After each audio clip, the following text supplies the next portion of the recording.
Welcome to Combox. Just the big boys coming out to play today. Jared and Robbie are here. No, many other people will be coming later on, but we are here to start with. I don't know. Are you excited about this game? I saw someone in our chat. I won't name who it was, Varun, who said that this feels like a simulate innings type of game. There is a part Varun of me, and his. yeah, there is a part of me though that's like, I kind of want to see if KKR can win a game, and I want to know how good Gujarat are. So I almost do want to see this game, but I understand why he might also come up with that. I mean, the big news is that Finn Allen has been dropped, which I think makes sense. I mean, I understand why they were playing him, but with Seifert right behind him, it's like you might as well just try the other international and see if he makes runs to start with. Did you see much of Finn Allen? I think they'll try everything before moving Ajinkya Rahane around. I mean, that is basically the other issue. Well, they did move him last game. They put him in a worse position, which I thought was spectacularly weird. I think the issue with Finn Allen is that when I've seen him play before, he likes to hit a lot of balls over the offside. And suddenly in this IPL, he's been trying to hit everything over the leg side and just hitting everything straight up in the air, right? Like it's actually kind of weird to watch this. He doesn't need to bat this way. But yeah, that was one change. I don't think there's many other changes that I've seen at the moment that has come up. So we're expecting a pitch with a little bit of grass on it. Any thoughts on this game? It looks like a black soil wicket, Jared. It doesn't look like there'll be a lot of like bounce. I could be wrong. Deepak might come on later on and say it's a mixed soil wicket, so it'll do everything. But wait, I think there's something here, although now I can't find it. I did look up the pitch, but I think I was looking at the pitch while we were having a business meeting. How much I actually listened to the pitch, I don't know. But yes, no, you're right. I think, where are we here? Pitch. First game on pitch number 6, so we don't know that much about it. It was used during the World Cup, and it was a good wicket to bat on with paces generating extra bounce. Doesn't say here what color the soil is, though. Yeah, Deepak will know. For some reason, Deepak always knows what color the soil is. He really loves that stuff, doesn't he? Yeah, he loves it. He thrives on it. The only person Gujarat Titans. Yeah, these guys have flown under the radar, man. It feels like they haven't played this tournament only. Yeah, they're 2-2, aren't they? I'm still not 100% sure where they are. So there's this thing that they talk about. Have they only played 2 matches so far? No, they've won 2 and lost 2. Oh, okay. So they played 4. Yeah, they lost the game that they shouldn't have lost with David Miller at the end. I haven't asked you about that, actually. How did you feel about that? Well, you ideally don't want to be in a position where where you're actually kind of, there's a chance you can lose the game. You want to kind of level the game up so that even if there's a mistake by your batter there who's batting with you at the other end, you've not lost Wait a the minute, game. that was the one that they won.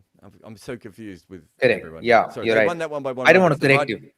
Sorry, I it's didn't the want to Rajasthan correct game that they lost by 6 runs. I knew they'd lost a close game.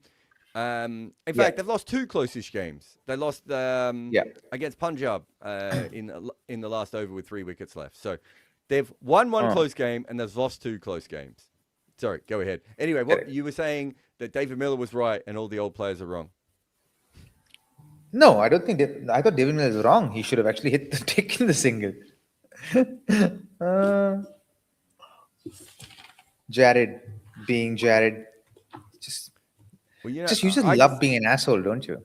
It's not being an asshole. I just think it is being an asshole. I think that modern cricketers think about these things differently, and I think sometimes former players don't quite understand that the game has changed and that the way he thinks about the game might be different than the way that they... So Simon Dewell and Ravi Shastri both talked about it, and Ravi Shastri brought up a test match where they didn't want to lose a test, and I was like, but this isn't a test match, right? It's a very, very different T20 cricket. The games come around every 5 minutes. You've got 15 of them, 14 of them. How many of them are there? A lot of them that you need to play in a year. Like, I kind of understand doing what he did. Anyway, it looks like Ajinkya Rahane is opening with Tim Seifert. So at the very least, we have 2 players who are roughly the same height batting together now. Worth remembering as well that in the last game, it was Sunil Narayan and Tim Allen. So it's quite the change of the opening batters here. Coming into the game, I'm just having a look now. Gujarat is a 59% chance of winning at the moment, which seems a little bit low considering KKR's form, but fair enough.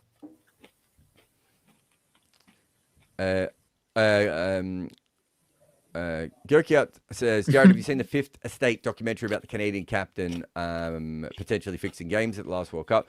No, I haven't. I've read the article by Cricinfo.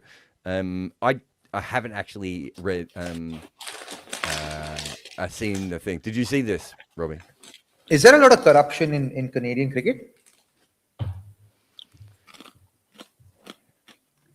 There's a lot of issues in America and Canadian cricket with the sorts of people who end up being involved in the boards are usually there for very specific reasons that are not in the betterment of their cricket as a country.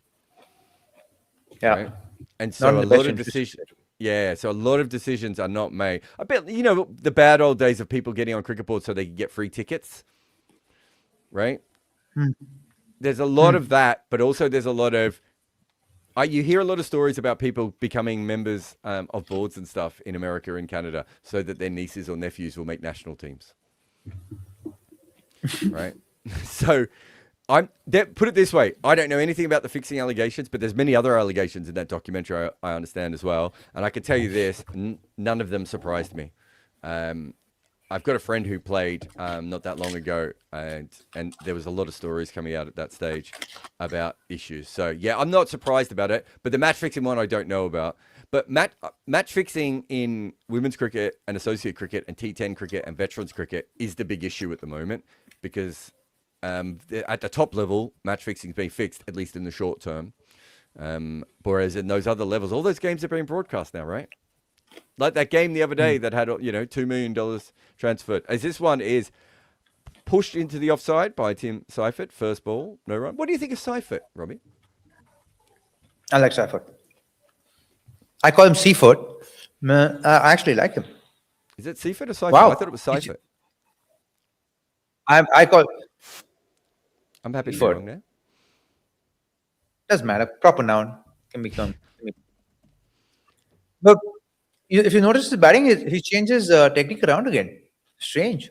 You're talking about the back left as he smashes this one through the covers for 4. Mohammad Siraj bowling to him, 136 Ks outside off stump. He's got an interesting back left. No, he's got, yeah. It's very Faf du Plessis, eh? Yeah. Do they remind me of... Can you hear me crunch? Can you hear the crunch in my mouth? Every single time, yeah. Really? So far? Yeah. No one does a mukbang more than Robbie does on this show. Is it mukbang? Is that the phrase? The kids will know. Unless a mukbang is a porn thing, and I've just really thrown you in it for no reason.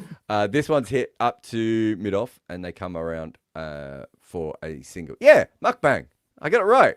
It's a Korean term for people who eat food on live streams. Mukbang. I'm a mukbanger. Yeah. I just watched a podcast of for the Denver Nuggets with a bunch of guys, and their podcast was sponsored by Benihana. And they literally went to the restaurant and did a preview while eating, and it's such a weird thing. And I know that you and I will do the same things as well. But it was like watching these guys who've never had to eat on camera before, but also had to be mindful that they're eating the sponsor's food.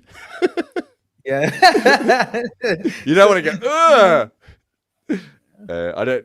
This one from Rahane, he's whipped this up in the air. This could be out for a golden duck if Rabada can catch it, and he can. Ajinkya Rahane's, I was going to say career. His season is not going particularly well here. He sliced across this. Did he try and hit this to the leg side and it swung away, Robbie? Yeah, weird. Yeah. He tried to hit it on the leg side. Tried to hit it over mid-on. Because he felt. Do you know what he's done, actually? He's actually played Finn Allen shot for him. He actually has. Oh, they replaced Finn Allen, and the ghost of Finn Allen still manages to go out the same way. Yeah, he should have gone over the offside. He should have gone over the offside, eh? There. Yeah. Even even straight on that one. This is why I was talking about the Finn Allen thing of like, you watch Finn Allen sometimes and you're like, there's no reason not to hit that ball straight. Like, you don't need to drag it across. You can hit straight. I've seen him do it many times before. Just hit straight. First ball. Is that the last game of Ajinki Rahane's career? No. Oh, come on, mate. We could have got a clip out of that. That question is not even valid. No, it's not. It's just me taking the piss. It's just me making you answer it when I know that you won't say. Raghavanshi has come into bat, first drop. So he was demoted to second drop the other night. This one's outside off stump, left alone. There's a bit of swing there still, isn't there? I'm trying to get to a feed that you're on. Oh, okay. You behind me. Are you watching on a potato? Just message message the group. No, I'm on that feed. But you're still behind me.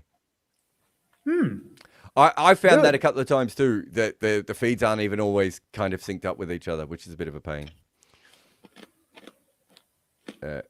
Anyway, KKR are 5 for 1 after 5 balls. Siraj is bowling, and this is a beautiful shot by Raghavanshi. He chops this into the ground for 4. Such a good batter, man. And he's such good form. This guy is so good. So we had a message the other day. Actually, I'd be fascinated to get you this. I think I'll try and get the players right, but I think these are the players. Rizvi, Matre, Raghavanshi. Who's the fourth player? Oh, who was the fourth Indian batter? Vaibhav. No. It wasn't. No, it was like it was. Rizvi, Matre. Someone might remember in the comments because it was in the comments the other day. If any of you saw it, it's a really good question, and we had to rank them. And I can't remember who the last. Is it Priyansh Arya? Yes. Yep. I think Andy's just putting it up. Might have even been his It might have even been his super chat. I thought this was really good because it's not quite the A-tier guys, right? Like, as in the guys we're 100% certain of. It's that level below. Where do you rank these 4? I'd be interested to know how you go. It's Ricardo comes in and he hits Seifert, armpit. Shoulder. Is that on the glove? Shoulder, left shoulder. But this shot, how good is this shot? That's such a good shot. Oh, bad misfield, though. I didn't realize it was misfielded. He timed it so well, I thought it just went over him. Only you would call it a misfield. No, that hit the middle of his hands. What are you talking about? And it went like a rocket, Jared. Yeah, that's that your went job. Like a rocket. You're a backward point. Also, Rob Barron also would have called that a misfield. Let's be fair.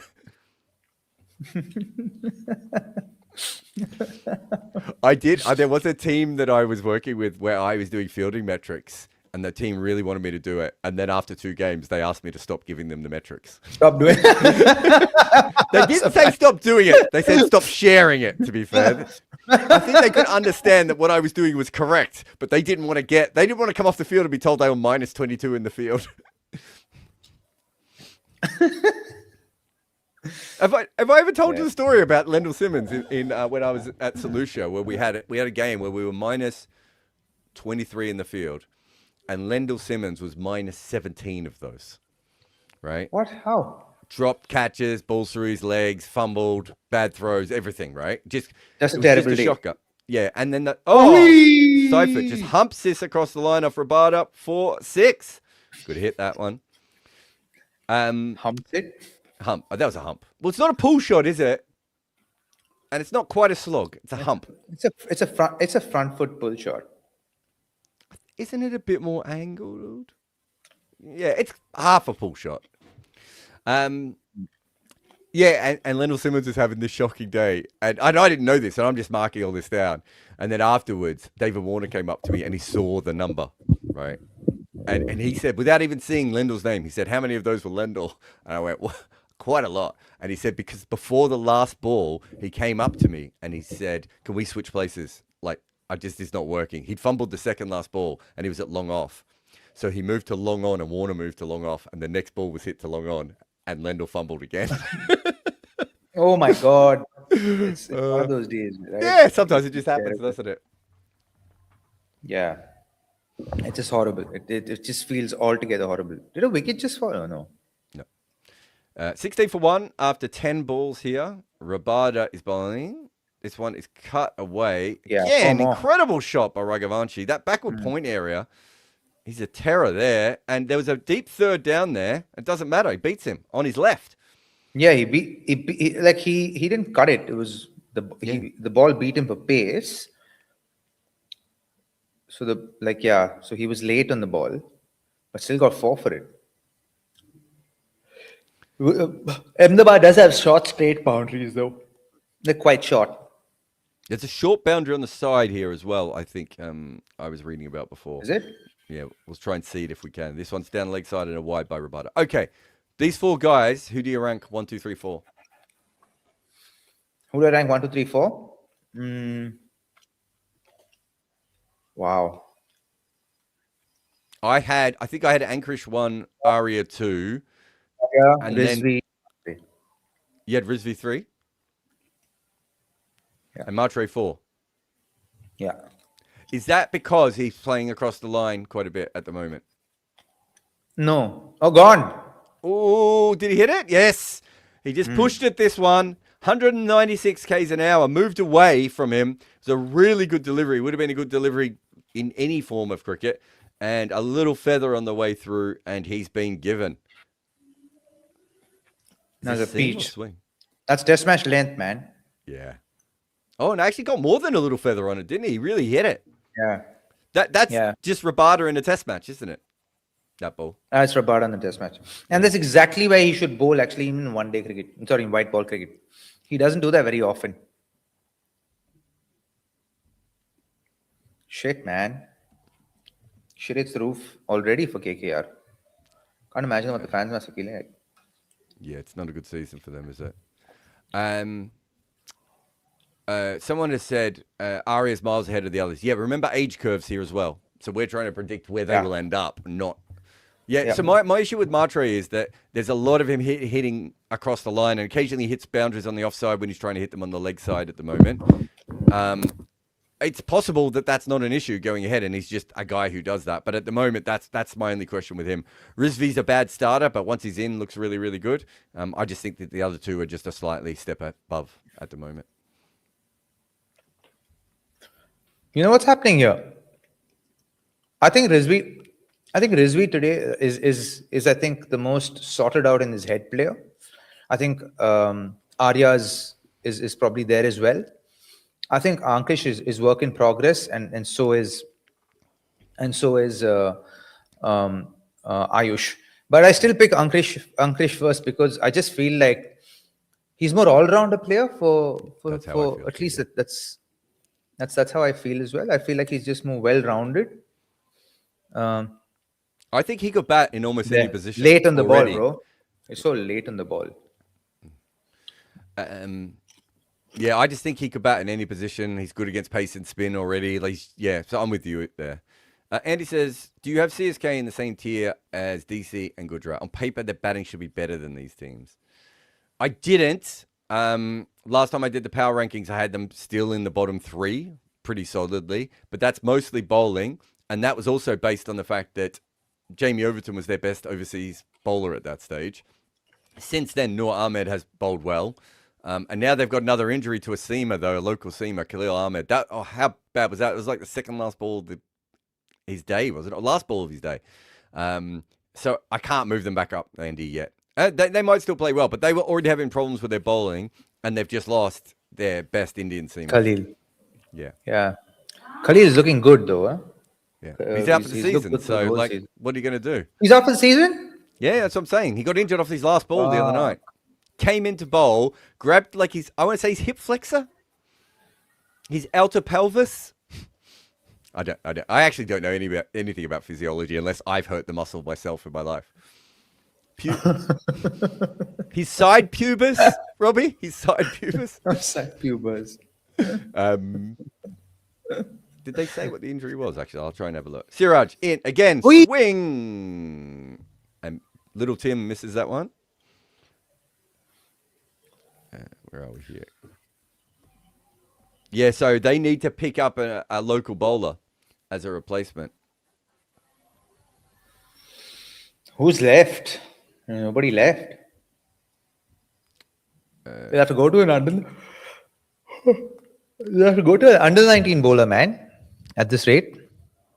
Yeah, they might actually just pick someone who they think will go for a bid in the next auction, right? And just try and cement them for now, which is not a bad. Yeah. I mean, they're probably not gonna make the playoffs anyway. Yeah. Yeah, I don't know. Doesn't seem like it. So that would be the conversation I would have. Where are we here? He has a right quadricep injury. Is what they said. They haven't updated that, but he's out for the remainder of the series. It didn't look like a quadricep. How far does your quadricep go? How high is it? Come on, Robbie, you're an athlete. You know these things. I'm going to stand and show you. Okay. Are you ready? Robbie is now showing us his groin, everybody. Take a step back, Robbie. Yes, baby. Now his daughter's going to come in and punch him in the quadricep. Can you give me 2 minutes? I have to show Jared uncle something. He wants to see something. He wants to see where the quadricep is. So the quadricep is obviously this part of your leg, and then right up here is where it ends, the quads, and then the hip flexor starts here, this part here, and runs all the way up into the abdomen in here.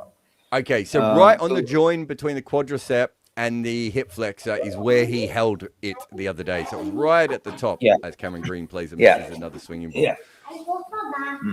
So it might be a quadricep. Then they might have got that one right. Yeah, quads. Yeah. I'm trying to. That's what 4 to 6 week injury. So yeah, chances of him playing again pretty. It looked more like a strain than a tear, but even so, if you're a fast bowler. Yeah. And they generally err on the side of safety. Amen. Especially if they don't think they're going to make the playoffs, right? Like this question from Crick Things, dude.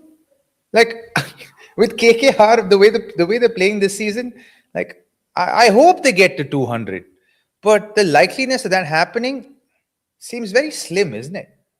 I mean, this over has been ... slice in the air for 2 of Siraj. The ball's still moving. The expected runs is 179 at the moment, Crick Things. That's a jump up.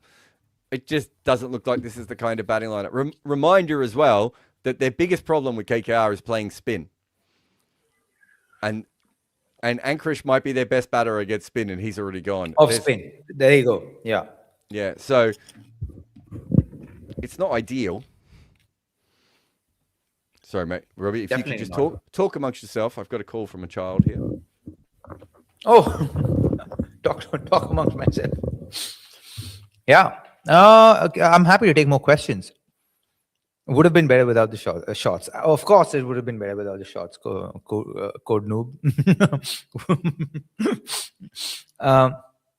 Seifat's actually pretty good against spin, but you need more depth, right? One guy is not going to, kind of tonk it for you to get you to 200. And with Rinku not being in great form, the fact that Green is not the best player of spin, and they have Rashid, and then they have Sai Kishore there as well.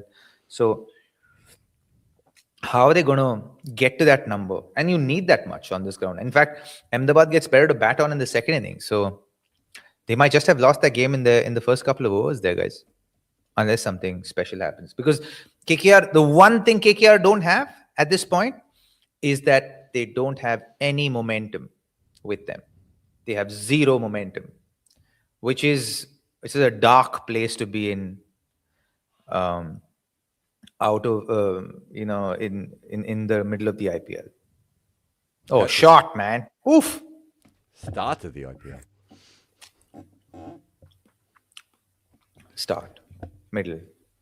Yeah, but you know what I mean. Like, we're not even all the way there yet. Yeah. Seifat's record is decent against spin. Someone just said that. It's not terrible, but my point is Ankrish is really good against spin, and they don't really have anyone else. Like, there's a lot of spin to come here. Doesn't mean these other players won't do well. where are we here? Prab says, will Rose... Didn't you tell me Sai captaincy Kishore is come- playing? Who said Sai Kishore is playing on our chat? Why we spreading fake news on our chats, guys? Psycho. I didn't hear anyone say he was playing. Captain Fish, I'm actually drinking this really cool coffee. It's called Lingzi. It's a Indonesian or Malaysian coffee. It's made out of reishi mushrooms. It's really nice. We have like 5 cups a day or something like that. And goes well with banana chips. Will Rowe come back, captaincy comeback work similar to Ponting in 2013? I don't know what that means. Do you? Well, I don't know if it's a shit show in that dressing room in Mumbai Indians or it's a shit show amongst the fans of Mumbai Indians. But on X, Mumbai Indians seem like they're going through an absolute crisis right now. Why? What happened? So the loss in the previous game has catapulted the discord within the side.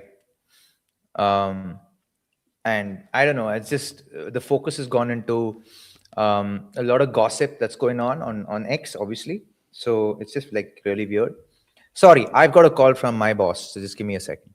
Yeah. I'm trying to think of Ponting making a comeback as a captain, though. That's the bit that confused me about that. Cameron Green is facing again, 31 for 2. Pushes this very much in the air. Goes down to third. Some good bowling here, to be fair, with the new ball from both of these guys so far. Bart has gone for runs, but bowled some beautiful deliveries. Yeah, I can't remember Ponting coming back. Maybe he just captained a random series. I don't remember, but... He didn't come like Rohit took over captaincy, right? From Ponting. He was not captain before that. That was when he first took over captaincy. Shot. Oh, oof, he's out. Gone. Fuck. Shot, oof, gone is the way that Robbie just called that, by the way. He smashed this on the offside, and it has basically been fielded in the belly button of... No, that sums it up, right? I don't know who called that. That's Flips, the flying Kiwi. I don't know if he was flying there. Yeah, it was Phillips, I think. Well, right. Yeah, it is Phillips. Geez, that was hit really well. Anyway, another wicket. So now they have 32 for 3. And, well, someone said so if it can play spin, he's going to struggle now. It sums up KKR's season, right? Like I'm telling you, Jar with KKR, unless they go back, they go to Seifert and Finn Allen and Raghuvanshi at 3, that batting order will not settle down. Or you want Sunil Narayan at the top with one of those. Do you know what else they don't have, right? Like if you look at their team, they don't have like a lot of players they can bring in for like next year. Like guys they can... I was looking at this the other day. I think they've got one. No, they don't have a player like under 25 who they can bring in, right? Who they can get good for next year when it comes to batting. Because they've got Tripathi, Ranjan, and there's someone else. Oh, wait, what about Dash Camera? He might be different. I don't know about him. Manish Pandey is there. Yeah, how old's Manish Pandey, though? 38, I think. So, do you see what I mean? So, their bench is older than their team. Right? Whereas, you remember Chennai last year, Chennai could just play a bunch of youngsters and see how they were and get a good idea, get them a bit more experience and get them in. KKR's team gets older if you do that.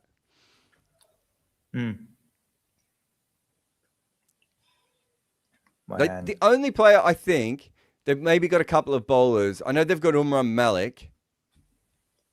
Oh, no, wait, they've got the wicketkeeper. Where are we? How old is he? I'm looking at the whole squad. He's 23. Yeah, so they've got one wicketkeeper. Sorry, I missed the wicketkeeper. I was looking for specialist batters. Yeah, it's not ideal.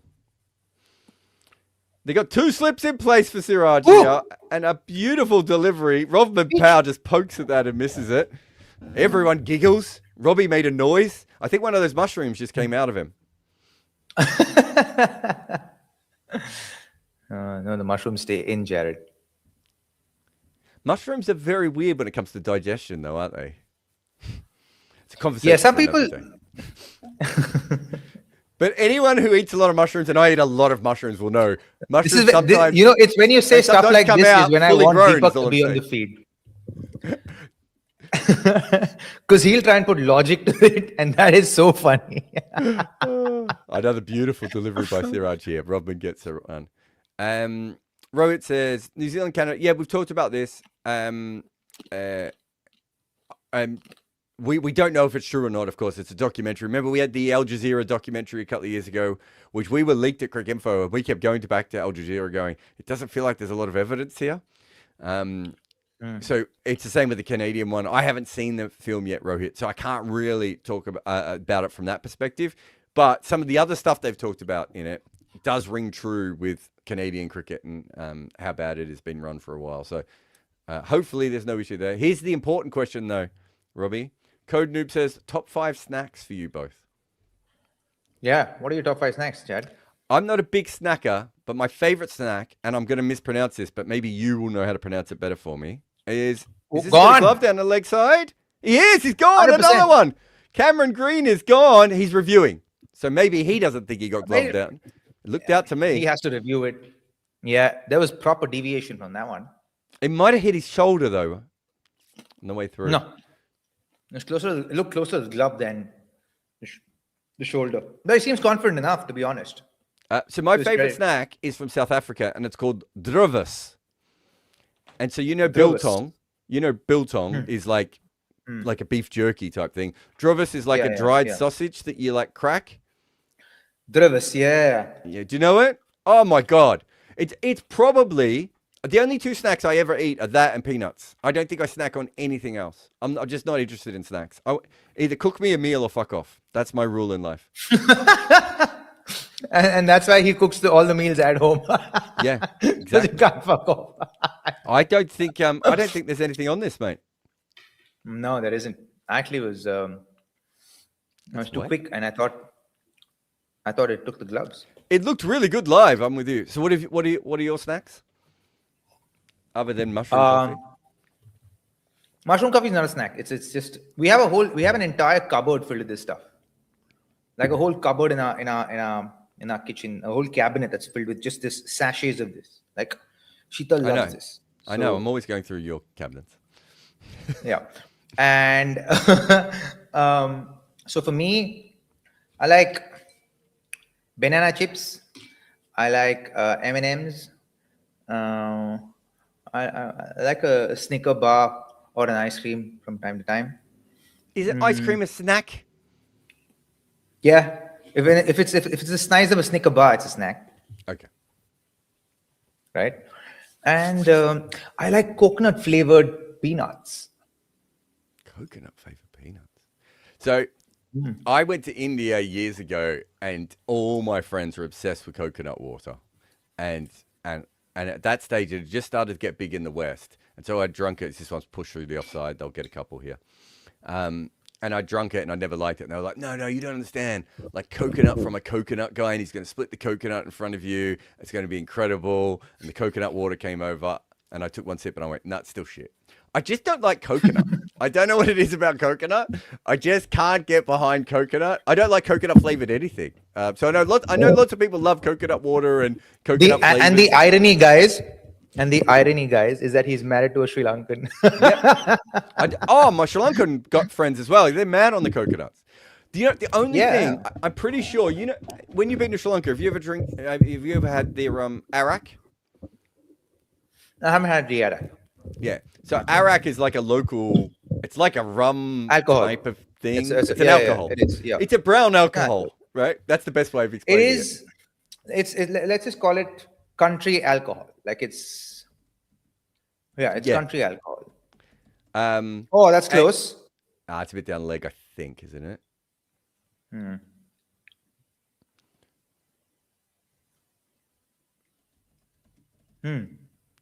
Yeah, I think Sri Lankan arak might have. I'm trying to remember what it is. Yeah, It's got the unopened flowers of the coconut palm tree.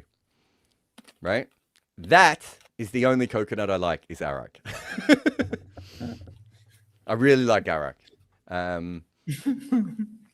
Oh, actually, while we're talking about Sri Lanka, as this is another play in a miss here. It was a wide one there. Powell chased it. You They don't like have one- sambal? No. Oh my god. Yeah, I'm not. As I said, I'm not a snacker. There's a fruit in Sri It's Lanka. not a snack. Sambal. Coconut sambal. What's like practically given with every meal. Oh no! I don't know. I hate that. Is that the red one? Oh my god. Yeah, It's so good. How do you not like that? because it's coconut, and coconuts are bullshit. It's so overrated, coconut. You're overrated if you think coconut's overrated. What was I going to say about? Well, yeah. Oh, have you ever had rambutans in Sri Lanka? Yeah, nice. Now, if I lived in Sri Lanka, because they're only in season like about a week and a half. Estelle sends me a photo every year when they come in season to say they're back, and you can get like a whole bag of them for like £1. If I was in Sri Lanka, I would eat those as a snack. So you don't like Sri Lankan cuisine?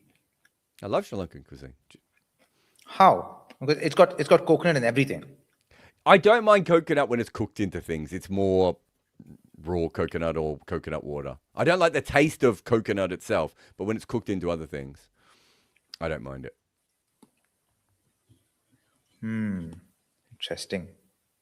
Oh my God, how many plays and misses are we going to have today? And I love the fact that your Rabada is just pulling these test match lens.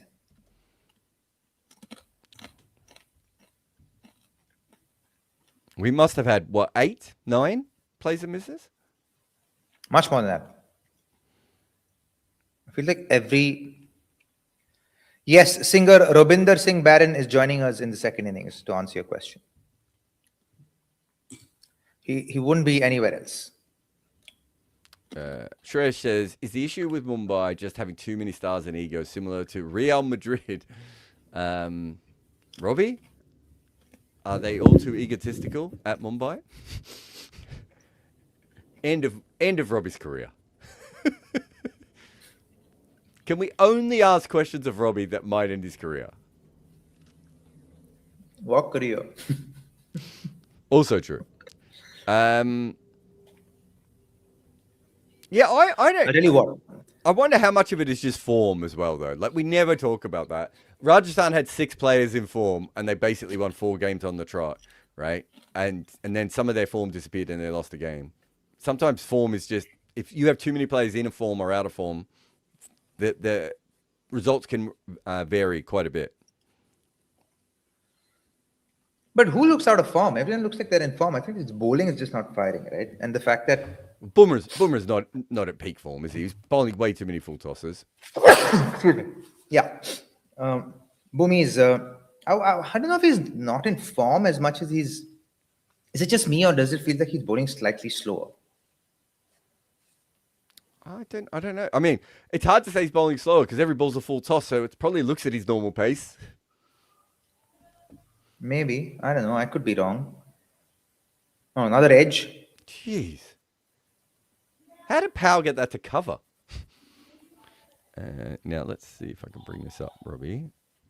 There's some questions that are so funny.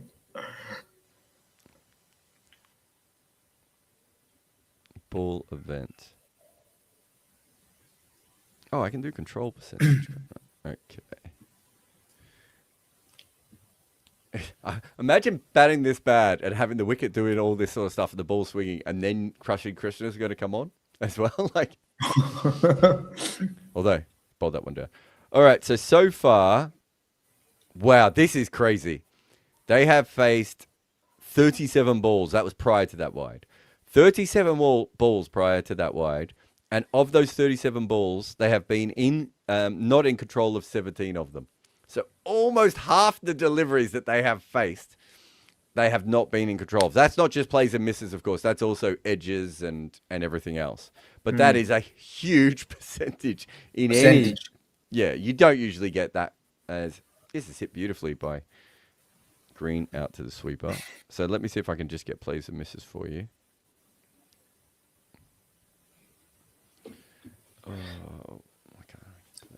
Andy saying I'm going to get aggregated saying that ex-CSK star says Bumrah is washed.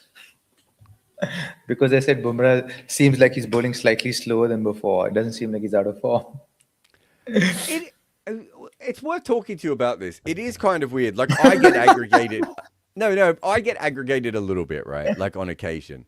It must be so... I remember having a conversation with... This is an LBW shot. It's down leg. That is... Yeah, I think down it's leg. high. It's a good shot, yeah. I remember having this conversation with Harsha where he was like, enjoy this part of your career because you're going to get famous one day and everything you say is going to be taken out of context. And I was like, but if I say everything now, that's all, like, if people know me for the person who just says what he says, I don't think I'll get aggregated the same way that other people will.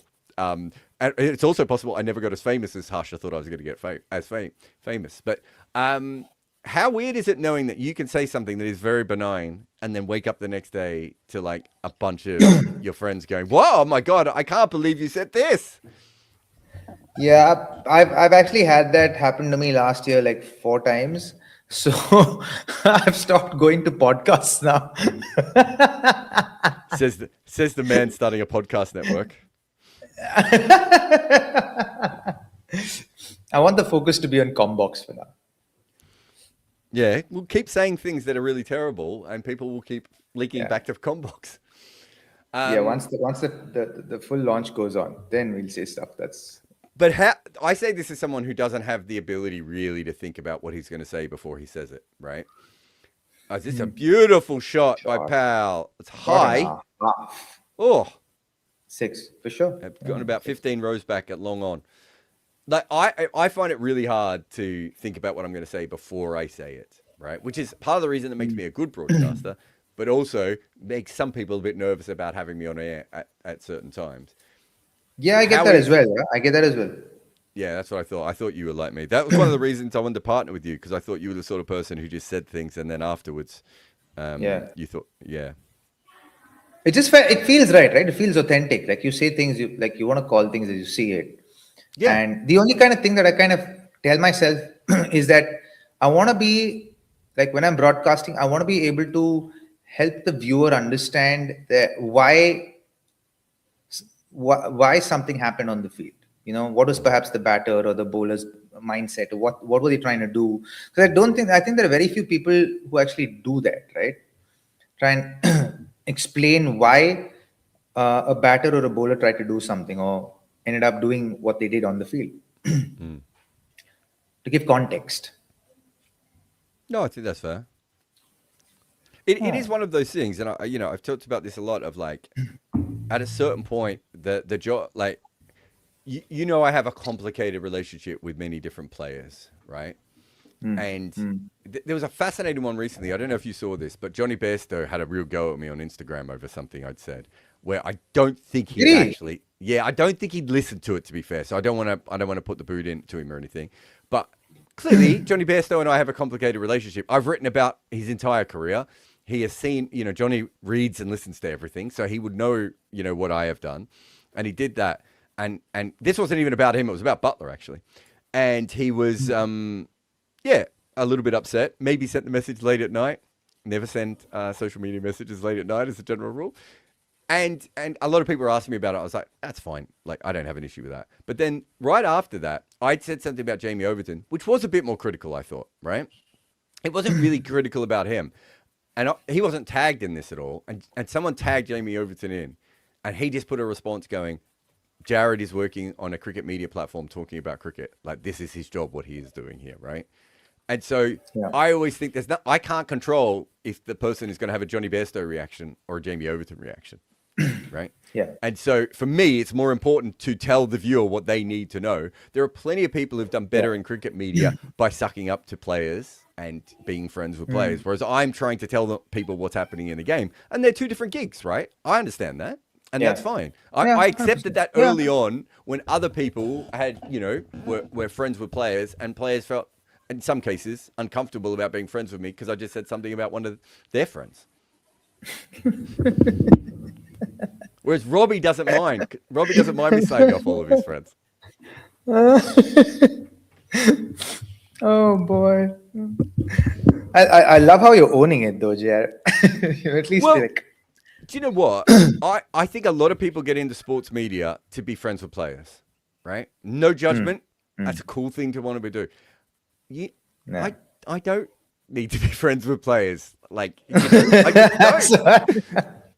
Right? You know me. You know me well Yeah. enough to be like, it's Yeah. just not something that I'm particularly. I've Yeah. got friends who are players, but that is largely accidental. Yeah.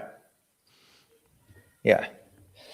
This is Ashok, isn't he? He's apparently clocked 155 clicks, eh? 154, 155. Yeah, he's got the quickest delivery in the tournament. What again? Oh, as Robin gets up and under a pull shot here. This could be Oh, out. another big hit. No, oh my God, he's middled the crap out of that one. I think if he hit that lower, it's just a normal 6, but he hit it so high. Yeah.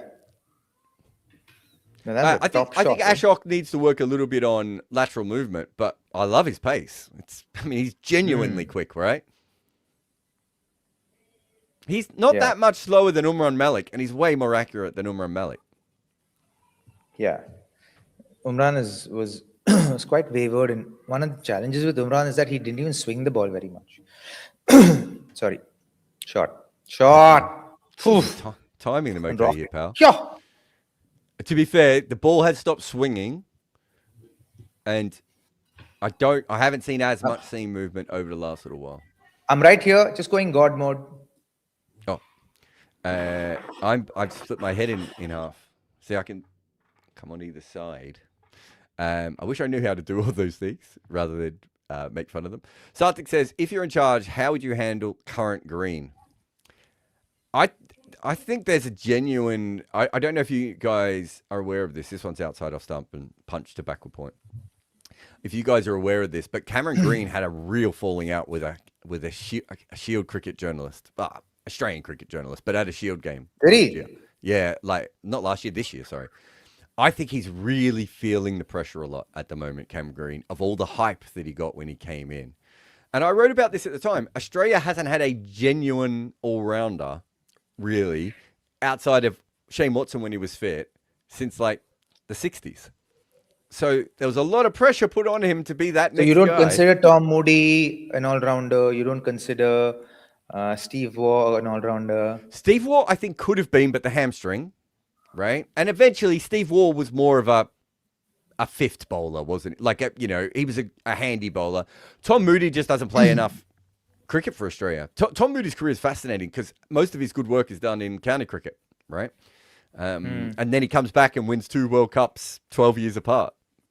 Like, Tom Moody does have a bizarre career. I'm not saying they're not all-rounders. What I'm saying is Keith Miller, Richie Benaud, Alan Davidson are star all-rounders. Between them and Watto, there really isn't anyone else. And Watto ends up not being able to bowl the amount of overs that you want from an all-rounder. Like, in your era, someone bowling 12 overs a day is not really an all-rounder, are they? Whereas, Yeah. Fair. And that's what he ended up being. I think Shane Watson could have been. Shane Watson also suffered from the fact that there was so much hype about him, right? And he never quite lived up to the hype, even though he goes on to have a really fantastic career. So I think a lot of the stuff with Green at the moment it's about all the stuff that Robbie likes to talk about, empathy, mental health, making him feel comfortable. I just don't think he knows who he is at the moment. I actually think he does. I just think he's... what's the word? I think that was so unsubtle what you just did then. Everyone saw it. Come on, God mode is unsubtle. Yeah. It's less unsubtle when you come back and just gas comes out of your mouth. The soft drink's pretty strong, bro. Yeah. That thumbs up. It's got a lot of carbonated. I swear, I'm telling you. Sorry. I think he's dealing with the expectations of the money he's receiving, the expectations of the tag that's on him, and and for me, I think if you're an Australian getting this kind of money, especially if you're coming through the ranks, and if you're not prepared for it, and he seems like one of those nice Aussie boys, right? Yep. It's not one of those Aussie boys who's got a chip on their shoulders, right? Why are you looking So- at me when you say that? Oh, well, guess. So I just think he's navigating through all of that, and I think he'll come out, he'll get past it, and he'll come on top. I just think it's going to take a little bit of time. Yeah, I still think he'd be a fantastic cricketer. I'm not sure he even knows what his best T20 role is at the moment, right? And that happens to young all-rounders. It probably happened to Curran. It certainly happened to Ben Stokes. It probably happened to Jadeja at times as well. Like sometimes being an all-rounder is great in T20 cricket, but you need it's better to be like a specialist who understands exactly where you fit in. As this is, shot. This will fit in all right. Oh, they did. That one went for 4. That was the one I thought was going to go out of the park. Yeah. Big But that pull was a shot nice off Prashid there for 4 by Yeah. Green. Siddhant, to answer your question, Peach. Peach. Rudra says, why drop Allen instead of Green? Seifert and Allen open. Look, everything is, what is happening with KKR is what happens when your structure is wrong and you end up polishing the brass on the Titanic as she sinks. Right? We know what the problem. Yeah. There's 2 huge problems. One is Rahane doesn't quite fit with the team that they've picked. The other is they are a team that needs the pitch to spin when they bowl, and then when they bat, they need the pitch not to spin. Like they're not set up correctly in any sort of way to win cricket games. And so what you're seeing is panic. So we've had 2 different opening partnerships in 2 different games. Like literally 4 openers in 2 games. That's close. Oh, gone. That should be gone. Ooh. That should be gone. It was full and straight, not and giving he it just out? played all around that green. He's 12 off 15 here. I think he's hit the ball. That's why he's not giving it out. Is that what it is? Yeah, because they were discussing it. I thought it was a little leg side, but I did think the umpire would give it out. I've got 2 dueling replays happening at the same time. I don't know which one to look at. Oh, my God, that looks straight. Oh, it's hit him on the back leg, too. Oh, that's out. Oh, my gosh. How did they not take that? Oh.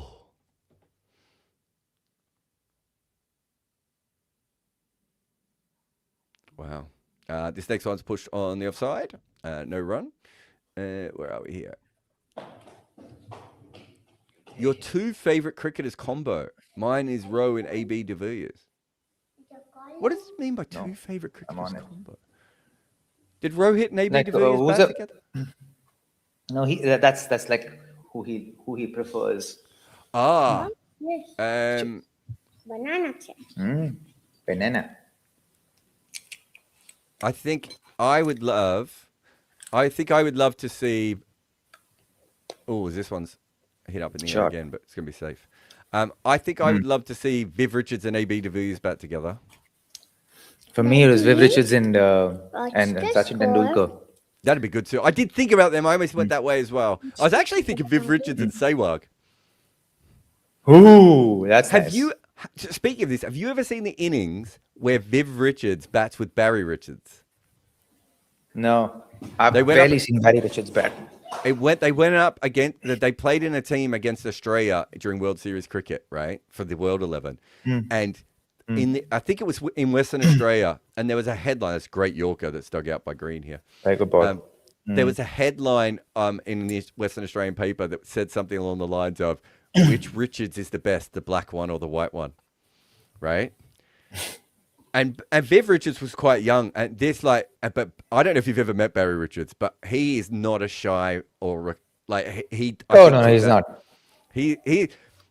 I've said this. I'm sure I've said this to you before, but he said to me once, "Jared, you know I could have averaged 70, 75 in first class cricket."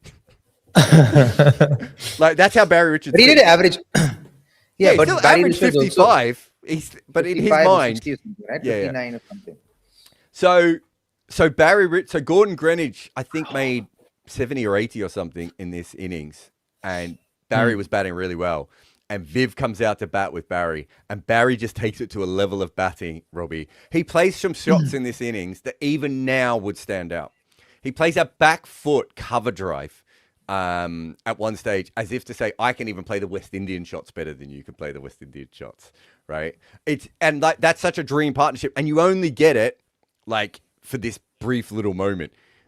So, you know, to be able to do that and just pick 2 players that you would like, I think that would be incredible. Yeah. Who would you have? Yeah, Lara and Sobers? Boy, yeah, that would be nice as well. Oof. Someone mentioned Dale Steyn and Malcolm Marshall. Oof, that also sounds fiery. They're really similar too, aren't they? How tall would Dale be? About 5'10", 5'11"? Yeah, 5'11". Malcolm Marshall's about 5'10", I think. Yeah. Very different actions, right? One's more like a traditional action, and Malcolm Marshall was more that straight chest-on type of player. Tappan says, Char might be the best finisher, only takes 2 overs. I'm not sure I get that. Do you understand that? No. Say it again? Say it It's again? on the screen. Oh, yeah, Char might be the best finisher, only takes 2. There's some. That is a. Who's that? That is Tapan. Tapan clearly is a frustrated Mumbai Indians fan. Oh, of course, yeah. So we looked at this Tapan. I've actually got some numbers on this for you as Robin hits a couple of boundaries to start off here against Rashid Khan. Sorry, one boundary. Wait. Yeah, one boundary. We looked it up. I thought he was swinging the ball less this year than in previous years, and that was one of the issues, and he's just coming on at 133 k's an hour.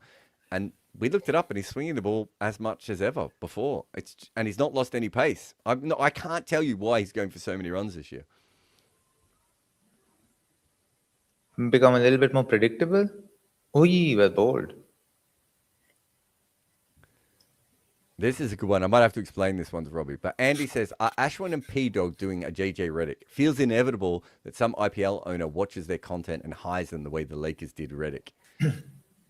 So I can tell you that this has already happened because I think one of the first analysts in the IPL from outside of India was a guy called Joe Harris who wrote a blog and was hired from the blog. I was hired directly from Cricinfo and then was offered another job based on my YouTube stuff. So it is a thing that will happen.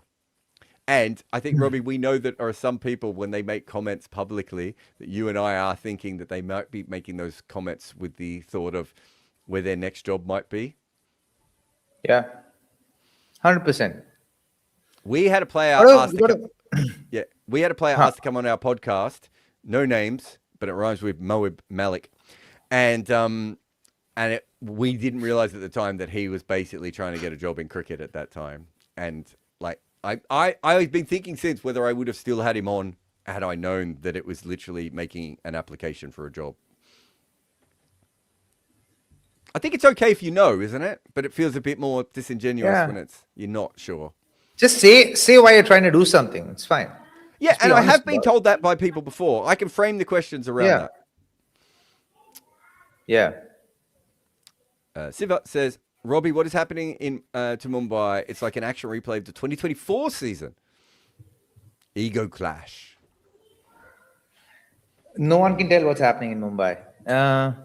They generally are slow starters to the IPL. Seems like there's a lot of frustration in that dressing room. Doesn't feel like a dressing room that's at the moment happy. But well, they are a formidable side, and there's a lot of legacy to their team. How they repair the situation and come back is what's important, right? But they have the personnel for it. That's rallying those people around is what is going to be the challenge for the leadership group. Can I ask you about you yourself as a media person? When something like this happens, do you contact people there and ask what's going on? No, not really. Unless it gets dire, I'm like, I think of, can I help in any way? But oftentimes at that point you want to give them the space to figure it out as well, because at that point you're not helping, because they are looking at things from one perspective and are not willing to let go that perspective, and they're looking at it from their version of the truth, right? Wow, that should be a no ball. That should be stricken from the record, that delivery. That's missed the pitch by what? Half a There is meter? no It was a ball. slower ball gone wrong. He still got it to Yeah, the keeper. why? Yeah, but why is this so? Um, why is this so like this? These things happening in cricket so much right now. The really wide deliveries. Yeah, why is that happening? It's happening so often in cricket right now. I think this is the highest percentage of slow balls we've ever seen by a massive amount at the moment. And I think a lot of guys who are not traditionally slow ball bowlers or not on top of it are trying to bowl them. And I think that is playing a big part in it. I'm not sure that excuses missing the pitch as Ashok did. The funny thing about that is Ashok bowled a great Yorker and then followed it up with missing the pitch. Gautam says, nominees for cricket nightmare blunt rotation. Might want to skip that one, Robbie. Yes, 100%. Boss Maniac says Jared needs to join Robbie for the J. He's not having a J, guys. He's just like it's not a J. I just want to be civilized in front of you all. Yeah, another boundary there, but accidental. Jack says, it depends on which team. I like this question. Okay, go on. Ask this question because this is a really nice question that Jumpsuit B8M has asked. You should ask that next. Can we just star that question, Vignesh or Rakshit, whoever's there? Jack says, should Cam just go away to the mountains or a remote beach or the desert or the outback? I've given him a lot of options, Jack. Achieve enlightenment and then come back to play. I actually think that in professional sport, sometimes one of the best things you could do is literally like just go off and relax for a little while and think about things and then come back. I think it becomes such a grind. So sometimes you just have to actually understand what you're looking for. Robbie might disagree. Sorry, my feed went off. I was just bringing my feed back on. Oh, so did mine. Yeah, and it says channel not active, so I had to go off. So breaks are necessary, but I was just thinking while you were speaking that you cricketers know that the opportunity to earn this kind of money is not the easiest, and so whilst they're there and they're earning it, then they don't know if they'll get the same amount next year, especially if they're having the kind of season that they had. Hey, buddy. You want to say hi? Hi. Hi. Hey, buddy. You all good? Yeah. Who's your second favorite cricketer?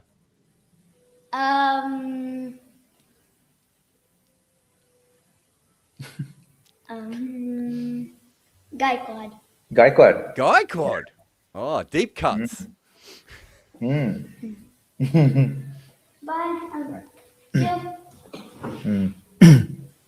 Gaikwad. That's my good egg. What a nerd.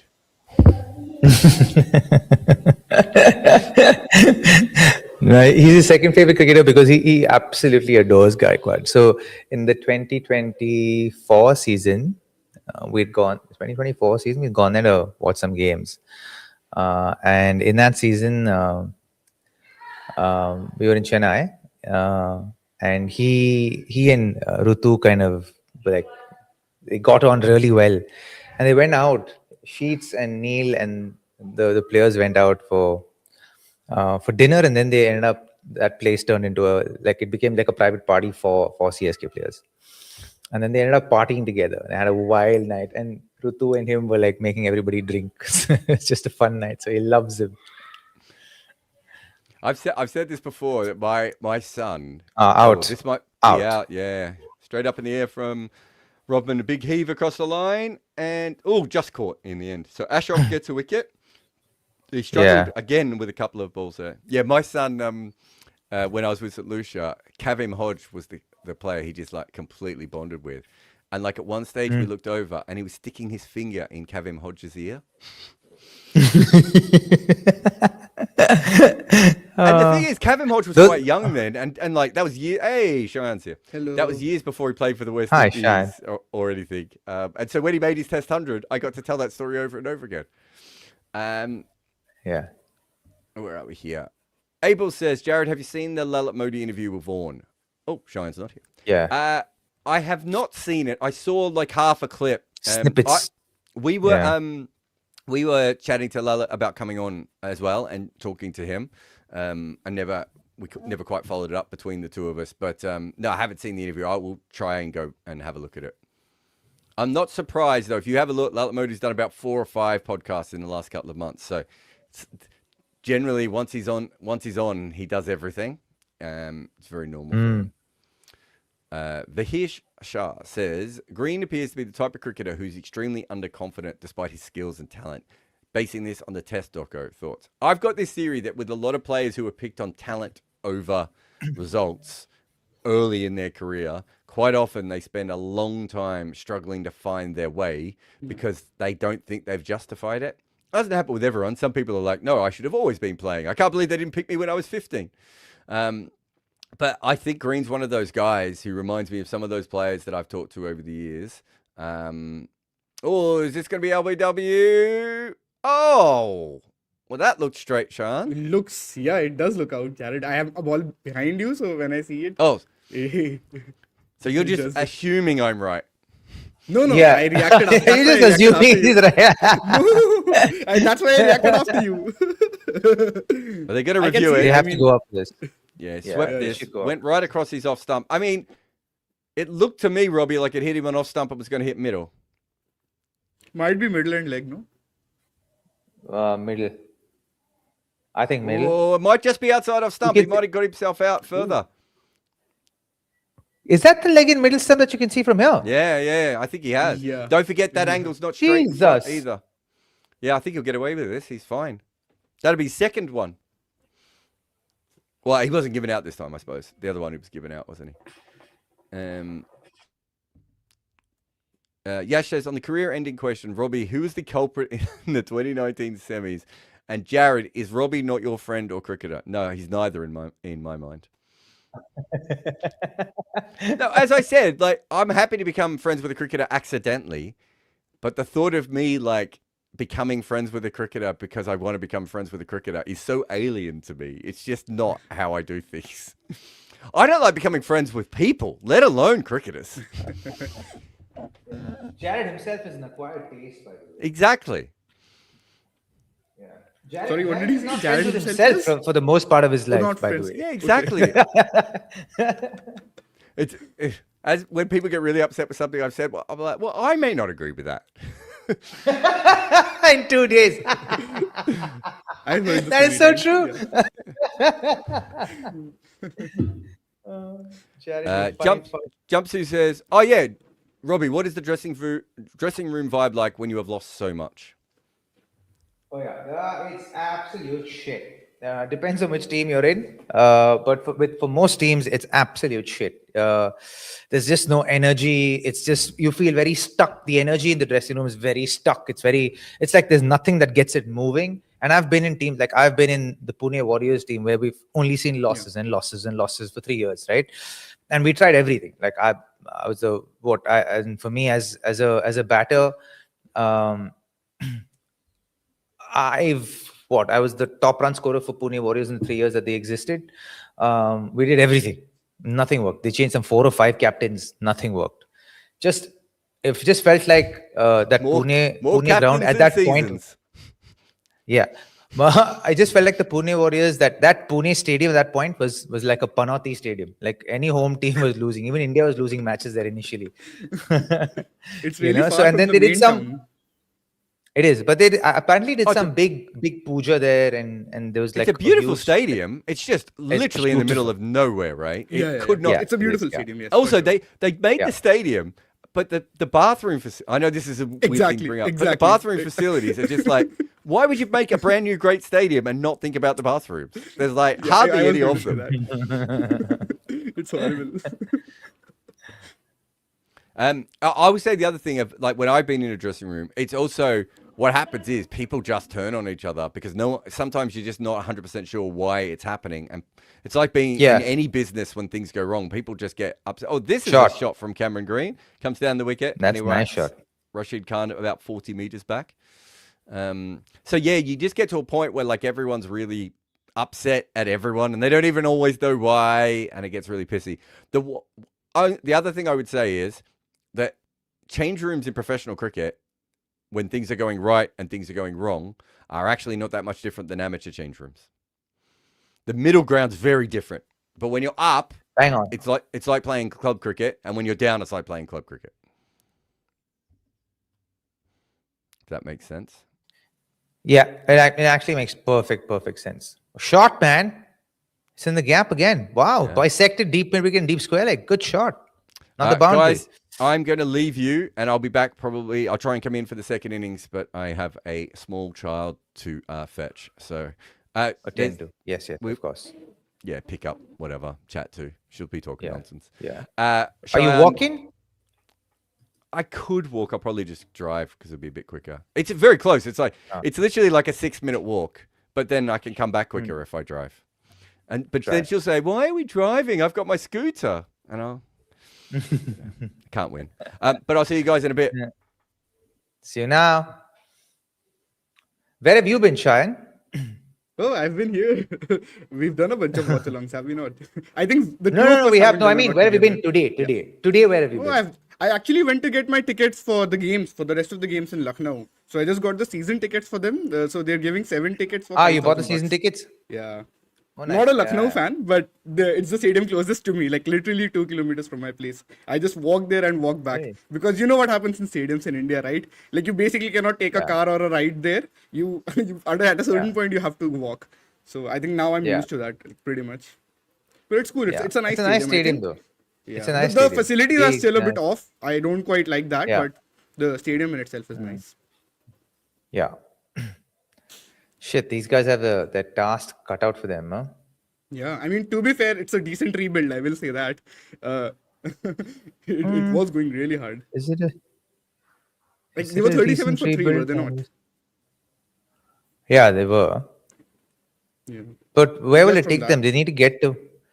There, see, again, 180 is 180 enough with KKR's bowling, especially in...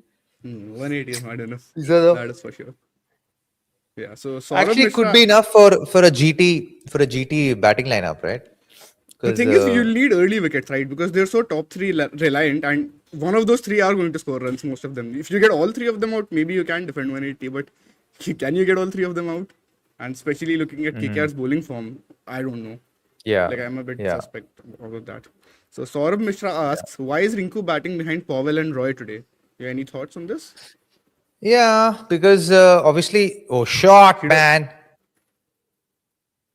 That is a shot and a half. Beautiful shot. Yes. Sorry, That I'm a was little ahead of great you, I shot. think. No, it's fine. It's actually fun to watch it like this also. So it basically is because clearly Rinku recognizes or perceives himself as a Finisher. as a finisher, and so mentally perhaps the It does wherewithal take time, right? to kind of even with spin compared to fast Exactly. bowling and spin, he's a way better player of fast bowling Pace than he and is of spin. spin. Yeah. Yeah, Exactly. I'm I gonna think fade that that's slightly ahead to you guys. Yeah, Sachin's asking what feed are you on? I'm on the Rob Barron feed. If you know what I It mean. does seem like that. Yeah. Yeah. So I think actually Anukul Roy had a great domestic season, did he not, Robbie? He made loads of runs for Jharkhand when they won. He did. So I think Yeah. you might as well use his batting at a certain point. Like, and this was the exact sort of, I think, number 5, number 6 sort of position where he was doing well for them. So I definitely see the merit in this. And then Rinku can come in. If another wicket falls, Rinku can come in and then just go at the death. Yeah. Green is looking like Yeah. now he's looking much better. He's got a few boundaries away, right? So it should help his confidence a lot. And Confidence, yeah, for I sure. still think Robbie, he's a good player. Like I know people are being really reactionary on Arey, Green no. right now, but He's it's a just very he's good not player. had exactly, and he's just not had the ideal entry points, the ideal batting positions in this KKR setup, has he? Because that's what happens when you're in a team that is not doing that well. Yeah, for sure. And I just think when you don't have momentum, then you're trying to figure out what the 11 is, and you don't have the best of form. It all kind of accentuates everything, right? And today, how much needs to happen before people start writing people off? Like the level of patience that is there with that's just that Exactly. exists in the world today is very minuscule. For sure. Yeah, Yeah. yeah, man. Like, I mean, in 2-3 games, people will start overreacting. I'm like, guys, give it a rest. Like, another player who's obviously had a lot of discourse is Ruturaj Gaikwad, right? Like, but I'm just saying, guys, fine, you want to criticize his intent. I agree that maybe he should not be opening. Like, maybe he should be batting at 3, coming in that sort of a role. Let Matre open and use And the that's power such play. an But then, easy fix, right? The Rutu story is such an yeah, easy exactly. fix. Not even it's Yeah. not a difficult fix. Like Yeah. you know that okay, Yeah. it makes perfect sense. Sorry, I'm just standing up. My back's hurting, dude. So I'm just standing up. Yeah. But it's such an easy fix because Yeah. Rutu just has to play sheet anchor role, man. And that's a role that allows the rest of the batting order to play with so much freedom. But just I don't know, like even with the support stuff, maybe I don't know, he's not agreeing. Like maybe no, I will open and I'll score runs opening the batting, and maybe he will. But is it the best thing for the team For the right team. now? No, I don't think so. Yeah, it's not. That's It's what I not the think. best You just thing. have to use Matre in the power play. And the other thing is, when Matre is opening, it also gives him a cushion that okay, even if I fail, I have Gaikwad there at number 3 who can save the team. Right? We've seen what Gaikwad has done at his best. Whoa! Sorry, buddy, but that is another shot and a half No, from that Lee. is a class shot. Yeah. What do you make of Yo, Ashok? By the way, Robbie, he's that's been good. like Good. very fast, has he not? 150 plus. He's clocking. Yeah. This ball must have been 107 or something. Yeah, Like this was 103. This was 103.6. Yeah, yeah, he, because he also has the Sterling is differential. yeah. So, but the thing is, he's showing that too early because Green is stepping out to that, and he's stepping out to that like he knows exactly what's coming in. So he's showing him, that slow delivery. Yeah, that would make sense. I think uh, I quite like Gujarat's middle overs bowling actually, Robbie, because when you've got Prasid in this form, and Rashid obviously he also seems to have found some of his form back. I just think it's really hard to nail them in the power play and then even in the middle overs. It's the death overs I still feel there is some scope for batting teams to take them down and get a few runs away, because I had gone for the Gujarat versus Lucknow game, the afternoon game, and actually, Lucknow had a decent last 3-4 overs where they got away a few runs and put up at least a decentish total. Not decent in today's world, but from the situation they were in, they were not able to score a run in the middle overs. So I think that's what GT really brings. Yeah. And today Green has been fine. I mean 51 of 34. I think he was 7 of 13 at one point. So good on him to catch up, get to this point. He was 22 or 27 or 22 also. Yeah. So he's kind of made up. Yeah. Last few balls he's hit lots of boundaries, right? I think that's definitely helped. Good. He's taking control. We can see he's farming the strike also a little bit, which I don't mind. Especially he's hitting the ball so well. Yeah, what is control percentages today? I'll just look that up. It's a little less. Just overall, it's a little less from all of these guys. Must have started a bit shaky, with the 7 of 13, and Siraj was bowling well, I thought. Yeah. Top. I'm right here, okay? Don't worry. I'm right here. Yeah.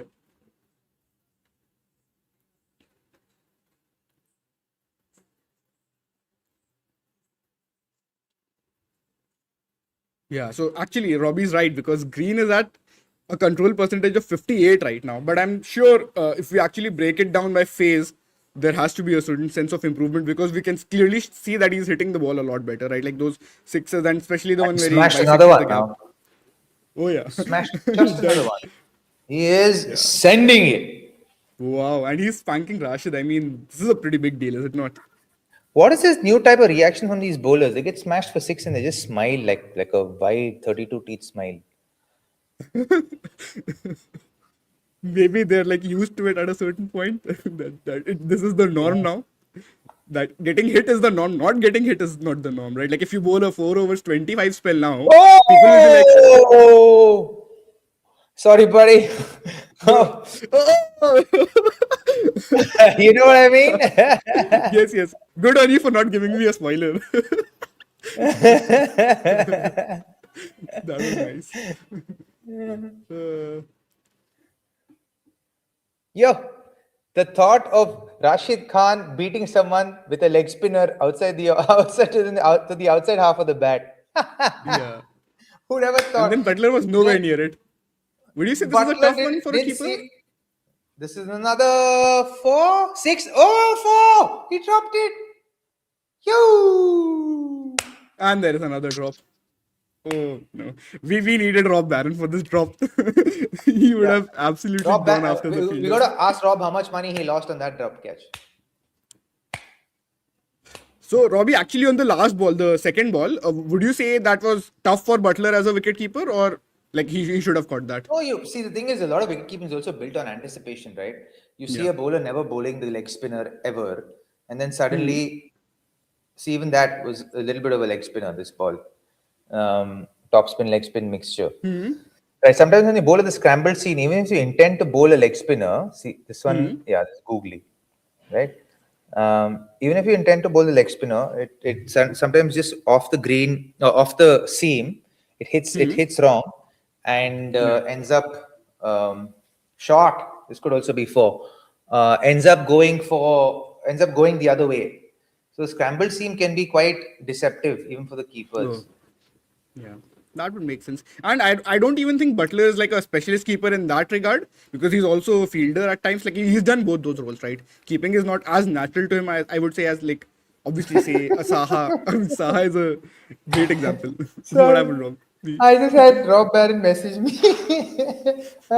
He's like, I had just bet wicket this over. So missed stumping, drop catch, my nan would have taken, and my nan is 95 years old and blind. That was so funny. Rob, that's awesome, buddy. I'm so sorry. Apparently, every time there's a drop catch, he's lost some money. I feel so bad for him. He hates drop catches in general. I think it's just like That's why he's he hates basic. it. He hates it because he's paid a price every time there is one. So that means how good are his instincts? How well is he reading the game to be able to call that? I mean, he does watch a lot of cricket. I will give you that. Yeah. What's the question? We've answered this one. We've answered this question. Yeah. Is there any new one, Vignesh, that we Well, can take up? Yeah. just like I'll that, read it. KKR are back in the game, no? Yeah, go for it. Yeah, it does. There's looking a lot better now. I'll read this. So Ashish Iyer has a super chat, and he says a lot of the batters that were a part of the World Cup squad might not return for the next series. It's not about form, but that they haven't. I mean, I think he means upskilled, but that they haven't upskilled. What do you think about this, Robbie? Well, Ashish, if you were selector, maybe that would have happened. But with the way Indian cricket works, I don't see many changes in that squad. But to be very fair, how can you change a World Cup winning squad? It's very tricky, right? I completely get that, but at a certain point, when you see guys like Shreyas Iyer or Rajat Patidar who are playing the way that they are, would they not make this team even better? Like I'm just saying, it's a What fair will conversation happen to is have. the squad will play, but they'll have lesser patience with non-performance moving Yeah, fair. forward I think because they'll be like that's these more than guys. fair. And the other thing is, Sky has That's just won a T20 World Cup as a captain, right? So captain. he How also can you wouldn't drop? want to go out just yet. Like why would he want to go out from his perspective? If you think about the whole thing, I know If form Sky is going to hadn't be a won that very World valid Cup, point. if Yeah, Sky then I hadn't think won the World Cup as captain, he wouldn't have been a part of that. He wouldn't have been in the squad. Yeah, then I think obviously you get in Shreyas Iyer instead of him. Like that's an easy fix. Yeah. I still feel like if you ask me on merit, I honestly feel Shreyas Iyer and Rajat Patidar both deserve to make it the form that they're in. You honestly don't want to waste their form, right? And they're both not very old either, if that makes sense. Like Shreyas is 30, I believe, 30, 31. And Patidar would also be around that same age bracket. So you can get like a good 2 years out of them for the next World Cup as well. And Shreyas, what I like with Shreyas is his pace game has upskilled big time. He's worked on his short ball weakness. He's Huge. become an absolute gun. Massive. Absolute gun against pace. He's become so good against pace. Yeah. He's Like, just see his batting yesterday, or even most of the run chases actually that he's done. He's just getting you actually 50s. he's actually worked on his what is that? His top hand game. If you watch his top hand, his top hand's working so beautifully. You can see him just work the ball out like that, off the back foot, off the front foot, which is why the sixes are going that much further, because he's allowed. Like you see how he's getting ready early. He's like really bringing that top hand down into the ball, and he's breaking his wrists at the right time, which is giving a lot of elevation, that extra kick to the ball that sends it the distance. It's fascinating. from a technical Is that standpoint. why It's he's what- playing the pull shot better now? He's getting ready early, and he's keeping his eyes on the ball. So earlier he'd take his eyes off the ball. So now he's keeping his eyes on the ball. True. He's tall. He's actually getting tall. You need to get tall when you play this the short ball. Like people get small, you become a small target, yeah. but you want to get tall. If you really want to hit the ball, you need to get tall. One of the things that Ricky Ponting always said is that for the short ball, your first line of defense is the pull shot. The second line of defense is the leave. But a lot of batters approach it from the first line of defense is the leave, the second line of defense is actually the defense, and the third is in the pull shot. That way, you're always prepping for the safest option first. So, and the safest option takes the longest time to get there. But if you're proactively trying to hit the ball, so you get tall and you try and do that. So even from here, if you think you can't control it, you can always leave it. Yeah. You know? I just realized that Ponting is the coach, and so he would have also worked a whole lot on his game, would he not have? He's one of the greatest players ever of pure fast bowling. So, no? Okay. You can't work on someone's game 2 weeks before the tournament. Like he's more that's of also a fair. like he's more of a manager strategist kind of role, fair. like from a football perspective. So True. That makes sense. Because he's also doing other gigs, right? Like he's at the MLC, I believe. He's got a family, so he also doesn't have a whole lot of time, does Ricky Ponting, right? correct. Yeah. So who would you say has helped Shreyas get better as a batter? Would you say Abhishek Nair? Praveen Amre. Oh, Praveen Amre. Oh, yeah. That would make sense. Yeah, definitely. Yeah. I know that, and he was like Praveen sir is someone who's coached him from a very young age, and so even before the IPL, he went back to Shivaji Park where we always go, and for a tournament to prepare and all that, and all the players in the Ajinkya went there. I think KL also went, but he went to Shivaji Park Gymkhana. But generally, Praveen sir's practice happens at Bengal Gymkhana. This is also in Mumbai or someplace else? Yeah, no, Mumbai. Right. Shivaji Park. You don't know where Shivaji Park is? Shivaji Park, I know. You said Bengal Club. That I have not heard of. Where is that? So Bengal Gymkhana is in Shivaji Park. Oh, it is in whole- Shivaji Park. No, that's the whole fair, Maidan. fair. No. I So know Shivaji Park. I know is, that. is at the top of the Shivaji Park. Yeah. I don't think I've visited Shivaji Park. That's why I couldn't click that. But obviously, I mean, everybody knows where Shivaji Park is. You have to go. You'll see, you'll see cricket very differently. You have to go. Yeah, I definitely have to go there once. It's beautiful I've only been to the experience. Wankhede actually in Mumbai. I went for the semi-final, the 2023 one. That was like quite the game to go for. But Yeah. like Mumbai cricket culture is something else. I definitely want to experience that a lot more. Like properly go and talk to the You people there. haven't experienced Mumbai cricket? No, I'm not from Mumbai, right? I'm from Lucknow, and so I've studied in Manipal. So I actually studied in South Karnataka, and I've been born and brought up in Uttar Pradesh. So first, my paternal hometown is in Behraich, which is a town near Lucknow, and then when I was in 8th grade, I moved to Lucknow. So like whatever exposure I've had to cricket is from these places itself. My family played a lot of cricket, like my dads and my cousins and everybody. It's a proper cricket family that I grew up in. I am easily the worst player in my family, but I am the one who is the most interested in the sport as a whole. Don't say And my don't dad- say that because you're going to be talking about the game a lot. Don't say you're I'm the worst player, not the worst expert. I can play a bit. Jared will say I cannot, but he's wrong. There's an interesting question Oh, Sarthak asks, yeah. that I think it's who's this? This is Nakul. Rovman writing Powell. cast. Rov. What's this? Rovman Powell was Who's holding the good green batting back. coach? Not necessarily. I think Green took his time to just get settled in. Yeah, and feel Powell was settled playing before fine going only. I out. thought like he not faster at a certain point. 27 of 19, No. and the other guy. I mean, Green was 17 of 19 at that point. So I don't even think I agree with that. We can look up their partnership as well. 1 second. It was an Yeah, so important Powell was partnership. 27 of 20, and Green is 24 of 23. So I don't think I agree with that. Shravan, what's up, man? Hey, Hello, all hello, good, sir. Robbie. How are you guys? I've seen All you good. guys Good, thank you. jumping out of joy. Bobby's I could explaining me how to only- play the pull shot and everything. Okay. Too good. Live masterclass. I was standing up, so I actually thought might as well show him. Yeah, exactly. Rob, is it out of the excitement what the counter punches from the RR? Okay, sorry, KKR or KKR. from like it's I that's understand No, man, you I have that a sweet spot. I had a slight back spasm 2 days ago. So sitting down for a long time is a pain in my ass right now, literally. Okay, fair enough. There's another question before this. We can take one that we can take that one as well, Vignesh. This one. Oh yeah, exactly. Yeah. RX Murli, Praveen Amre, they're very different type of coaches. RX is, I think, good for the foundational level cricketers. He's really good. And RX is developed a great business out of coaching, and is Where is doing he really well. based? And he's a very efficient coach. Bangalore. Bangalore. Fair. Praveen sir today for me is, I think, one of the best technical batting coaches in the country, maybe in the world even. He's one of those guys who'll give you a plethora of options, and then you can pick and choose which one suits you best.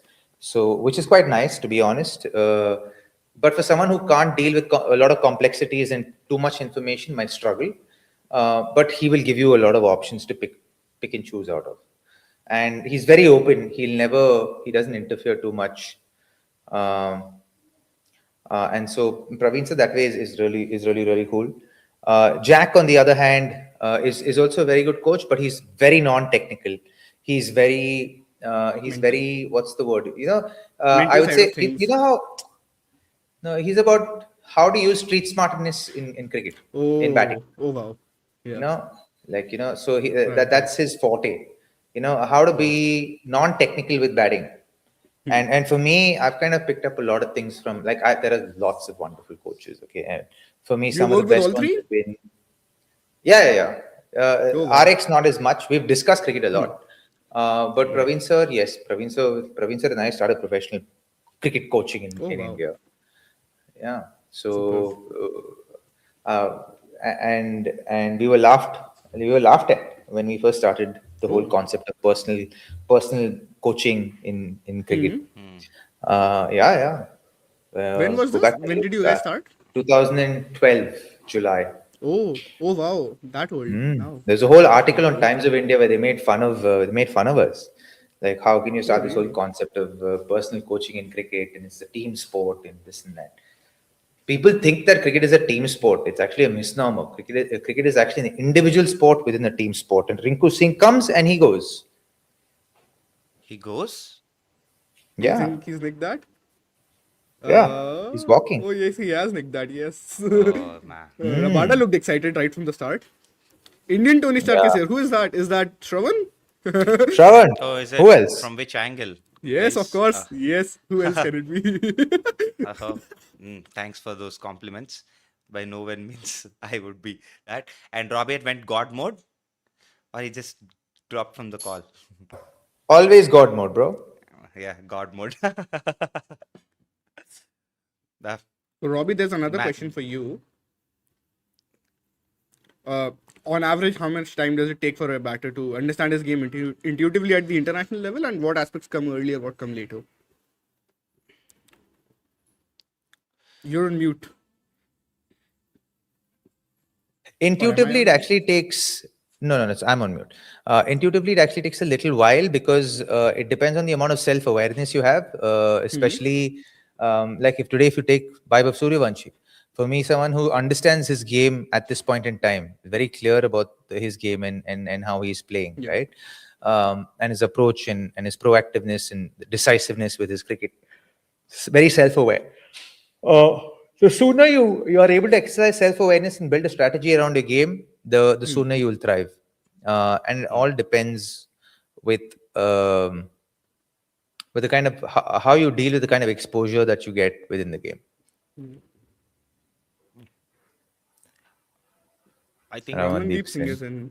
still there is a good chance that KKR can go past 210, 200 at least. Robbie, 210 what's your thoughts? looks tough because they've lost a lot of wickets. I think 200 is possible if these two bat till the end. Like they That's when- should. Yeah. 210 and all, wishful thinking, huh? You come from some lottery show or something. No, I just wanted them to Six. give a Competitive match. give some competitive match where Yeah, they that's a good actually shot. should show us. Actually, they should show some, the intent of we are True, back at least. Yeah, and the thing with That's Ramandeep good. also, I feel like he's not been at his best as a finisher. He was doing really well back in 2024. I think since then his performances have regressed a bit, but now might be a good time No, for him see, the to show thing is, he's we got a. say performance have regressed a bit, but how often has he gotten an opportunity? Yeah, We look at that's the people's life of a longevity. finisher. No, that's the life of a Yeah, finisher. so I like think. people are talking about Rinku's form also, right? He's been in good form for the last what? He's been finishing games for India. He played a match-winning knock, even in when Tilak and him batted in that Asia Cup, Champions Trophy, whatever that was. So much cricket that happens nowadays, but you see He that hit a a four in lot the of these Asia Cup, I guys. remember. Yeah, but like you, that's a finisher's job. Your job is to finish games. That you Correct. picked for that position. So, Yeah. so you got to like, are you performing that role or not? And he was Yeah. performing that role with a lot of panache, with a lot of confidence, and he was delivering results for his team. So he was doing that role. Now, can you define a finisher's role of and a successful role of a finisher with a unbeaten 60 or a 50? No, of course not. No, No, you I'm not can't. judging them on volume only. I'm never going to do that for a Yeah. finisher because I don't Yeah. expect Like that this only from shot them. But from like even this both the shots that both Anukul and Rinku that got out today, I find Correct, that correct. little like for me is like a little unnecessary. You can play that shot from the 17th over. Give yourself a chance because there is a certain pattern that works for you. Rinku Singh likes to take his time initially. The first six, Yeah. 7 balls, he takes his time. Then he starts hitting. Like this, I don't agree with. This whole thing of just coming in and swinging, as in, especially when you have a batter, you got to play the situation. You got to play the game. The I game think is it's also what what right now. suits you You best, want right? It's KKR. also Yeah, like you got to marry the two, right? So that's where how do you deliver a result for the team? Like you need to get a 200. You have a guy batting on 74. All you need to do is just build a partnership and give him the opportunity. So yeah. till like just give him strike. Just give the Yeah. guy strike and hold the other end. Once you feel you're settled enough after 6, 7 balls, then you start going after it. Like or when he gets out, then you go after it. Then at some point there's one set batsman who's able to play aggressively. Here, nobody's thinking like that. When you're not thinking like that, then like that's the thing, right? This our sport is an individual sport within a team sport, and everyone's trying to build their own legacy and their own and their own narrative. Fair enough. And sometimes you got to look at things beyond that and see, okay, what can I do right now to serve the team? Yeah. Robbie, how would usually a player assess? I mean, like at least get trained for this kind of Short. situations. Like, are they mentally already well prepared, or like the simulations or something that sort of things would be Batting going on cages? behind Do the you guys I'm scenes? have that, Robbie? I'm Batting cages? no, we don't have batting cages in cricket. No batting Not cages yet, during no. matches. I know there was some chat Uh, happening around it back few years back. I don't know if it's been no, implemented, nothing. but that's handy, No. I think. Is it not? Where is their Or not place? realistic? Jagah hi nahi hai. There's no place to That build is something true. like that, right? And you'll have to run back and do this is a bat. Yeah, you That have to might go only suck some outside. energy out of you. Yeah. So, sorry, Shravan, to answer your question, I'm coming up with a cricket coaching app, and in that, I've broken all of these pieces down to its like wow. nitty-gritties. So anyone who wants to pursue a career in cricket, that cricket coaching app, batting coaching app will have everything in it. Yeah, Wow, that's that's good cool, news to all the ones who are Budding getting Yeah. cricketers. prepared. So I think once the Amazing. IPL is over, I'm going to start building a community where I'll be conducting webinars and talking to people about batting and technique and all of that stuff. And that's stuff that I'm very excited to do.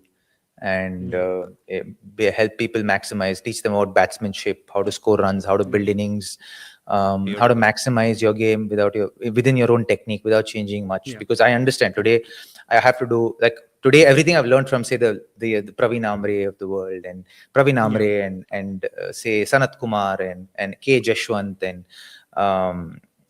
say my Murali, you discussions were or talking about, no? conversations with RX Murli, Murali. and then with say Hasi, Amol Mazumdar, like everything I've learned. There's so much that I've learned and understood. And you continue to learn, you continue to keep learning and growing.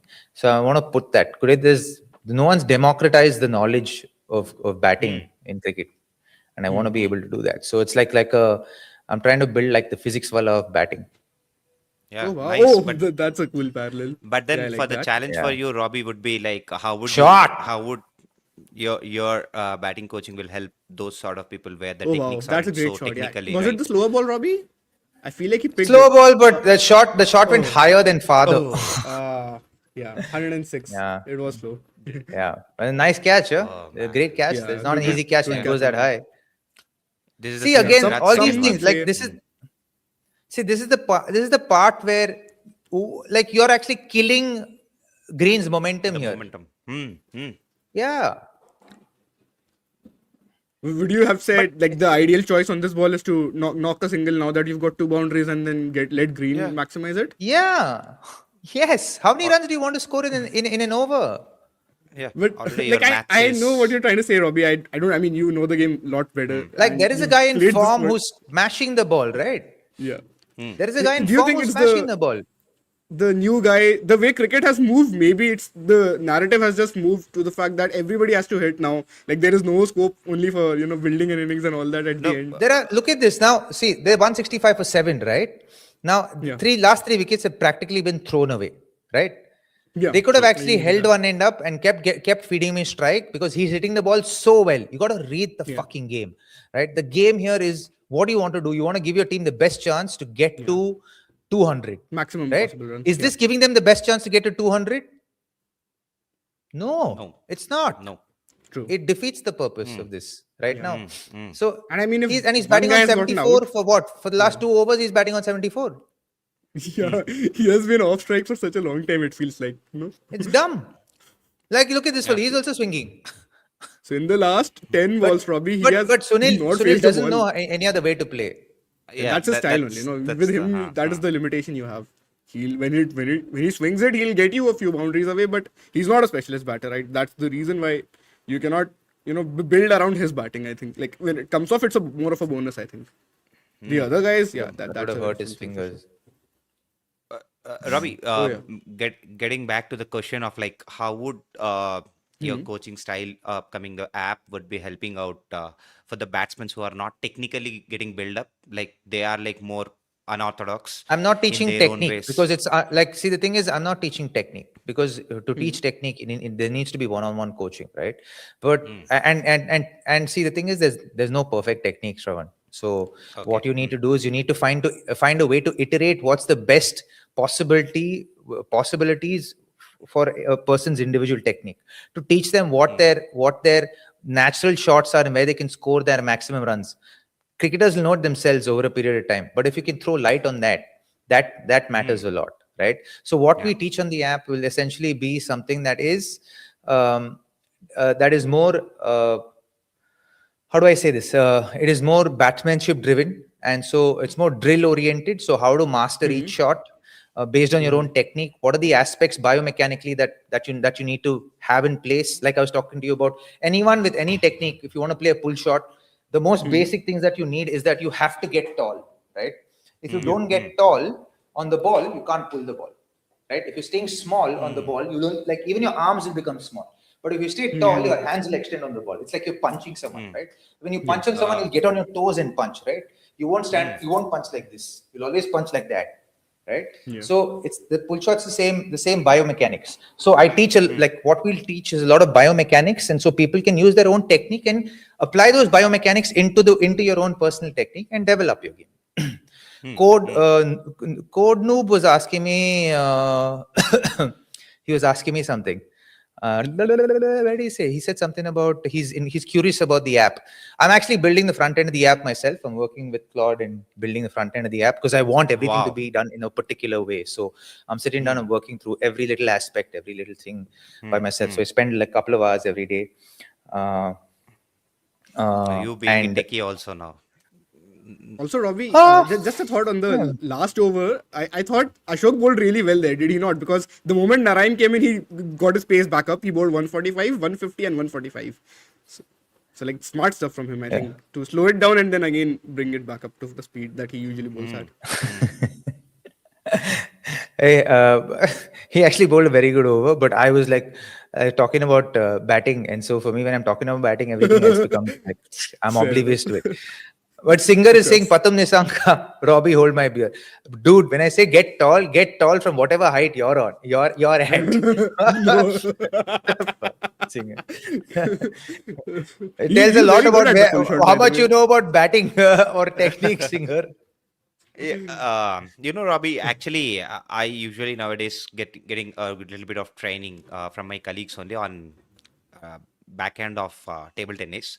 So they usually say that when you don't know exactly how to tackle the backhand part, no, because it's not a easy reflex for And a that's right hand gone. person. So That is gone. is it? Yeah. So in that case, Gone, they not say a that wicket. you Again, just mindless batting. बेचारा 2 run yeah. बनाया Yeah. पिछले 3 over में.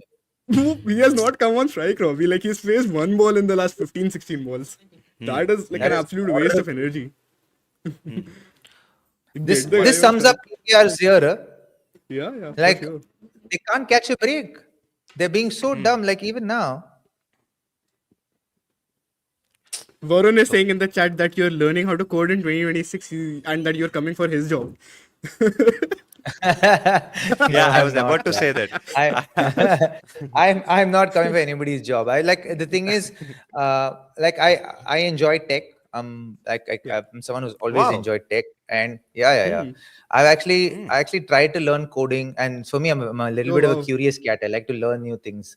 I've learned like the Nice. weirdest stuff. Like I've learned Vedic astrology, numerology, real estate, cryptocurrency, blockchain technology, all like these are like varied things interest me, so I kind of double down and learn. So for me, I like, hey, vibe coding, I like, hey, rock, and I like, oh, bolt, let me see what I can do with bolt, and let's see what claude is, and then I was working on chat gpt, and I'm also basically I was using chat gpt because as a high performance coach, you want to Hmm. be able to be with the times, right? Now tomorrow, Yeah. today, like when I'm talking about men's mental health, as men, we are not like, we don't share that easily, right? So for me, I was like, can I actually create an AI chatbot that is emotionally sentient, that helps men share what they're feeling, because then it doesn't feel like they're speaking to somebody else, but that it's an avenue through which they can just share their feelings and it'll be received without any judgment. So I'm actually working on something like that as well. Like I'm quite fascinated with chat. Yeah. So Andy B 2021 asks, he says actually, opinionates that Robbie makes so much more sense to max the 20 overs, smart plays to give the set batter strike or the guy with favorable matchup instead of just swinging. Like when you've Yeah. lost wickets, I also completely agree with this. Even I am not such an intent merchant that I'll You are say at expecting, four. see, now all those idiots who've gotten out will be expecting Karthik, the Tyagi, to give strike to Green. Green. Yeah, that is Yeah. not fair on Tyagi only in the But first we have place. Like seen this he's many not been times, expected to do Robbie. that. I mean, like we have seen like how many times we ourselves being a cricket viewer, we felt like, "Arey, ek over aur reh jata to what could have happened?" Like those things, how many times it has hurt us. Like whenever This we is support cricket our own smarts, teams. right? Hmm. Hmm. Like this is cricket smarts, right? Like Yeah. you are actually enhancing your team's performance by just being commonsensical. Look at this And shot, Tyagi man. has hit a six. But these things would be discussed in the dressing rooms Wow. too. I mean, like with your like where exactly in the dressing room these kind of scenarios would be discussed about openly. Oh, by the They won't way, discuss all Tyagi had this. went for a six. Yeah, we saw that. Hmm. You're on potato television, so Yeah, you yeah, saw yeah. this, I am on potato. reacted. Are you on Jio Hotstar, You saw Shravan? this, reacted. Or the TV? Actually voted. Uh, man, I hate this when I No, this. no, which one are you on? TV And or Jio Shravan Hotstar? loves reacting. Oh, by the way, Shravan. I Hmm. know. Shravan loves reacting. Mhm. Correct. Robbie, please, Deepak has found once someone had. exactly like Deepak, by the way. Shravan is like I'm Deepak. from his school. Hmm. Two nerds. That's a. Two innocent nerds, both of them are. No, okay. By the way, I just want to know that, Ravi. Like, so yeah, where exactly you guys discuss about this, like gaming smarts or game, reading about the game. Game When awareness. one Yeah. one can. I'm telling you right now, I'm telling you today, there are people that I'm working with who are professional cricketers. They have no idea, dude. Some of them are like, some of them like today, a lot of the cricketers that exist today have no method to madness. What they have is immense talent, a lot of hard work ethic, but and great instincts, right? Hmm. But Hmm. when they when it comes to batsmanship, no one's really taught them batsmanship. Hmm. And I think that is a batting coach's primary gig is to teach people how to score runs, how to Yeah. pace in innings, right? Hmm. Those are the things Correct. that need to be taught. Technique today, everyone's working hard, but you got to teach I people mean, how to score Interesting. runs. Yeah. Also, If Robbie, you're did you at just the see top Green again level, took a single of the first ball? Should Yeah, he he not has be to take a farming the strike single. here? But yeah, he should be farming farm strike strike. now, no? Yeah, Arey, but now no, he's farm strike back. first, now he has got it back. But I mean, should you not be facing most of the over and then take a single? I know Tyagi got a 6, but surely Green has to face most of the next 2 overs. look, To your I think point you of guys would batting have seen sensibly. already what happened Yeah. now. Oh man, okay. Yeah, I just don't want to react now because I know that you This guys is have already exactly what I'm watched it. saying. Why did it? Why did it? Again, not lack of farm presence the of mind, strike? but you can't expect presence of mind from a in batting from a fast bowler, right? Who bowls 150 No, it's pitch an hour. not His Tyagi's job is fault to bowl only, 100. but that's what I'm saying. He is not expected to do Yeah. it. What I'm saying is, why did Green not farm the strike? He could have very well done that, no? He's in good form. He's finally got strike. You play a couple of dot balls, get a couple of boundaries maybe, and then try to play the 20 overs, right? Now he's going to farm strike definitely. Once Weber gets him Like back how on. KKR have shot themselves in the foot here is not even funny. This is It's a frustrating, honestly. horrible I can sort of imagine innings how where. like Yeah, I sorry, can go on. imagine how frustrated the fans are. Yeah, Yeah, like yeah. it's Yeah, just yeah. genuinely frustrating. Absolutely. It's like such. It's just common sense. All you need and Yeah. like people are coming into bat. Mhm. Like they're coming into bat. All you need to do is tell them, hey, just feed that guy strike. Don't hit the ball. Just Yeah. take a single and go to the other end and support him. Yeah, exactly. Dumb. This is No, just dumb. like I just don't. I think only twice I would disagree with Green here, where he has taken a single of the first ball in the last 2 overs. I think he should not be doing that at this stage. He should farm strike, to be very honest. Like I get at least with Narayan, because he can swing the ball. You want to, like, you're like fine, okay, you can trust him a bit. But with Tyagi, he, even though he hit a 6, I think he had to farm strike, and now he has to farm strike. He has to play all the balls till he's there, and they might just get bowled out now. Robbie, who would have thought that when Yeah. when Roy and this guy were batting, Roy and Green were going fine. Idiotic. That partnership. Just So if you look idiotic. at the Roy and Green partnership, they added 60 and 23 balls. Just from that point onwards, they have not even scored that many runs. They've scored 18, 1, Yeah. 19, 7, 26 runs. They only were since they then. were at 150, I think, in the 14th over. Exactly. And that also was what, 4 down? Yeah, that was 4 down. Exactly. And since then, they've lost 5 wickets. I think till the Somebody's fifth wicket Kundali has is not been- right. You started. Come on, Robbie. I just don't want to hear it from you guys.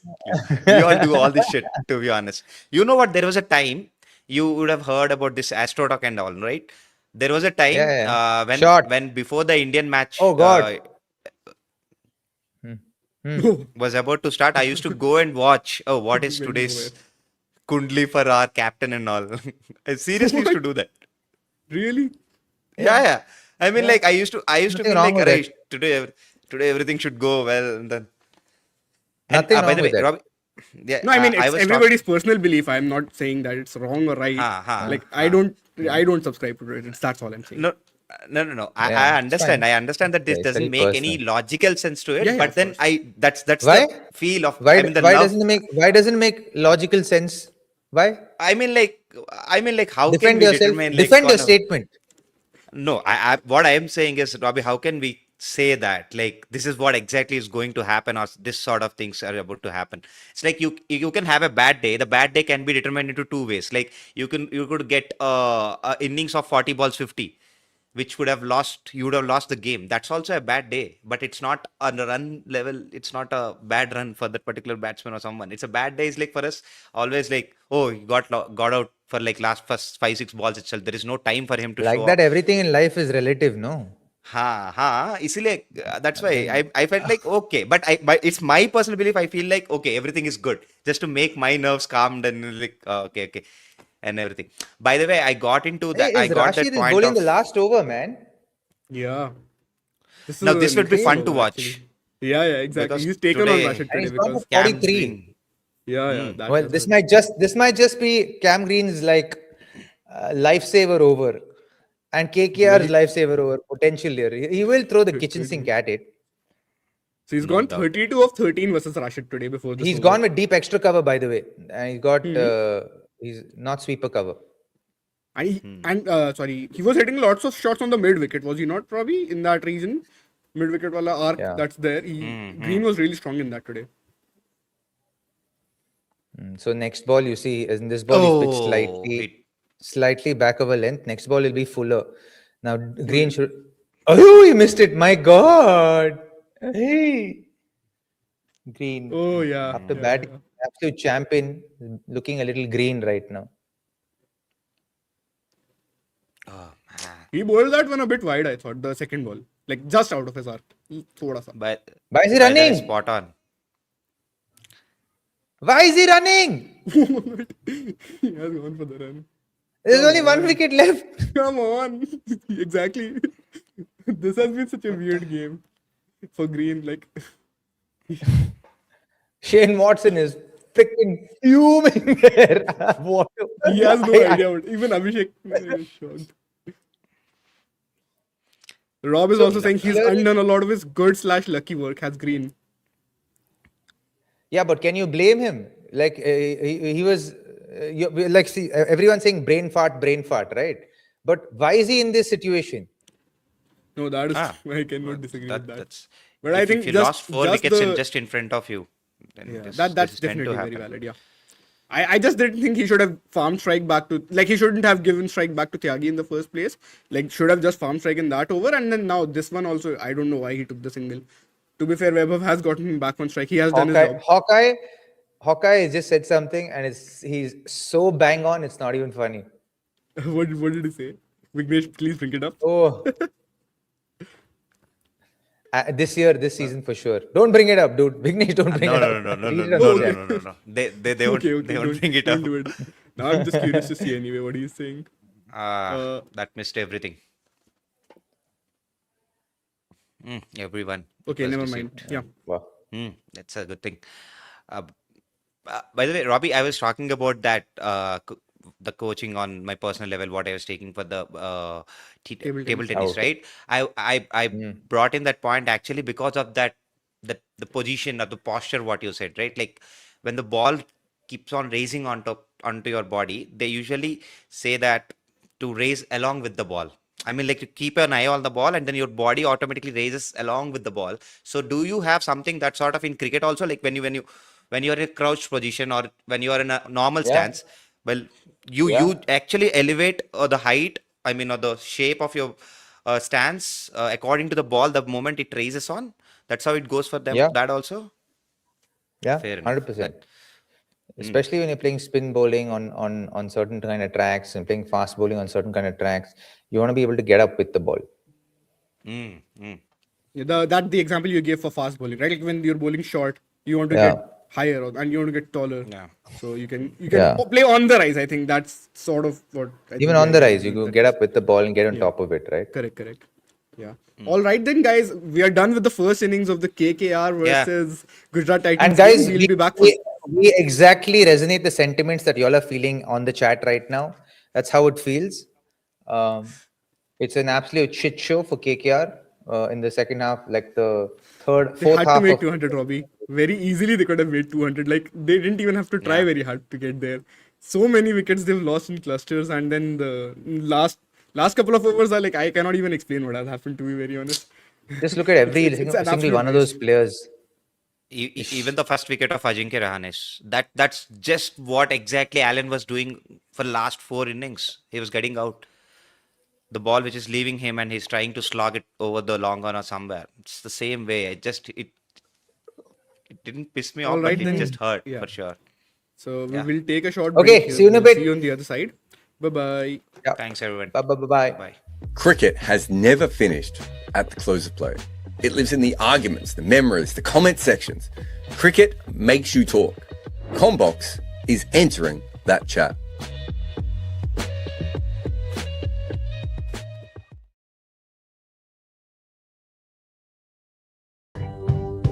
Combox. The game lives on. So, Shayan, tell us what you wanted to, or what, sorry, tell us what the other two guys wanted us to talk about and then ghosted us on. Yeah, so the topic was basically, should KKR have retained Shreyas Iyer in the first place? Was his non-retention justified? Like that is the argument here essentially. Okay, so I think now the common consensus, if I can put it out for everyone, is that most people believe that it was a horrible mistake and that they shouldn't have done it at that time. I would have to go back and have a look at the notes and everything else of what I had written at the time, but I don't remember. I always thought it was a bit odd though, because there aren't that many Indian batters of that quality in their prime, right? Who you get rid of. I think what's made it look worse is that Shreyas is better now than he was at KKR, right? Exactly. But that last year, Cheyenne, I don't know how you replace a batter who averages 40 with a strike rate of 147. Was it 147 or 143? I just lost it. Right? 147, yes. 140. So you've got a guy about to hit his peak. I think he was about to hit, 28, 29 at this point, or was around Correct, 28, 29. Yeah. And you say to yourself, no, we're going to go with a guy called Venki Iyer who's played very few games, right? And isn't as battle tested and isn't at the same level of talent. And Dre Russ, who comes off a great year, but is 1,000 years old and has knees who are 2,000 years old, right? I think even with that, there aren't that many players who are captaincy material and absolutely dead certainties in your middle order that are available. So I can understand why fans are looking at it from that perspective and thinking that this wasn't a good idea. Cheyenne, what's your rebuttal? See, essentially, I think we are obviously warping our opinions with the current version of Shreyas Iyer, who is an elite player of pace as well as spin. Back when he had that great season, back when we had a very good season with KKR, I wouldn't say it was a great season simply because he didn't have to do a whole lot. Salt and Narayan were scoring all the runs, and True. that meant Shreyas could do his job against spin. Like, he was a solid role player for me, and I mean, he was a good captain as well. And I think averaging eventually ended up 40s winning over it, a role player, though, isn't it? Jared, I mean, the true strike rate, I think, is about par for that season, if I'm not wrong. And No, but I don't think you're a role player if you're averaging 40. Like, that's carrying a big load, man. Let me look this up. Anyway, so while I'm talking about that, the point being that, you know, if you look at that KKR team, there are so many options of players that you wanted to retain in the first place. So so we had, first of all, their biggest retention was Rinku Singh, who they retained for 13 crores, which is more than fair. I think we can all agree on that, simply because you don't get finishers of Rinku's quality. Now what has happened after that is perhaps something none of us could have seen coming, that he has not really had the same amount of returns, but he was winning them games. In 2024 he didn't have to do a whole lot, I will give you that, but that was a function of the top order having the season. I've got no problem right? with keeping Rinku at 13 crore, was it? That So seems Rinku fair. they had at 13, correct. Yep. Then they had Varun at 12, which has to be a steal, right? Like, none of us are arguing that, for sure. And even with his current form, like, that is very recent, like very, very recent. Now, in hindsight, you can say anything, but I think at that point he was one of the hottest properties in the market when it comes to spin bowling, right? Then you've got Sunil Narayan for 12 crore. I think that is also fair. He had perhaps the greatest season for any player ever in the IPL in 2024. When you look at it from an all-round perspective, I mean, nobody was able to hit him. He was taking wickets. He was scoring runs at a very, very brisk pace. So I think they had to keep him. Andre Russell, who they have for 12 crore. Now, your logic about his, him having knee issues and getting on, I think that is fair. But how do you not keep him when he has the season that he does in 2024, right? Like, he's one of their important players in that year. Yes, but the other way of looking at this, and we talked about it at the time, is there was always a chance within 1 to 2 years that Narayan and Andre Russell were going to be done, right? Fair. And so this is a new cycle, right? So if it's a new cycle, who is the better option here? You can't replace Andre Russell, right? But chances are in the mega auction, they weren't going to be able to replace Shreyas Iyer either.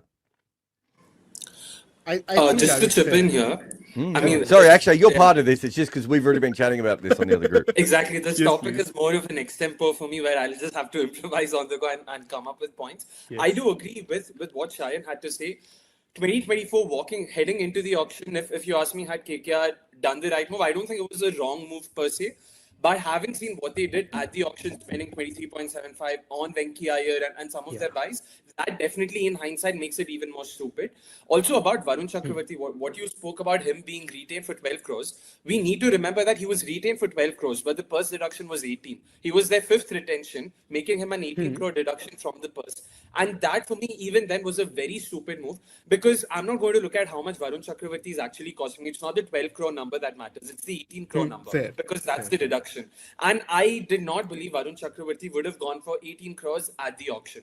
And that's where I couldn't understand why did they have to do that. Same goes for Ramandeep Singh.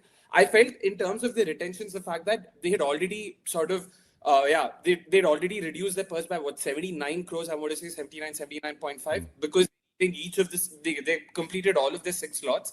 I felt that's where they probably lost the plot. They really went overboard in trying to retain their players. We all remember that extremely popular quote by Venki Mysore, when he spoke about buying Venki, he was like, we are not the kind of team who lets go of our players. We want to buy back everyone we want. We saw that in the 2022 mega auction as well. They went after Pat Cummins, they went after Nitish Rana, they went after Shivam Avi. We've seen this pattern with them where they want to go after their players or go back to their players. So having seen all of this, Shreyas Iyer, them not. I don't know if there was any bad blood there, but yeah, it was very bizarre for me. Having seen how the auction panned out, yeah, it was a very bizarre move for sure.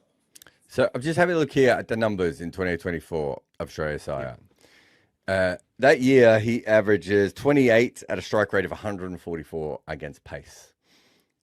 So that is the year I was commentating on that year, and so I remember I was doing a lot of cricket 8 stuff, and I remember saying he looked so much better against pace. The pattern was already there, right? We had seen it. That year against spin, he averaged 129 against the spinning ball with a strike rate of 151. Now, so if we go Moneyball on this, right? You have to be able to recreate it. No one thought that Narayan was going to have a bunch of more incredible batting seasons because it had never been consistent before. Yeah. The Narayan Russell thing absolutely makes sense because it's such a dynamic partnership. But if you take it into that part of the mega auction, right, at best, you think that you might still be competitive by year 2, right? So I'm happy for them to have done that with Andre Russell. But then why spend 23 crore on a guy who had been wildly inconsistent, who was a late bloomer, it wasn't like he's a sky late bloomer either, right? Definitely. When you could have spent 5 more crore on a player who gives you extra skill because he's a captain as well. Correct. Might be one of the best players of spin. So I just think I think it's hard to say that KKR made the right decisions. If you say they made the right decisions with retentions, I think then you have to say that they had to win in 2025, right? Or hope that Andre Russell was still here. The other thing I would say just about injuries in general, like just about Andre Russell in general, I would hope, and I could be wrong on this, guys, that they would know more about Andre Russell's knees than the rest of us do, right? Yeah. We know that every year it was a strain for him to get back on that field. Yeah. So you're taking a big chance to be able to do that, right? There isn't another Andre Russell. No other team was going to be able to get him for more than 1 or 2 years anyway. Whereas once you go, it's very hard to get KL Rahul or Virat Kohli or any of these players, right? In the auctions, right? It's really hard to get them. And so I just think from that perspective, and that's one of the reasons Shreyas Iyer went for so much money, right? He did. It's not because of how good he is, because we all agree he went for too much money, and we all talked about that at the time. But we also said the reason people have paid him is he's an Indian player coming into his prime, and he can give them captaincy. That means that we can make the argument that he wasn't worth that much money, but he was specifically worth that much if you're trying to build a franchise around someone, right? Yeah. And I think this is the thing that I have the issue with I get that Andre Russell is really, really hard to replace and that they would have had to change the way that they went about things. But I don't think they understood how hard Shreyas Iyer was to replace. Now, Jared, I think the argument here would be, would Shreyas be retained for, say, 12 crore? Or how much would you retain him for in the first place? Would you also not know his market value and want to be retained for a higher amount?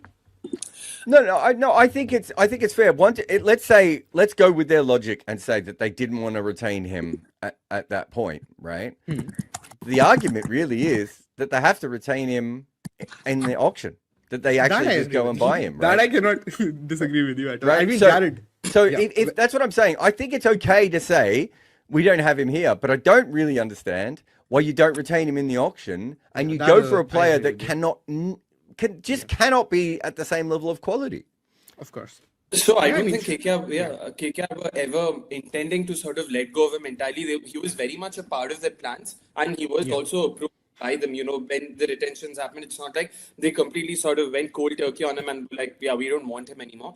The disagreement stemmed from the fact that Iyer believed, he deserved more than 18 crores, and KKR, again, rightfully so, believed that he probably doesn't deserve the 22, 23, 24, whatever he was expecting. Once again, the question then is, why didn't Rahul went for 14 crores? I still don't understand. There were options available. I would still say, to add to what Jared said, they probably underestimated how difficult it would be to replace Iyer. I still believe there were options available, but they just ignored all of them. They ignored each and every option available of the very few that were there. And they went after Venki Iyer like a mad, I don't know. Okay, I should probably hold on to my words a bit. Yeah, I mean, the thing with Venki is he actually has a good year in 2024, right? He does. But Yeah. how old would he have been? Sorry, I'm just trying to get his age. So he's like 39. But he's not coming off the back of like bunches of good years, right?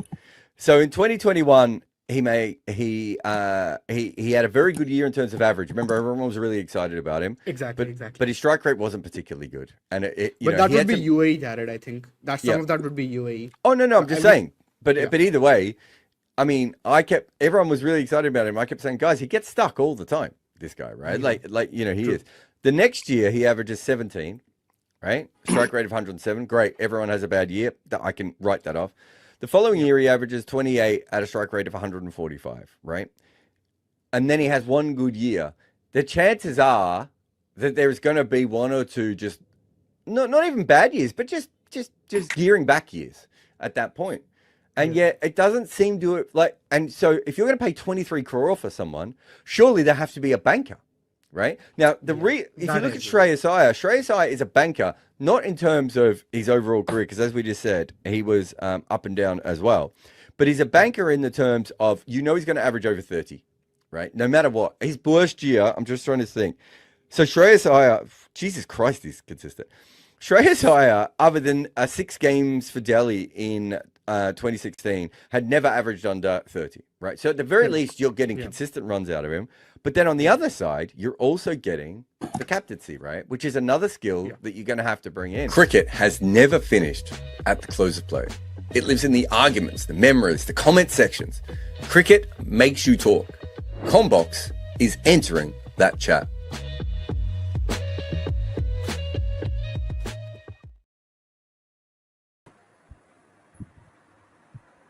Hello everyone, welcome back for the second innings of the Hello, match. Shravan. We have Deepak with us here.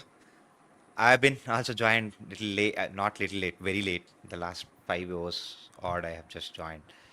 There was a power outreach in our area, so Yes, just waiting for the match to kind of get little formed up. what do you make out of the first innings total, Deepak bhai? I understand you would Easily like to 20-25 runs short, because they were bossing at one point of time.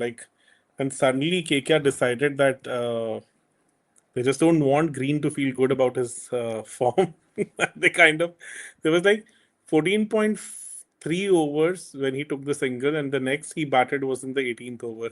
For good 3 overs, they didn't even let him face a ball. I mean, like, that's one part of it. And then looking at the dismissal of Ajinkya Rahane, it's like as a like of Allen was so upsetting to see. Like we have been discussing this thing, I think, in our post-match reviews and all, right? Like where Allen tries to go towards the long on for the ball, which is leaving him out. Today, Rahane did try to do the same thing. Whereas, if you see, the second ball was an actually similar one, but Seifert rode it very well and driven it for a 4. That's exactly what even the commentators were talking about. This shows the clear mindset. It's all jumbled up at this point of time.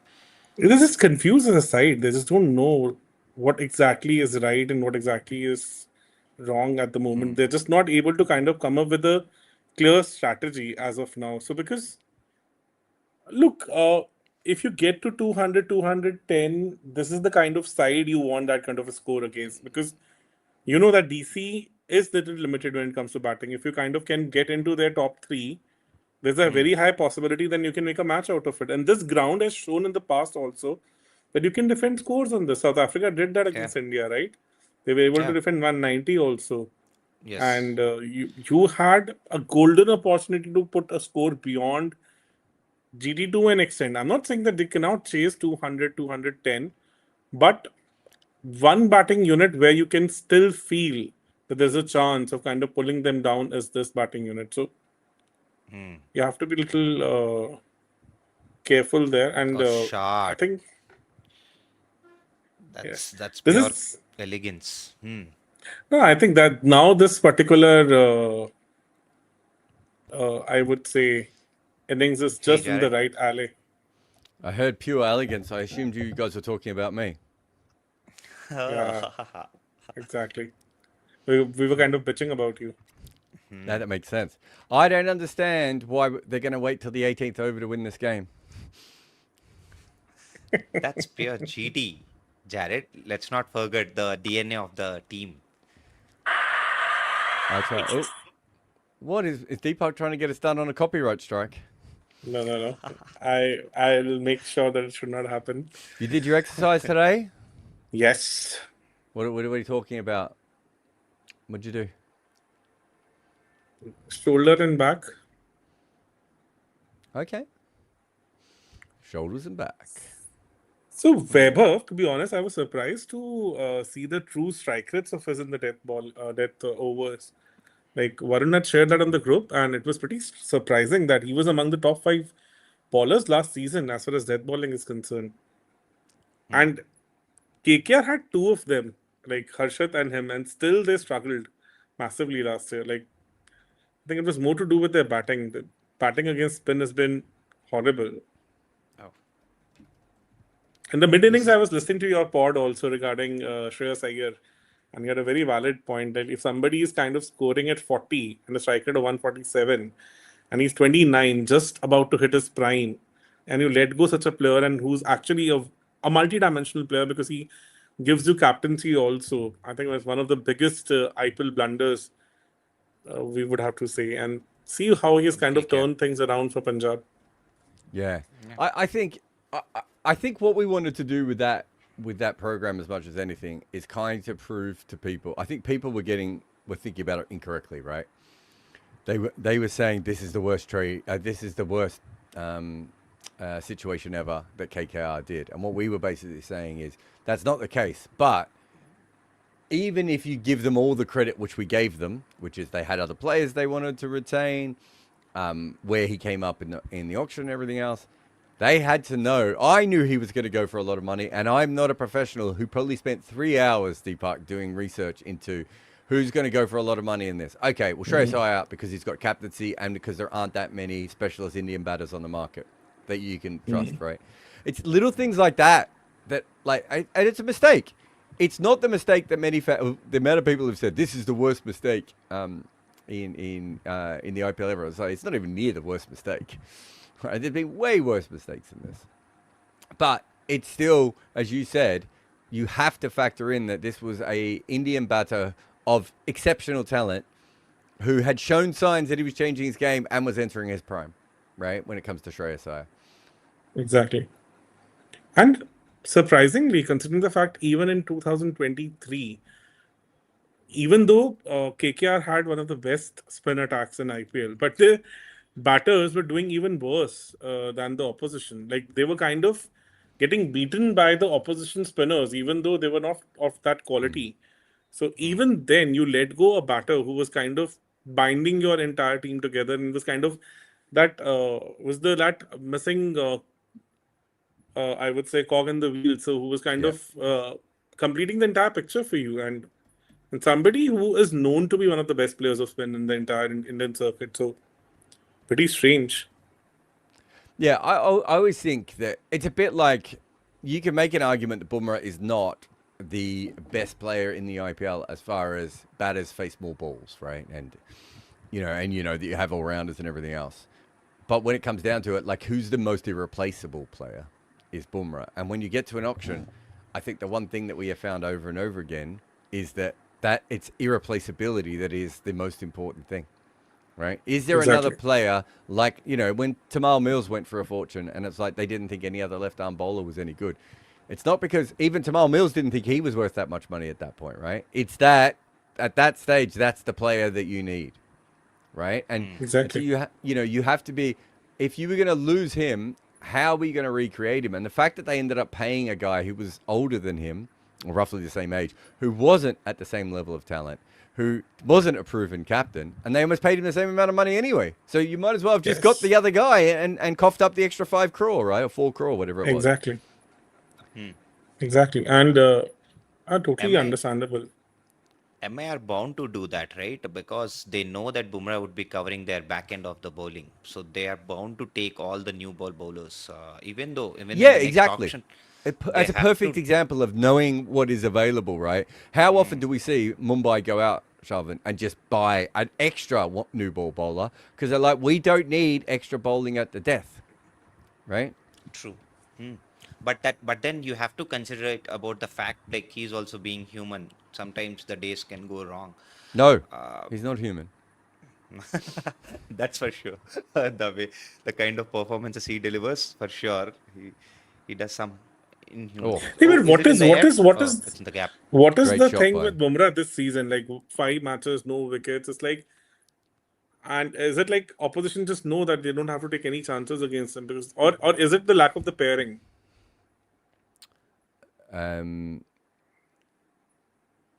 He's bowled a lot of full tosses. Robbie was wondering if he's a little bit slower. I'm not sure he's slower if you looked at his overall speeds, but that's because half of his balls haven't bounced. If you bowled, but this is one of those things of, I know you love this sort of stuff, and people in the comments will love this sort of stuff. But if we bowled every delivery that he's bowled again back, right? Let's say we bowled it 10,000 times. What's the average amount of wickets would he have taken this year? It's not 0, is it? Is it 4? For Is sure. it 5? Do you know what I mean? So like sometimes we had this conversation with a beautiful shot from Gill again. That's 2 glorious. beautiful fours here, Straight one break. through covers and one straight down. We had this conversation with about Finn Allen with Akshay yesterday, where he was like, he's out of form, and I was like, I don't think he's out of form. He's seeing the ball perfectly. He's playing the wrong shots, which is a different question that you can make, right? But it's if Finn Allen had batted the exact same way for 4 games as he has in this tournament, chances are one of those games he doesn't get caught, and Finn Allen makes 100 in that game because he goes ballistic afterwards, right? And now we're saying he's in form, right? Like there is an element of like when you're looking at these sort of things, you have to look a little bit beyond that. I haven't looked at Bumrah and been like, he's bowling so bad he shouldn't take wickets. Whereas with Varun Chakravarti, even before the figure started to show bad, I was like, he's not landing the ball right. Like, Yes, you know? exactly. The Makes same with sense. Noah, right? With Noah's figures and Varun Chakravarti's figures haven't fallen off a cliff. But there was a period of time where it was like, well, this is not the Noah Ahmed that I thought was going to become the best spinner in the world, right? Like he's taken a step back. Bowled well recently, but in those games beforehand, even in the World Cup at times, right? Like they dropped him, didn't they, Afghanistan for 1 game in the World Cup? Yes. Who's- They didn't and play I him couldn't against believe it at New the Zealand time, also. and now I was like, okay, I think they saw this before anyone else. In fact, they didn't play him in the first match against New Zealand, and there was a lot of hue and cry. That was it. Yeah, it was the first one, wasn't Yeah. it? So, I mean, I think you have to do that with these sorts of players, right? What a shot! This is where this guy's special. Oh, well, This he's hit a is 6. Amazing. It Yes. is. If you bat for Gujarat and you hit a 6 in the power play, do you have to retire out? That's like 50% of the sixes for the match done. Yeah, exactly. He created that pace, I think, by coming down the pitch. Yes. But to be honest, this is where we feel so bad for this guy. Like, just that born in a very different era, I would say, because the way T20 has Well- evolved in last couple of years. Like in 2023, he had the banger season where he was almost like he scored around 900, was scoring hundreds for fun, almost won the tournament for his side. And then 2024, everything changes. The whole pace at which game is played now has changed considerably in last 2 years, and Gill is finding himself in a kind of caught up in the middle, and where he's just not been able to. I'm not saying that he's not able to upgrade his game. It's just not come. Such a thing, this cannot come naturally to you because the way Abhisheks of the world are kind of tonking it just cannot happen overnight Oh, to you. sure. Sudarshan has just It just hammered a sweep held shot. the ball. Yeah, from Beautiful outside shot. leg stump. I always remember when the Big Bash first got started and Chris Rogers didn't know what to do, right? And he went off and he ended up playing first-class cricket in New Zealand because the Big Bash was on. There were no test matches at that point. And he's like, well, what? I think he played like 1 or 2 games just to keep his eye in during the summer. Like, talk about like being out of place, out of time, right? Got a guy averaging what? High 40s in test cricket who's suddenly like, what do I do for a couple of weeks? Yeah. Well, we just did the whole piece on Yusuf Pathan. Have you seen that one, Deepak? I was about to. I What got kind of that an on arsehole are you? I just started it because the moment I opened my Instagram, your post was there. Like where you had mentioned that we all misunderstood Yusuf Pathan for all these years. He was Yes. ahead of his time. And he's the one who showed us the path for the Yeah. future. That's seriously eye-opening, Jared. That's really credit to you. Like I I couldn't wasn't find the thinking on video. those lines. Another 6 here, by the way. But yeah, Yeah. sorry, I couldn't Sharvan. find the Sharvan, keep I saying couldn't- nice things about me. But where exactly is that video? But I couldn't find the video. It's on Combox. It's on the Good Areas channel. It's good areas, Jared. Where's the, But I that was I was watching the Shreyas Iyer one today. Hey, hi, Rob. Where you had discussed it with. I think this must be the next episode then, right? So those are podcasts. The Yusuf one is a podcast, but it's also a video where we do it, with the narrative and everything. So it must be the episode number 130 then, right? Because I was watching 129. Oh, I have So no 129. idea. No. So Episode- that's what I'm saying. There's 2 videos on Yusuf. There is there's one video that's a podcast where me and Varun talk about it, and there's another one where it's the actual case and the narrative. So You know Robbie me. is also here. Deepak, I'm never going to come up with just one form of content. If I come up with a good idea, I'm going to milk it like it's Rob Barron with others. Hello, everyone. Hey, do you know what I like about the fact that Rob Barron and Robbie came in at the same time? You know, when you're Yes. at work, right, and a male and a female come in late on the same day together, and then they ride in the elevator and they arrive in the office at the same time, and everyone's like, even if they're not having an affair, everyone's like, but are they having an affair? I'm just saying, is it possible Rob and Robbie are having an affair? Are we Rob and Robbie. You could do a lot worse than Rob Barron, Robbie. I'm just That's saying. true. Rob and Robbie. I mean, the offer's there. I don't think my wife would mind. So is the man of the relationship. Huh? Definitely not you, Deepak. I'm not even in the relationship here. It's like about we're discussing about Not Rob with and that Robbie. attitude, not Deepak. Yeah. So look, it was supposed to be my date with Rob today, but then everybody turned up. Like earlier, it was just me and him signed up, and then Oh, I'm So sorry for trying to help out. So you should be. that means yes. So now I was just asking that question. Who's the man of the relationship? It's not Rob Barron. I don't know what I am. I'm not sure I'm the man in the relationship that I have with my wife. Yeah. Certainly the case with me also, I would say. I mean, I think having met You don't you and have your to wife, say. You having know. met you and your wife, she's certainly the better athletic Robbie knows specimen, it. isn't she? Robbie knows it well. She's a swimmer, isn't she, your I wife? said that you don't have to say. Without you saying it, we know it. Yeah, she was the best in the Northwest back in the day. Oh,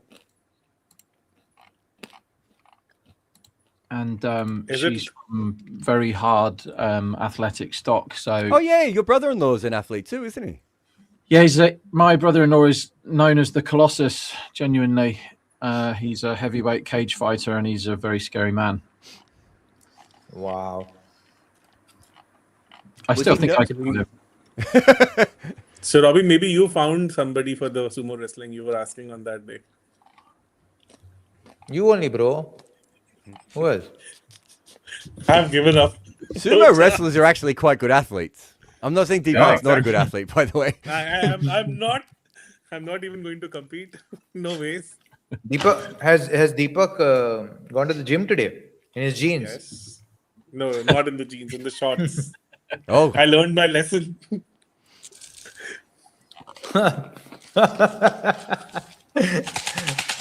Too funny. So now, in my shots. I always remember that, Robbie. I don't know if it happened as much as in India, but I would always love it when like you would turn up to cricket training, everyone was in really serious clothes, and some guy would turn up like it just like jeans and a t-shirt and like try and bowl 90 miles. There's actually a great story about that in has he hit this? No. Thought he backed away with an edge off 5 up there. There's a great story about this in basketball where Larry Bird gets a big college offer, and he goes to college and he hates it and he leaves. And then Indiana say, well, why don't you come down and play college with us? And he turns up and they're having a proper practice, and he's wearing like jeans and dress shoes. And he goes, I'll just play. And apparently he drops like 40 points on them all. And he's literally, while he's wearing the jeans, just slagging them all off the whole way. Like, Oh my Are God. these the best players you have? Like, surely you've got better players here? Mad.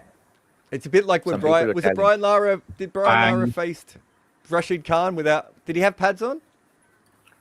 Does anyone remember? I think just don't one, think he had- maybe just one Shot. part, I guess. Or was it This is the Dravid? front.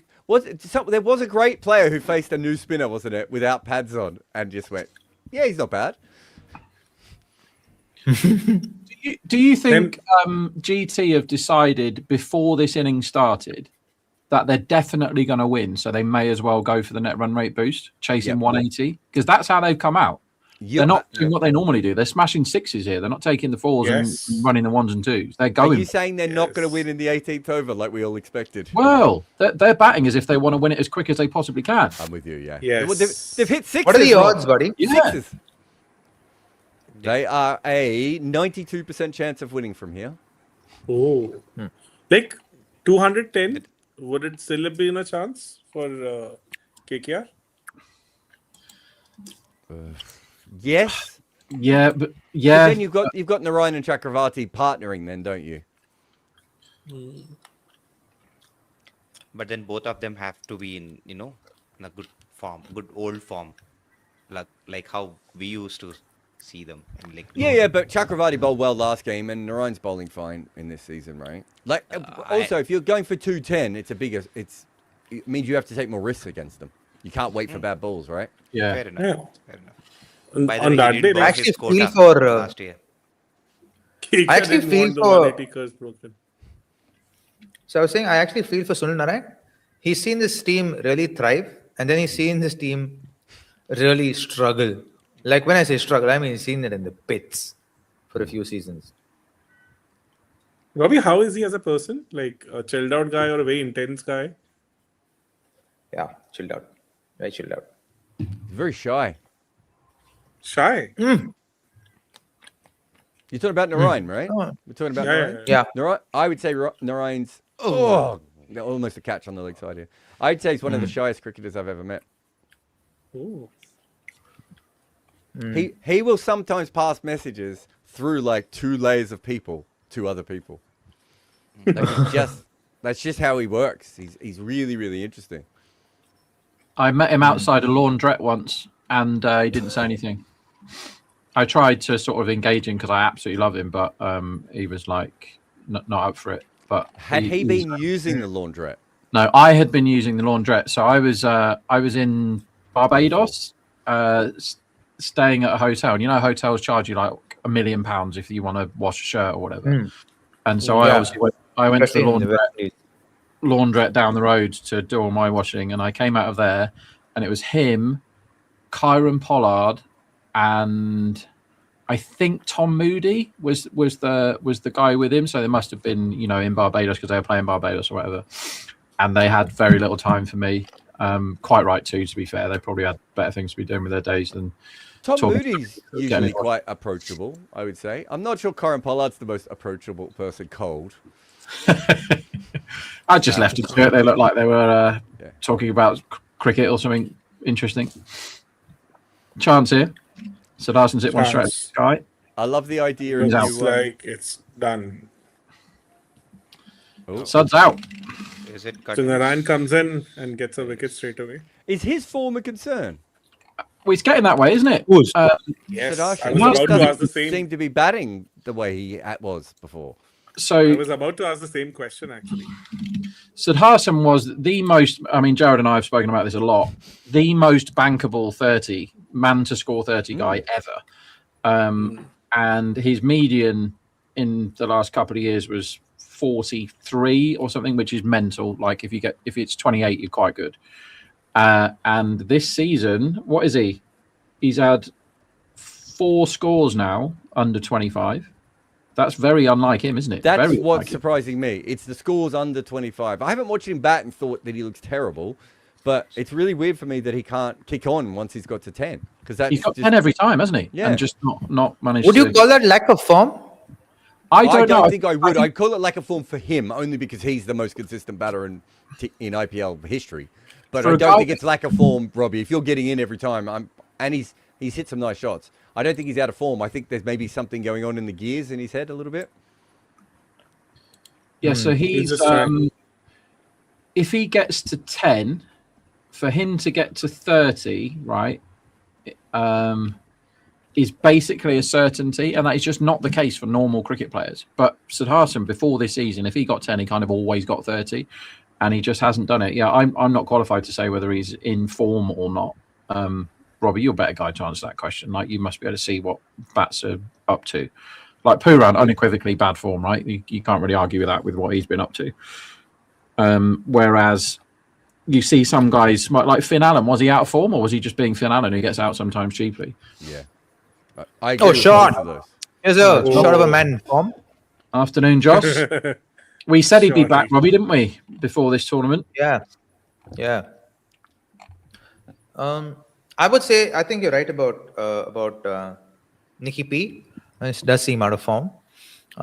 Finn Allen is, I think it's circumstantial. I think I wouldn't call it out of form. It's just generally how he plays.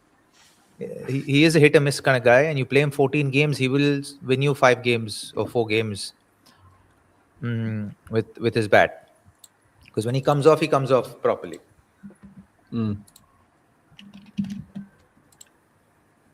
What was funny about that innings today, Rob, was that Rahane went in to open the batting and decided to play Finn Allen's shot. Yes. He really did. And out to the... He was playing across the wrong line, wasn't he? Should have gone the other side. Yep. I mean, what I don't know... Oh, hello, Josh. So Narayan is unplayable unless you're Butler, who is 10 off 3 against him. Bloody hell. It was an amazing shot. It looked so easy, that shot. And even the dismissal was exactly the same. The way Finn Allen got out. That's what I'm saying. He played Finn Allen's shot, right? Like, exactly. Step by step. He went, I'm going to open the batting and be attacking like Finn Allen. I'm going to play across the line when I should hit straight, and I'm going to go out. To be fair, I do think Rahane's not quite at his best at the moment either.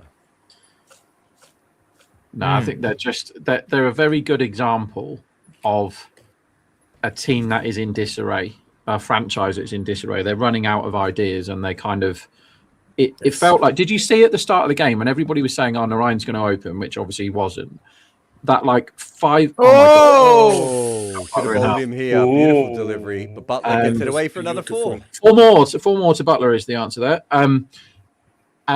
Basically, everybody had a helmet on. And it was like, well, which of you lot is opening? And what are you going to do? Why is Cypher in without Allen? And why is Rovman still there? And why is Green still there? And what order are they going to bat? And it feels like nobody really knows what they're going to do now. And now they've burnt 2 Narayans. And Narayan was looking completely unplayable 5 balls ago. And now he's 2 overs, 1 for 19. But everyone else is getting spanked. It's Chakravarti or bust, isn't it?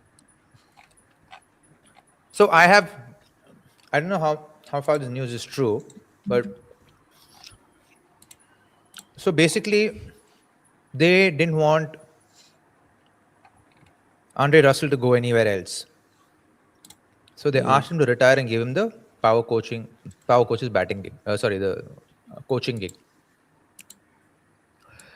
I felt he could have played for another couple of years, just as a finisher. In the IPL or in the IPL. Because he is playing other leagues as well right now, right? So I thought he could have played the IPL just as a finisher, not as a bowler. If he didn't want to bowl, I could have played as a batter for sure. That would have solved so many of your issues. So you would have him instead of Rovman? Yeah. Yeah, fair enough. Can I ask you what a power coach does, please? Because that sounds like a good job. Your guess is as good as mine. That's what the girls used to call me, Rob. The power coach. Power coach. Power horse. The power horse, yeah. The thrust manager. That's what I'd like to be known as.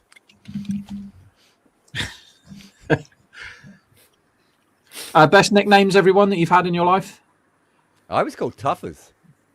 Tuffers for the Tuffers. bowling.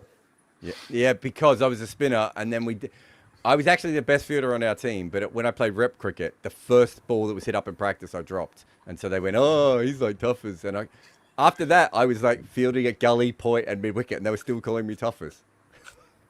I had like infinite.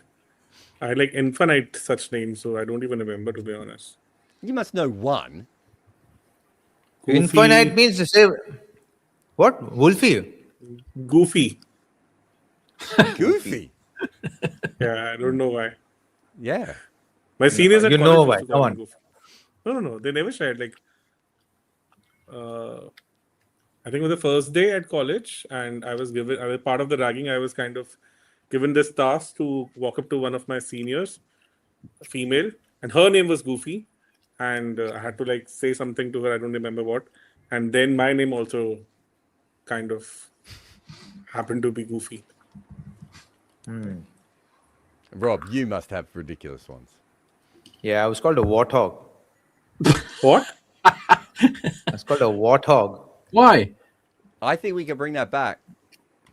Yeah, I was called Watty Why warthog?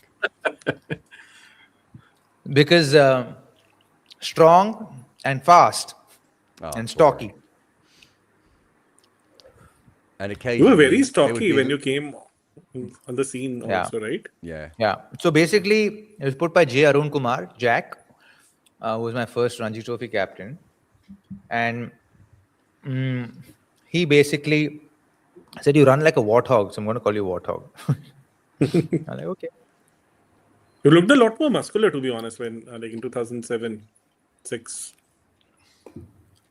Yeah. Somebody with like big biceps, that kind of a guy. There was that year he came back all buff, and then started wearing shirts that was too small. What year was that, Robbie?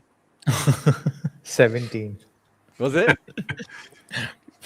Because I remember tweeting a joke going, is this guy been on the roids? Like, why is he suddenly looks like this? He's a completely different body shape. So I don't remember like what exactly happened then. He suddenly was all muscular, Bulked you know. Yeah. Oh. I bulked for the IPL to hit sixes. Spinners for sixes because they wanted me to bat. What a shot, man. Look at that shot. Baron bulks up for the IPL every year. So you do power betting. Yeah. Baron, you must have had some good nicknames. Yeah, I think. I mean, your name is like Robber Baron, really, isn't it? Yeah, I had lots of that, lots of Baron stuff. So I think it's hard to go through them on here, but one that you're like is you know, my best friends from sort of back home are horrendously abusive towards me as close friends are in this country. Yes. I think so. It was depending on where I was playing sport or who I was hanging around with. Robbie, you must have had all this. I was either Rob, Robbie, Robbo. Like I was football, I was Robbie. University, I was Robbo for some reason. Home, Rob, and then that became Robin, even though my name isn't Robin. And then when I put weight on, started calling me Rabinogen because he assumed that I had too much estrogen in my system. Which Oh my gosh. so he called me Rabinogen. That he still calls me that. That's quite nice. Yeah, plenty of that, like the loads of nonsense. But yeah, English people are generally quite horrible to each other. And I think it's like Punjab is also like UK. Like your close friends are always abusive, insanely abusive, I would say. Oh, this is a good shot from Gil. Gil is finding this so easy, isn't he? This is like no risk, amazing boundaries every ball. It's just ridiculous. I'm not sure. 83 after 7, really, without taking too many risks here. Yeah, it's nuts, isn't it?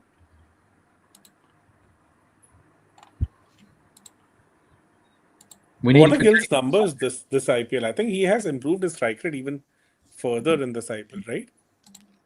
I mean, at this stage, everyone's improving their strike rate, aren't they? At least Gill in the power play is looking to kind of go hard. Even in the first match against Punjab, his power play numbers are crazy, and then he considerably slowed down post the power play. Here's Chak. Yep. So they're bringing in Chak when they are 5% to win the game. Yep. Mm-hmm. I mean, if he takes a 7-wicket haul this over, they've got a chance.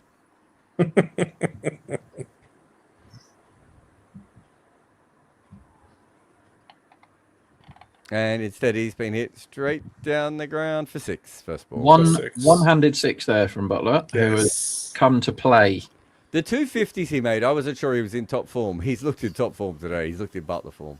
Yes. Yeah, one of them he hardly got any 6s, did he? And he was just sort of manoeuvring the ball around. But today it looks like they've come out with proper power intent, these two. They're going for it. This isn't GT, this chase. They're smacking it here. It's very unlike GT, to be honest. Coach can't get over the whole thing of like Nicky P hasn't got a flat track yet. Mark my word, dude. He hasn't made runs in 6 months. Are you saying in 6 months he hasn't seen a flat track? You've got to let this one go. He doesn't need a flat track to make runs. He just needs form. Yeah.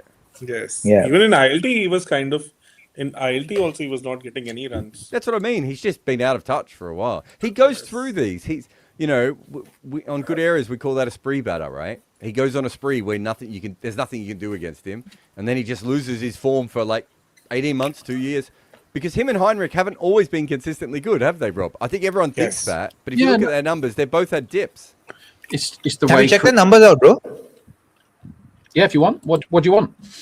Pooran. All right, I'll give you Pooran all time and then last year if you want. Okay, Pooran all time, all T20s. How about that? How about that for you? Yeah. Blimey, not actually all that good. What do you reckon? What do you reckon Pooran's median is in all his T20s that he's ever played? Oh, it'd be low. He batted number Average? 7 for years, didn't he? So maybe like 18, 17? 18 is the correct answer. Very good. Exactly 18. Whoa. God mode. The other day, Jared, I asked the guys how many integrity reports do they think that I've written in the last 2 months, and Deepak went 40. And I was here. You asked me. I was on the thing with him, and he just said the number. What is up with you two with correct answers? You should go on Price is Right or whatever and just absolutely boss it. In his last 424 innings, his runs per innings is 25.8, which is good, but median of 18, strike rate 148. Numbers against seam, averaging 30, strike rate 151, really good. And against spin, average 35, strike rate a little bit lower, 144. And then I'll run him just 2026. Spin, he is striking at 113. Seam, he is averaging 4 and strike rate of 50. Let's run that back a few more games. I was going to say. Sample size. Last 23 innings. How about that? Yeah. His strike rate is 118 in his last 23 innings, and his runs per innings is 20. Against spin, he's striking at 115, and against seam, he's going at 120. Like, that is a struggle. That also shows you that that's a form and confidence thing, right? Because if it's happening against both. Yeah. It's not a certain bowling type that's getting him out. He's not a certain dismissal method that's getting him out. He's getting out in every way.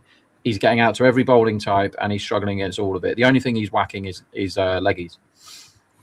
Like a lot of people saying he should have played in the World Cup, and I get it. Like, it was coming in. I could understand why he could have played in the World Cup. He also might have got dropped. Yeah. If he played in the World Cup. It's weird, isn't it? And that West Indies batting unit was actually a good batting unit, to be honest. Like, World Cup one. He probably bats 3, doesn't he? And then they bat it. And then Hetmeyer moves to 4. The middle of Shubman Gill's bat here looks like it's 3 feet wide. Exactly. Look, Yo, that was He's timing the pants one off. of that was one of the best shots for no runs. Are you saying this is better than Cameron Green's innings, Rob? Well, which bit of Cameron Green's innings? Like he was 75 for 4 across the whole innings. And at one point they were like missing a chance to get him out every 3 balls as Tyagi has bowled another dot, which is quite surprising. But the thing that struck me most about that innings is once he got past the really lucky bit where everyone was everyone was refusing to get him out. Sorry. He then actually played well for 15 minutes, didn't he? He was really connecting with the, and you're like, all right, he might be back. This is what he needed. He needed the confidence. He needed to get a few away. He got his luck. Sometimes you just need to be dropped 4 times to make runs. Yeah. And then he started whacking it. But then he gets to 75 with 5 overs to go, and he bats the entire rest of the innings, and he ends up on 79. Riddle me that. That's his fault. He faced 11 balls there, and he got 5 off them. Yeah. 4 off them, sorry. It was a weird end, wasn't it? He wasn't farming the strike, and when he tried to farm the strike, he messed it up, and then he was just mowing at balls and getting nowhere near it. He looked like he'd gone back to being on naught again after they lost a couple of wickets. Don't know, it was a really weird one, and there ain't much in this pitch. There's not much in it, is there? No. Praveen says, Robbie, what do you think of Yusuf Pathan's batting and bowling since you've seen it up close in KKR? Dravid really appreciated him in an interview. This is also because we just did a big piece about how he was misunderstood in his time. He was really good, and I think someone that should have bowled a lot more. For some reason, after he came to KKR, he didn't bowl too much, and I felt like he was always someone who could have squeezed in that 1 or 2 overs when a lefty came in or something like that. Had this uncanny ability to take wickets, and I think became very reliant on his batting after a certain point. Earlier on in his innings was obviously a lot more, definitive with his batting, like very clear, and approach was very clear. But I think when form was up and down, then he also maybe started second guessing himself a little bit. But now when he plays legend cricket with us right now, so in that you can see him being again decisive with his batting again. So. No pressure. I just think that, he could have done a lot more, and he probably should have done a lot more and pushed himself to do a lot more. I think it's kind of true for both the brothers, right? Even with Irfan, you would say the same thing. That with the kind of I wouldn't talent say he the same had. thing for Irfan. I wouldn't say the same thing about Irfan. So I think I Irfan think didn't like- get enough opportunities. I think he was sidelined quite a bit, and then added to that, he had injuries that pushed his career further back. So I think 2 different stories, both of them. Jack says, have the pitches been changed this season? Bowlers seem to have more of a story this time around, or have some teams just been pulled with the bat? Well, the scoring rates have gone up, Jack. I actually do think this year we've seen a little bit more in some of the surfaces than we did last year. But the players are, if you bowl a bad ball now, it just goes for 4 or 6. Everyone is so confident to do that. It's very tough. Also, if we had fully fit bowling attacks this year, we might be able to get more out of these surfaces. The problem is that even if you lose early wickets, you can claw your way back in. There's usually a 4th and a 5th bowler who's not particularly good. I think when you see Tim David and Shashank Singh bowling, it's probably not exactly what you want in the impact sub era, is it? Shashank's been class. He's bowled great. I mean, I'm not saying he's bowled poorly. I'm just saying It shouldn't bowling. be on television, should it? It shouldn't be. bowling. And even Tyagi- Khalil is done. Khalil is done for the season, right? Yeah. So there's another. So there you go. There's another situation where, so if Chennai get a pitch with anything in it, they're not going to get anything out of it, right? So Yes. Mick But how was Lebowski. this? Mick Lebowski's got one that Rob Barron can answer, but Robbie can't answer without ending up in a newspaper. Is Naya the most clueless coach in IPL history? So he's KKR coach right now, right? As Wicket gets Butler's out. out. So And Jack, Varun gets it. So Tyagi built all the pressure there, and specialist fielder Cameron Green takes an easy catch in the deep. Butler looked very good for that 25, but now he's gone. Tyagi bowled a really good over that last over, which built the pressure a bit, and then Butler slogged out. Is he the most clueless coach in IPL history? No, there's too much competition for that. But right now, we've gone through this. Me and Robbie went through it on the podcast the other day. What we would do with KKR, and neither of us came up with the drop Finn Allen. My shout. The only way they can get back into this season is if Finn Allen catches fire. There's too much to do tactically for them to get back into it. So hope that the guy that scored 100 off 33 balls, red, in the World Cup semi-final last month, hope that he can play well, because he's been playing really, really well recently, right? So let him do his thing and hope he comes off for a power play, because today they dropped him and they scored 37 in the power play, trying really hard to hit it everywhere. So there's no point good? in... Well, put it this way, on the same pitch, nudgy, blocky Gujarat Titans scored 71, Jared. So no, 37 isn't good. All right. And so they could have gone, and me and Robbie were saying, Seifert and Allen, they love batting together. They've been really, really good at opening together. They had the chance to do that, could have done that. Could have been time to hook Green, because his last performance was 2 overs, none for 30, bowled by a yard off his first ball. It could have got rid of him.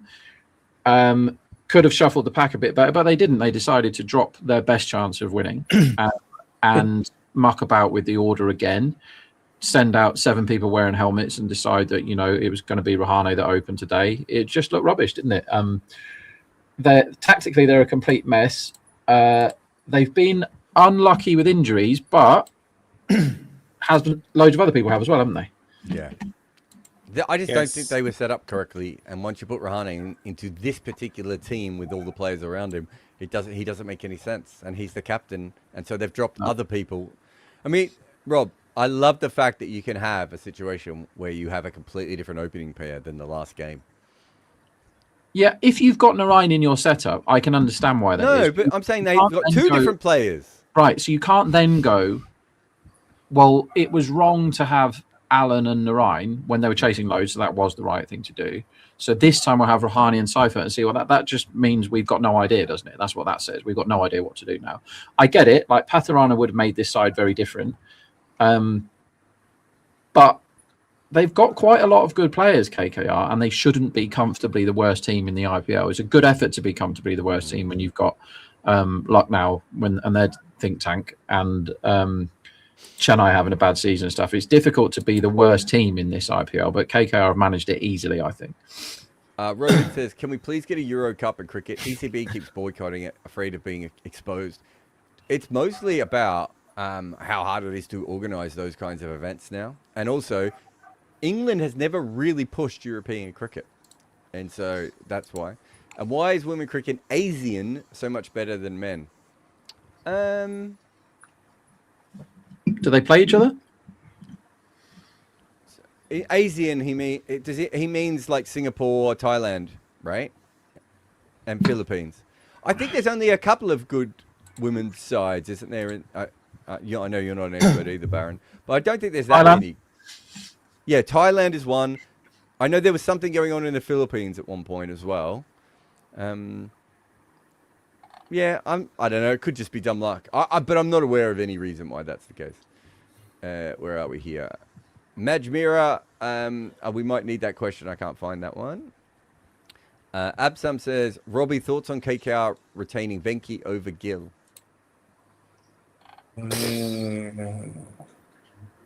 I never understood that. I never understood that. And the kind of lengths they went for,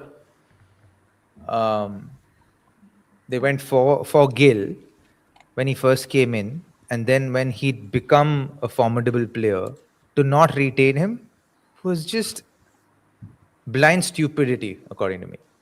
So is it because of the coach thing? Like, because maybe like Chandrakant Pandit has a... I don't know. I wasn't there. Right? Like, tell me someone who understands what KKR is doing and why they do what they do. This is what I was going to say, is they were a pretty well-run franchise for a long time. But the last 5 years are a bit baffling, aren't they? See, the thing is, Gotham came for what, one season? With Shreyas? And like Shreyas did something really cool for them for a few years, and then they didn't keep Shreyas. They didn't even try to keep Shreyas. I'm like, guys, like, it's like, what's going on? It is weird to have someone who's had that success as a captain and just move on so easily from them. Yeah, And that too, when somebody was he about to won hit you his a prime. tournament. Students He at my won you a school, tournament. yeah, students at my school used to copy Robbie's 3 stripes on the side and eyebrow cut haircut in 2007, 2009. He was a style icon. I had forgotten about the eyebrow thing. Yeah, even me too. I think I hadn't Oh, done the wow. eyebrow thing. I just looked that up. didn't you? No, just the 3 stripes on the side. Oh, okay, that's a shame. What was that for, Robbie? Why did you do that? Because it looked really cool. Just as yeah, I was 22 years old. Just want to fuck around. I've never interviewed him about this, but I've always wanted to talk to Mitchell Johnson. Had a labret piercing. Do you guys know what a labret piercing is? No idea. You've actually Little go bit on. here under the lip, like Isn't in the that Yeah. an extraordinarily painful place to get pierced? I have no idea. I've never been pierced. So Not- I'm assuming they're all painful, but yeah, maybe more. But like, no, I feel like I'm the only person who remembers that Mitchell Johnson had this piercing. Yeah, he had it for a while, eh? I've never found a photo with him having it, so I don't know what series he had it for. Abhilash says, is this year's KKR team the worst ever IPL team, or is it the Kochi Tuskers? Wow, I forgot about them. Now, there's been some like the bad Chennai is so bad, isn't it? The really bad Chennai. Early RCB? Pune Warriors? What early RCB? We were in the finals the second season. Yeah, In but 2008, maybe. If you look at some of those lineups and said you all have to get the band back together from 2008, RCB side is absolutely incredible. Absolutely amazing, some of those players that they had at their disposal. I'm going to look up the squad now. I'm trying to think of the worst team. Pune one's Warriors ever will gone- would no probably one's give a run for never- that money. Every team has won a game, haven't they? We've never had a team not win any. No, I don't think so. I don't think so. I can't. So think of how about this for a free-flowing T20 let's smash it everywhere side? Rahul Dravid, Shivnarayan Chanderpaul, Wasim Jaffer, Misbah ul Haq. There's your 80 in the power play. That's that sorted. Ross Taylor, Cameron White, Mark Boucher, to be fair. All-rounder Jack Callis. So they're just basically picking as many test players as they can. All-rounder Jack Callis. Ashley Novka, obviously. Abdul Razak from the Bangladesh one. Isn't that the one where they picked the wrong Abdul Razak? Wasn't that the thing that they picked the wrong guy? It sounds right. They had Dale Steyn and Praveen Kumar, who was really fun. Oh, okay. It's a good team for a test match, though, isn't it? Anil Kumble played too, didn't he? That is proper test match. I think he's the next year, isn't he? Do you know what I love about Yeah. that team more than anything is that team was picked by Vijay Mallya, who's the party guy, and he picked the least party team available to him. He actually picked maybe the most sober side that he could have picked. Yeah. In I mean, a league of drunkards. The next year they had a lot more fun. So Robbie was in the setup in 2009, and this is when they still have all those boring plodders everywhere, but they've got Jesse Ryder and Roloff van der Merwe to add some So fun. now you've got the Now guy the who party dances at the starts, isn't it? nightclub. You've got Yeah. the guy who's going to be up till 5 a.m. drinking with you. That's more a Vijay Mallya kind of vibe. Yeah, They there's had some- Virat also by then, right? Yeah, So- you've got Robbie pitching you constant Virat's entrepreneurial ideas. That's what VJ's looking for. with the three Entrepreneurial With the ideas. 3 stripes, we can With the 3 paint in this. No. Yeah, I didn't have 3 stripes for the second season. Second season was all short because I was short, and third season was all long hair and sixes and all of that. More Samson story for me. Vivek says, Jared, do you guys think it's time to end the power play in T20s internationals? No. T20s, I'm assuming you mean. Any other ways to restore balance in this too much batting-friendly conditions? The only league, I just looked at this today, the only league where the batting is going absolutely crazy is the IPL. And it's not because of the quality of the batters. It happened at the exact time the impact sub came in. I do think there has been a lot more scoring around the world.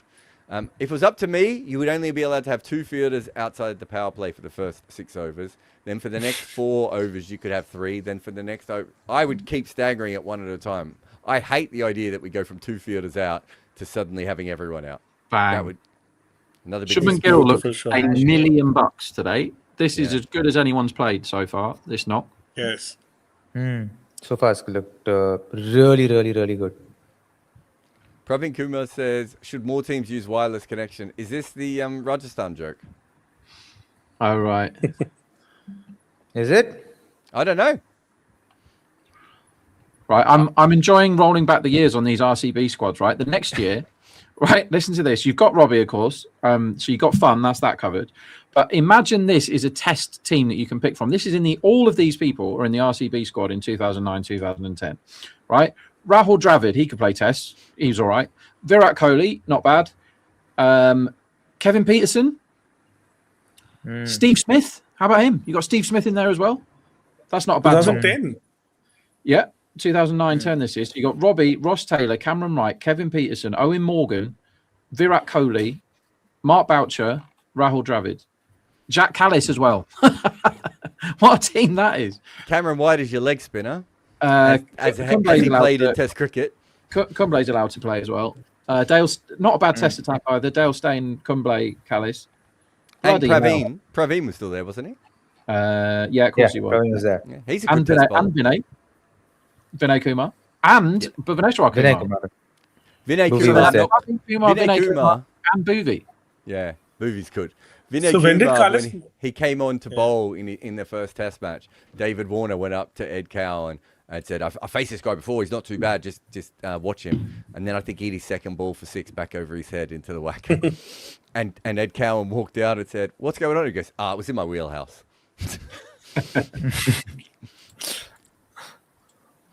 Last test he played, Vinay Kumar, I believe. He's got a good first class record though, doesn't he? Yes. Very good first class record. And Narayan says, is KKR suffering from a Russell-sized hole as Mumbai from a Pollard one? I think there's more issues here than one player. I understand why. In the pre-impact sub era, I might have said that this is better, but I don't think the all-rounders are quite as important as they used to be. Wow. Really? Yeah. What? Because you can cover them more now, right? Put it this way, Deepak Huda played for India 3 years ago and can't get on the field anymore, Robbie. Like, it's just... I'm not saying it's not still important, because Hardik's still quite important, but it's Hardik is more important before the impact sub era than he is after. Yeah, sure. Fair.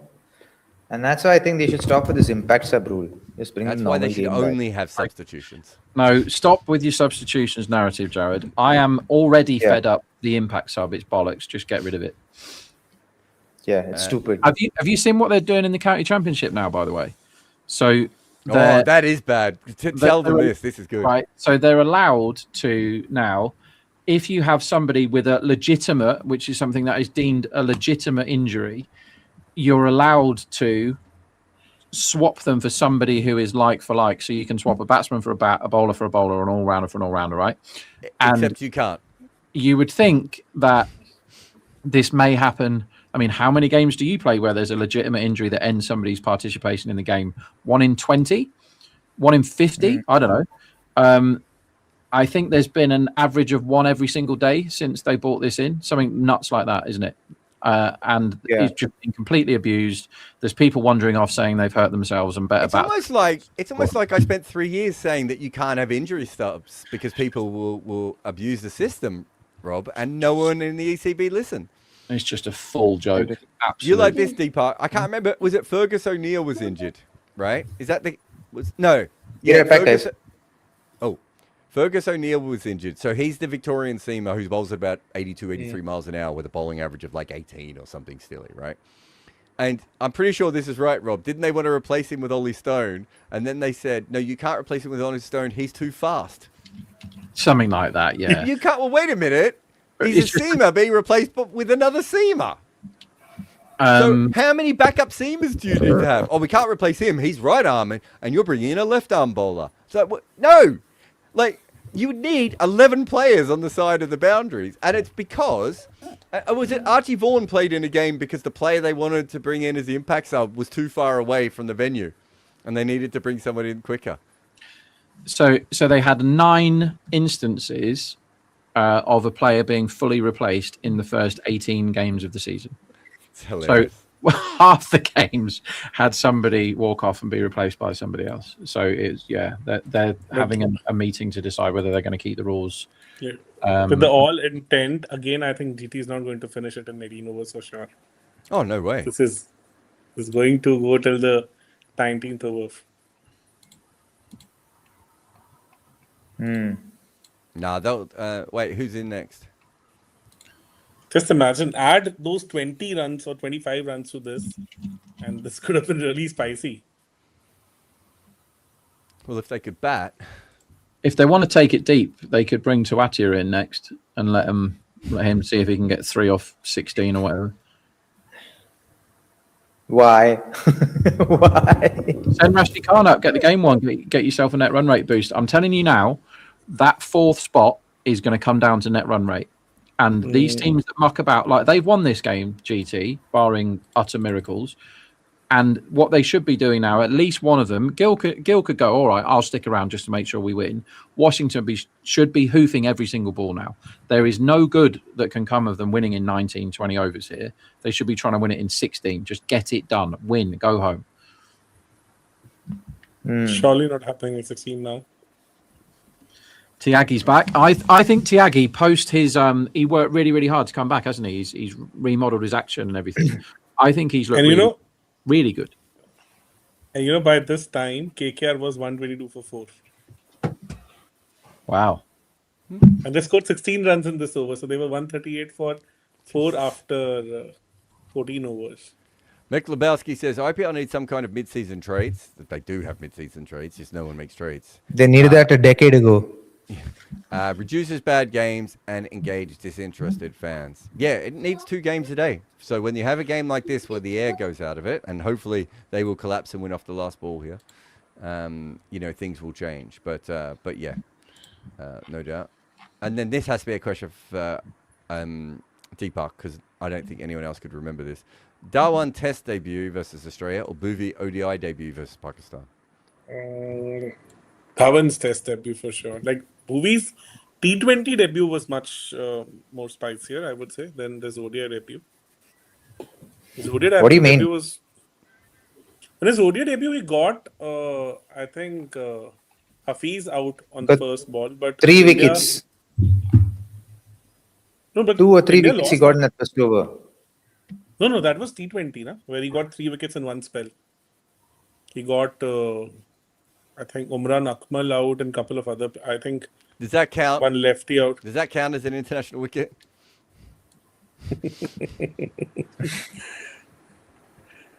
Dhawan scored like 187 or 173 balls on his debut. Test match in Mohali. Robbie, Umran Akmal must be up there as one of the most talented players to just never understand his game at all. Yeah. There were times when you would watch him and you go, he's seeing the ball so early, and yet it's like he's gone out there with a shadow of a bat. It doesn't matter. Like, he's just going to make so many bad decisions. He's such a... Is T20 at T20 our numbers were not that bad, to be honest. Like 2622? Yeah, considering for that era. Shot. Is it? Wow. Bloody hell. What a knock this is. Absolutely brilliant. From ball 1, he's looked completely on it, and these are pinging out the middle of his bat. All of them. The timing in this inning's been ridiculous, right? And he's hitting sixes. This is the knock. This is the knock of the tournament. This. Wow. In terms of how good the batting has been, if you know what I mean, there are innings that have been more important to win matches or whatever, but this has been so fluid and so, I don't know, just on. He's just completely on. How easy Might is he just making get 100 that? here, guys. Yeah. Because if they have to win, he has to bat through. And there's not many times that he's batting on 76 in the 13th over, 14th over. They He's should gonna get 100. as well, Gil. Right. What can I get on his runs? 97.5. You backing over that, Robbie? What do Right, they come on. need? They need 50. So he would need to make, what, 21 out of Yeah. the rest? That makes sense, Yeah. doesn't it? Yeah. Especially if Washi hasn't really looked like hitting a ball yet, has he? No, I don't think that he gets not out and doesn't get 100 here. I don't think that's possible. I think the way you lose is he gets caught up in how well he's playing and just smashes one straight down a fielder's throat. But the way he's playing, I wouldn't want to say that he gets unders, would you? No, he should get there. It's not that many runs either. Oh, although wait, don't put the bet on now. They've just dropped his line 2, so 95.5 now. Oh, yeah, take that then. Yeah, come on then. Because Washi didn't mean to hit that for a boundary. That hit his gloves or his pads. Yeah, like I don't see how Gil is there at the end and doesn't get 96. I don't see that, unless they send Rashid Khan in next, which they definitely won't. So this is like I would say Washi's go-to shot, the Natarajan shot that he plays. Was there a case to put Glenn Phillips at 4 here just to get some miles into his legs, just to get him some batting? You could make that. You could make that case for Washi as well, though, couldn't you? It's very poor. Wide. Yeah, maybe. Just as I was bigging Tiagi up, he's had a really bad over this over. Yeah. How's he gone this year? Fine, not great. Let's have a look. Who, Tyagi or Washi? Tiagi, I just think he's looked better. His numbers aren't backing that up. He's amongst the wickets, but he's not really controlling it. Wait a sec. Talk amongst yourselves a minute. I'll get some more numbers up. I'm just going to check my notes as well. See what I've got on him. Oh my god. Well, that's a good shot by Wash. He's only going to get one off it, but I like So his that. Dhawan's debut was a very strange one. You know, when he was a knot, then Stark accidentally dropped the ball and it had hit the stumps. And at that time, like Michael Clark was also even kind of gesturing to the umpire that can't we take a third umpire on this? And they didn't go ahead with it. They Taking a third umpire on the bail's not coming off. because like Dhawan was backing up and he was too far ahead, and Mitchell Stark, while kind of loading up, he had dropped the ball in the stumps. Oh, okay. Yeah. No, sorry. I do remember that. Yeah. So could have been out on duck. Technically, that was an out, but like Australia didn't appeal, so they. I don't think it is. the appeal. I don't think it's it counts as a man cat. Why? Don't you? Oh, maybe it does. Yeah, because he didn't complete his action. Huh? He was just kind of loading up. Yeah, but did he drop the ball because his hand hit the stumps? No. It just kind of Maybe you're right. slipped out of Maybe, his I fingers. suppose it could. I don't know. Yeah. Not actually sure on that one. And it could have been out for duck. Just imagine. And it turned out to be the fastest 100 by a debutant. It was a ridiculous innings. Yes. I remember actually that was when I really started. What year was that, Deepak? 2013. Yeah. BGT. He came in for Sehwag in that match, no? Well, he basically was him. That was when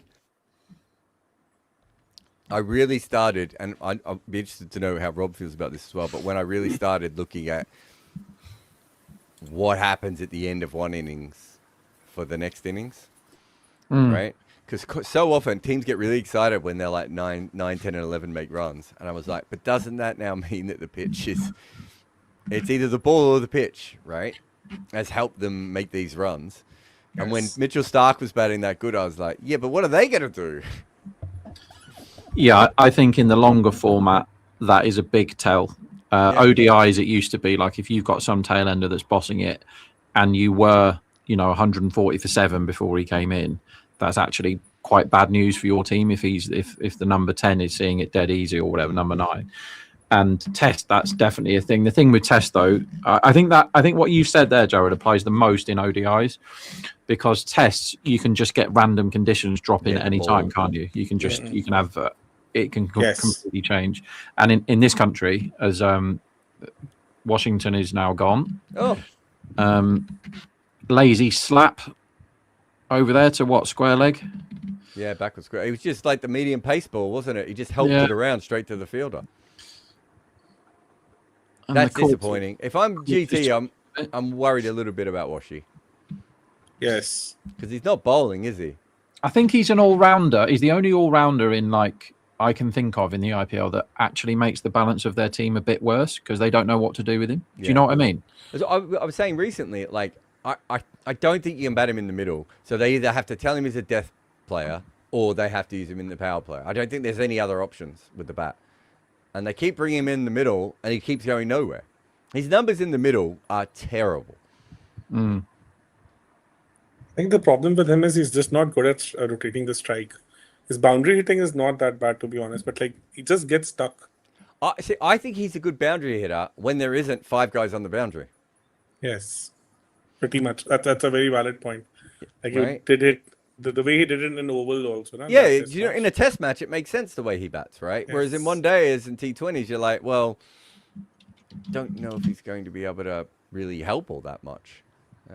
In ODI series also, I think I felt that he kind of sucked the momentum in first 2 ODIs both the times when he came in because he was just not able to get any singles off the block. No, you're right. I mean, Varun's not here, but there's no doubt that he's really bad at just rotating strike, isn't he? It's just not his thing.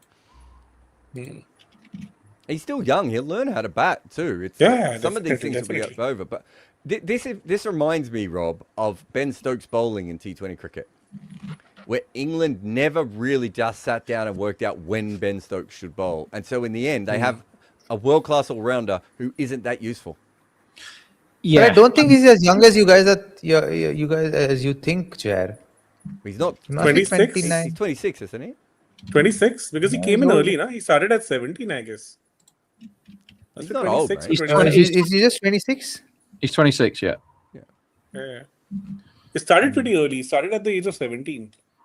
I think he played under 19 for India at the age of 14 or something. Oh, is it? He was this young prodigy at that time, no? Yeah. And then suddenly actually bloomed in that TNPL in 2016 season.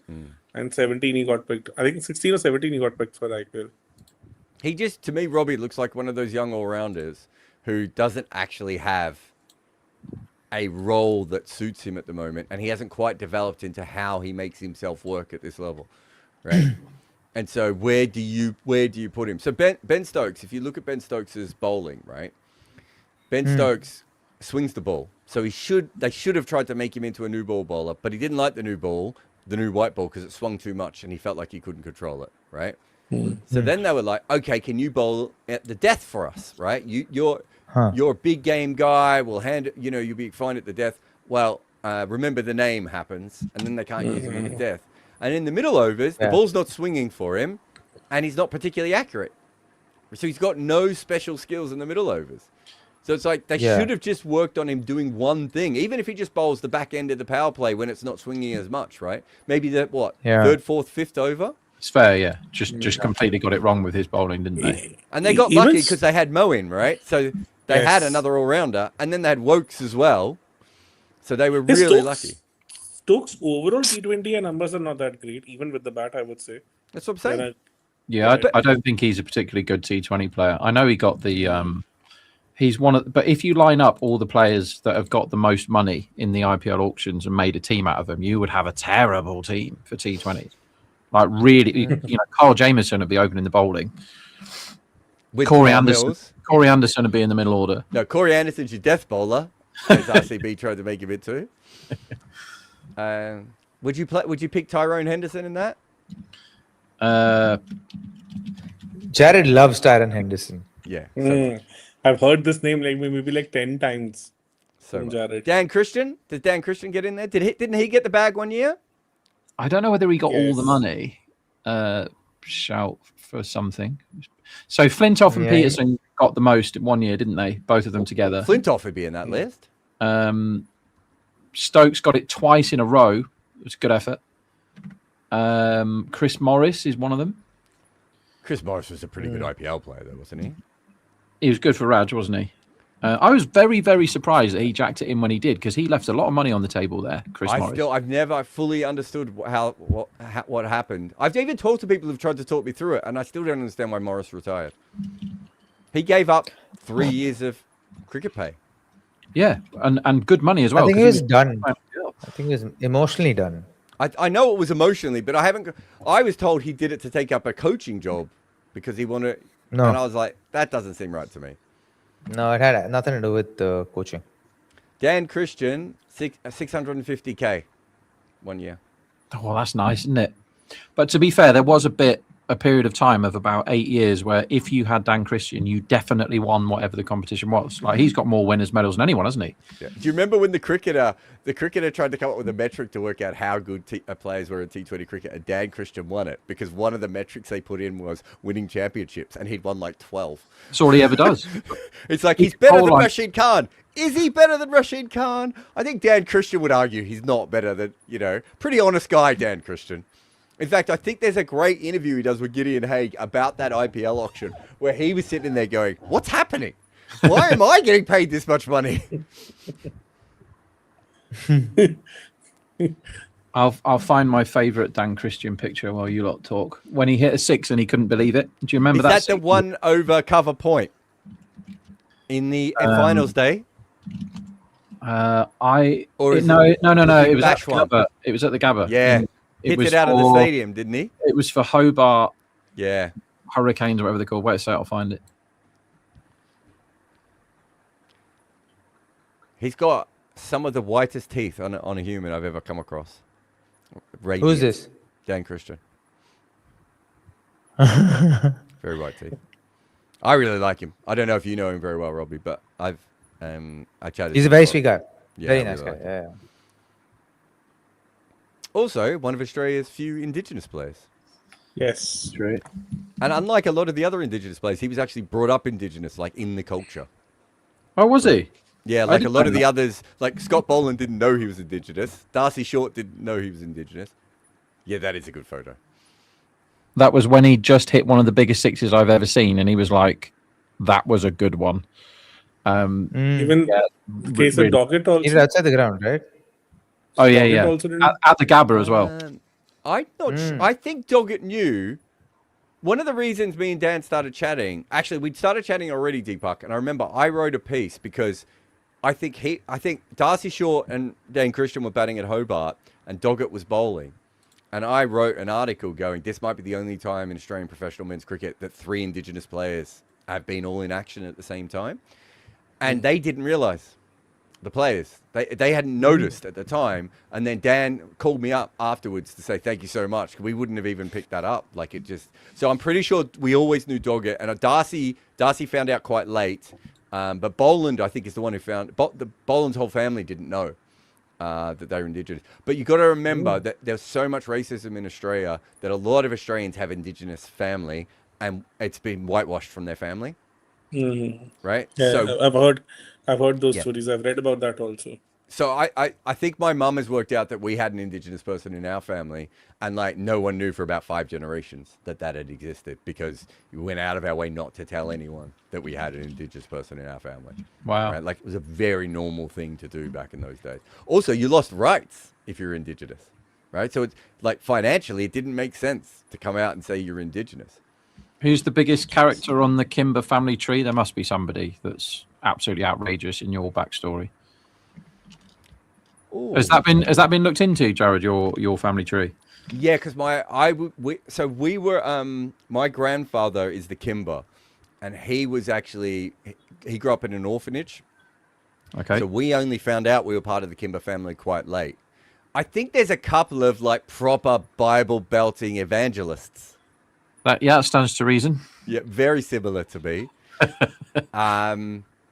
There's a lot on the Irish. There's a lot on the Irish Catholic side, Rob, of people who actually were brought up as someone's sister, but were actually their niece or nephew. There's a lot of that. Yeah. But We know the you're story, inbred, yeah.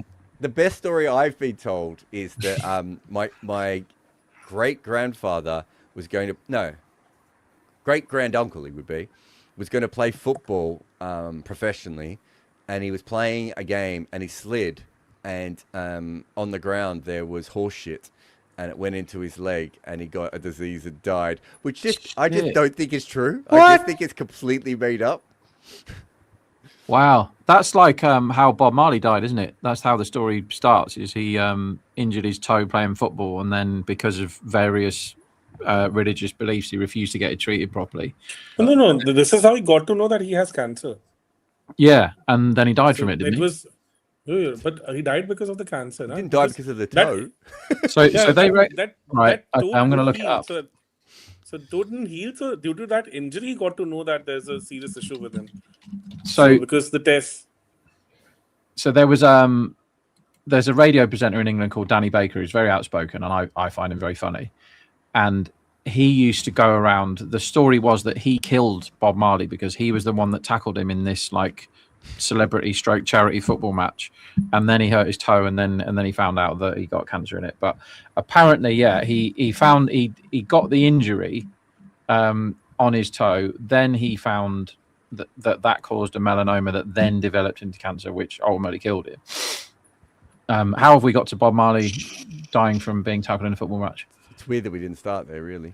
Mick Lebowski says, if you're KKR, what's the best way to get Gill out now? So the two ways are you wait for him to keep trying to hit sixes and then he goes out, or you try and put pressure on him and then he'll just beat you in the last over anyway.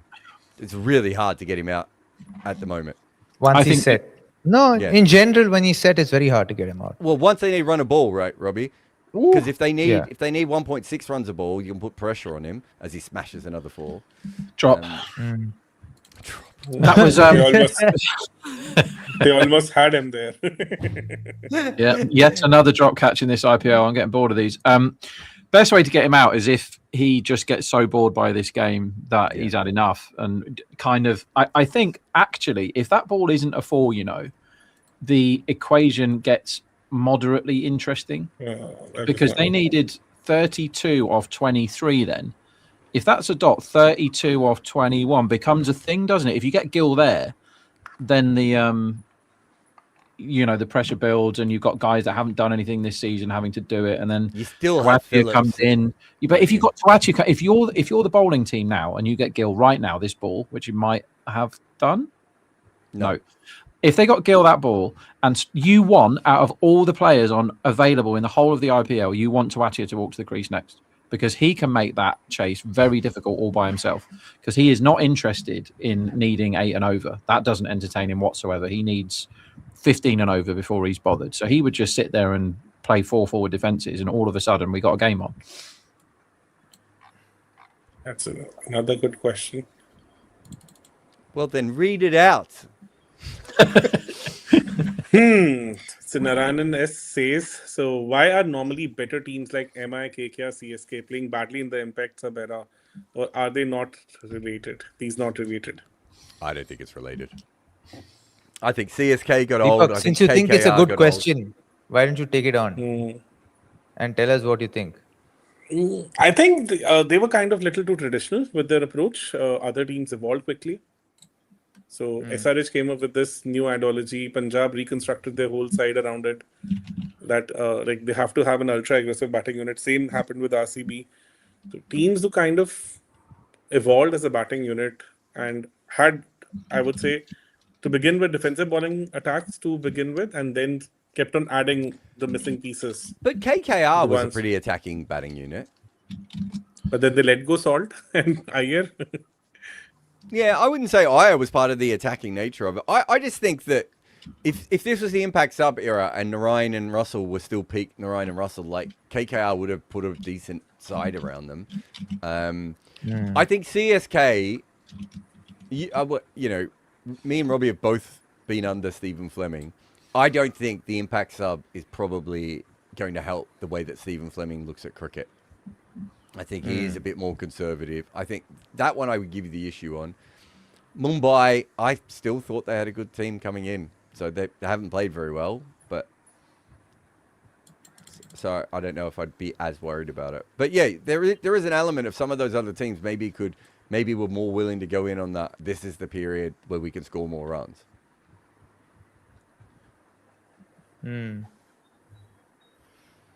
Yash says, will Patharana join KKR? I thought he was going to. I don't know really He what said happened. he was. Latest I heard was he got his NOC Yeah. and passed the comedy test that Sri Lankan cricket set up. As Oh, did he get Is it? this out? Gill is What a catch. very Gill well is gone. Woo! They've managed to get Gill out. He sliced this out to deep backward point, and Cameron Green, with the incredibly long levers, they like long levers in cricket, don't they? Incredibly long levers, gets under the ball. So he's bowling. What are they bowling? Yes, Like very- wide Yorkers kind of things, weren't they, to him? Yeah. Yeah. Well, Looks like that's how such a you get out. gentle giant, Green. He's certainly a giant. Would you open Green and Narayan? I absolutely would not open Green and Narayan. no, not even close. Oh, some take. Reg Jake says, Robbie, during the 07 T20 World Cup, was Yuvi radiating aura in the dressing room in the same way he was through the TV screen? On the field, he was. Off the field, same bloke. Off the field, he's a sweetheart off the field. But on the field, he just felt like a different animal in that series.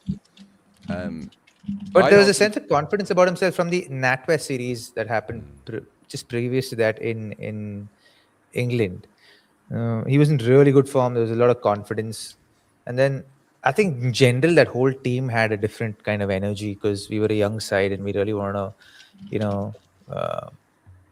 make amends to what happened in the Cricket World Cup in 2007, earlier that year. Also, Rob Barron lost his bet. Yeah, annoying. It's Robbie's fault. Robbie told me to back it, so I'll just send him the bill after. I didn't say a word today. Can I just say, UV radiating Unfortunately. aura, and when it comes to Rob Barron, I think of him oozing aura. So what was the bet? I backed Gill to get another 18 and a half when he was looking like an absolute $1 million, and he didn't. I think he may have got bored. The game just got that boring that he wasn't asked anymore. But he had 100 for the taking there, didn't he? But he didn't want it. But I still think he played brilliantly well today. So Ati is in. This could get interesting. This 22 off 17. Next one says GT could make Washi go the Tuati away. I think the best way of using him is if you lose a wicket early in the power play, you can send him out there Nice and catch. see if he can score in overs 3, 4, 5, and 6. And if you don't need him, then you save him to the end. But we'll see. He actually hasn't faced many balls in the IPL because he hasn't batted all that much. Praveen says, "What do you think of the Bethel value in the next auction?" Hmm. It doesn't go mental if he doesn't do anything in this, doesn't play in this tournament, does it? Yeah. What did he go for this time? 7 crore? I'll look. Don't No know. idea. Deepak, photographic memory. No, I didn't attend the auction, so I have no idea. I can't imagine he goes for more than 12 crore. What's 250 grand? Because he got about that sterling. Deepak- 2.6 crore he got. Oh, so This even is less. Yeah. Anywhere between because- 7 and 12, I would say, is in the next auction. Yes, because his 100 in Sydney and World Cup came afterwards. So his stakes went up after that Sydney 100. Also, in the world that of T20 is at us now, he's not actually like one of the hottest properties. Like Yes. his batting and his fielding is obviously great, but he's not going to hit sixes from the first ball all that often, and he can't bowl at this level. Question for Robbie, which Dano says, "Oh, this is smashed down the ground by Phillips. What a shot! He almost took Tawadia out there. Maybe that's what he was trying to do." Robbie, is Rutu the T20 batter finished? That seems a bit Nope. premature. How old is Why? he? Like, 23? why are we so ready to? 30. Why are we so ready to write people off? Is he that old? so quickly? I think Like, it should be why is it 30. that people can't have? It's 29. Ah, he's finished then. Nothing ever good happens after 28 for batters. Just their Okay, entire that's my peak. cue. I'll see you guys tomorrow. When did you peak, age-wise, do you think? 29, I would Um, say. Deepak knows me better than I know myself, so just let Deepak be my mouthpiece for tonight. I'll put myself on mute and he can speak for me. What age do you think you peaked? He doesn't know. Yeah. I was just guessing. 29's a good guess.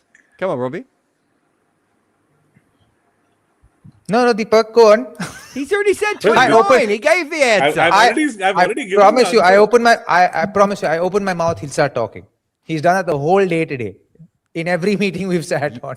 You two have I the didn't even talk. weirdest bro. relationship. You just need to have I sex swear. and move past it. If only. I reckon 32. That's quite late. Yeah, I reckon 28 to 32. So 27 to 32 were my best years. And the peak? Those years. Yeah. No, but any particular peak in this, or like you were already kind of all the time improving every year?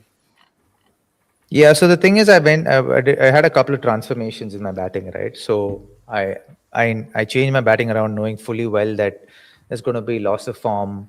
But for me, I did that more from the perspective of learning more, growing more, and the first transformation was for the sake of red ball cricket, and to try and earn the test cap. So that part really. Once I realized that that's not going to happen, by 2017, I switched to changing my technique into playing for white ball cricket only, for T20 cricket predominantly. So that took another year and a half, 2 years. Then COVID, that hit. So that by the time that came around full circle, it was 2021.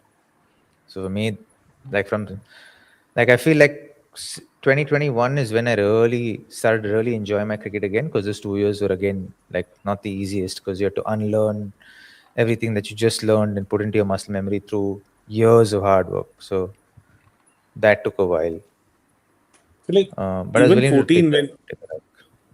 14 when you were like kind of scoring runs for fun in IPL, that was not your peak, according to you?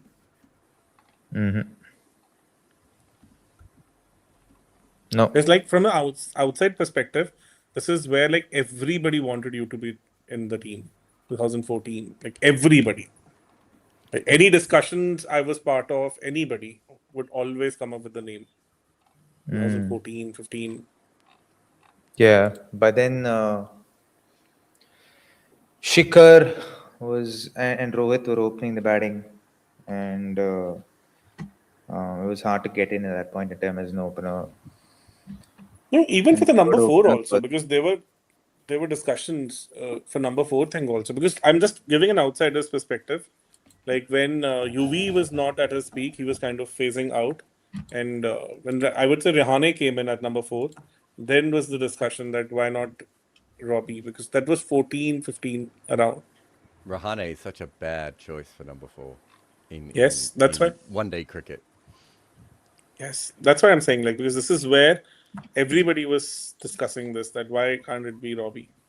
Because the IPL also and all the domestic matches cricket. I never caught wind of that then, because I don't remember being in contention for number 4 at all. They always looked at me as an opener or a finisher, never a number 4. Personally, but do you think so? You were up for it, number 4, or not? Well, if the your conversation up to came that? up, yeah, at one day cricket, I would have been up for it. Not. I was up for anything, yeah. As in, even in my last comeback series, there were only two openers in the side, me and Murli Vijay. And until then, nobody was there. Only Murli Vijay and I. And yet in that series, I batted at number 5 and number 6. And I was informed about my position one day before the matches began, the series began. So it's God, Indian how cricket's long are weird we like going to be that. looking at this? I hate the IPL for this. It doesn't matter. Just make a decision and get on with it. Doesn't matter, says the guy who literally makes his money off whether it's a 4 or not. Yeah. It doesn't matter until it costs me money, and then I want you to look at a million replays. So we had and then- one good catch today and one drop that was absolutely appalling, and both of those things cost me money, and that's how the universe operates. Yeah, but a lot of Why that are we is, watching this? is also based just on the fact that you're a bad person and you deserve these things. Yeah, I think that's also true.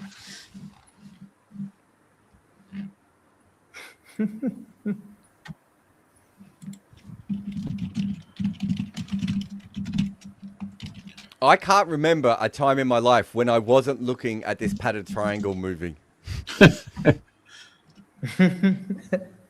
It is. How many replays have we seen of this now? It doesn't matter. Why are we seeing this? It doesn't matter. They're trying to work out if it's 4 or not, but it's just, my God. Just ask a child what they think. We'll go on their opinion and we'll move on.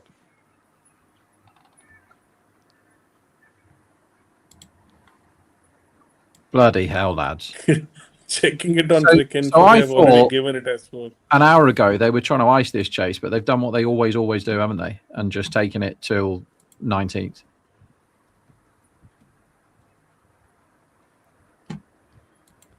Yeah. Well, I did. That was before you came on, Rob. Was the first thing I said to Deepak. I was like, I can't wait for them to win this at the end of the 18th or early 19th. Over. And for the best part of the innings, it didn't look like that. to be No, I honest. mean that was the funny thing is this was the game. Deepak, it didn't look like it was going to do that, and they've still managed to do it. Their ability to just win in that way. Imagine. they Oh have my not God! After given all that, I didn't see. Was that 4? I've now missed. Yeah, I think they did. I can't believe I watched the Toblerone move for 20 minutes and then missed the result of it. No, that was not given as 4. Oh, wasn't it? No. They're just given it as a double. So Gill was 44 off 19, then 42 off 31. That's it, how he broke down his innings. That's what Varun's just said. Sorry, what was he? Give me that again. 42 Gill, of 19. 44 off 19, and then 42 off 31. So there is something ingrained with GT that they cannot finish a game quickly. It's like old school Chennai rules, isn't it? You've got to get as many advert breaks in as you can in the second innings, never mind how quickly you want to win the game.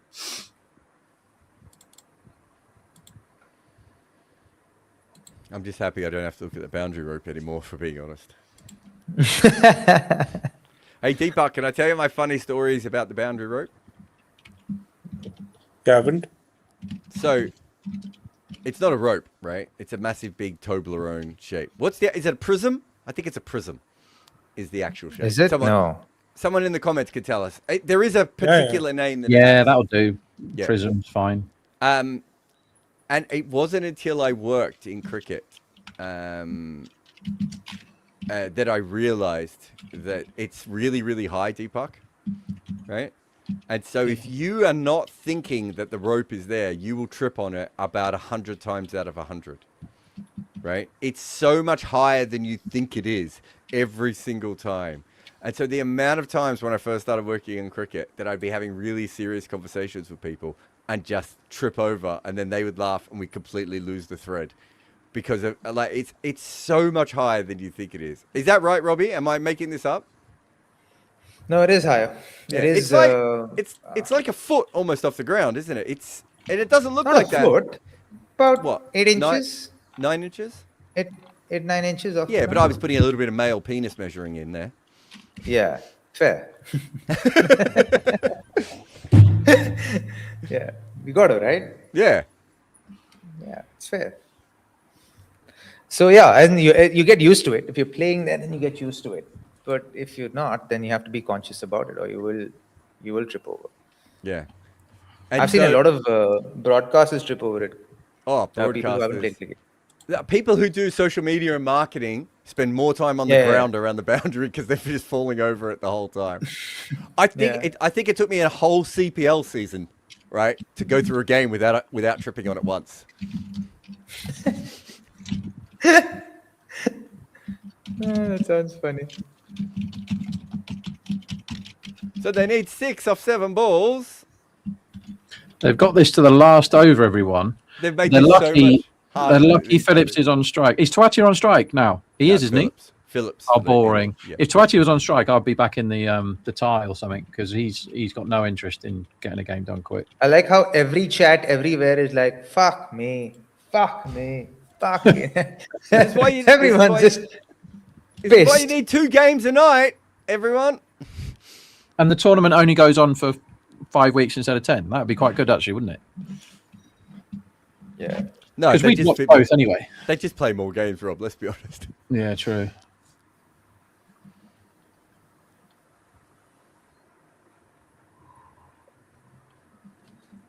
I wonder if that's the longest silence we've had.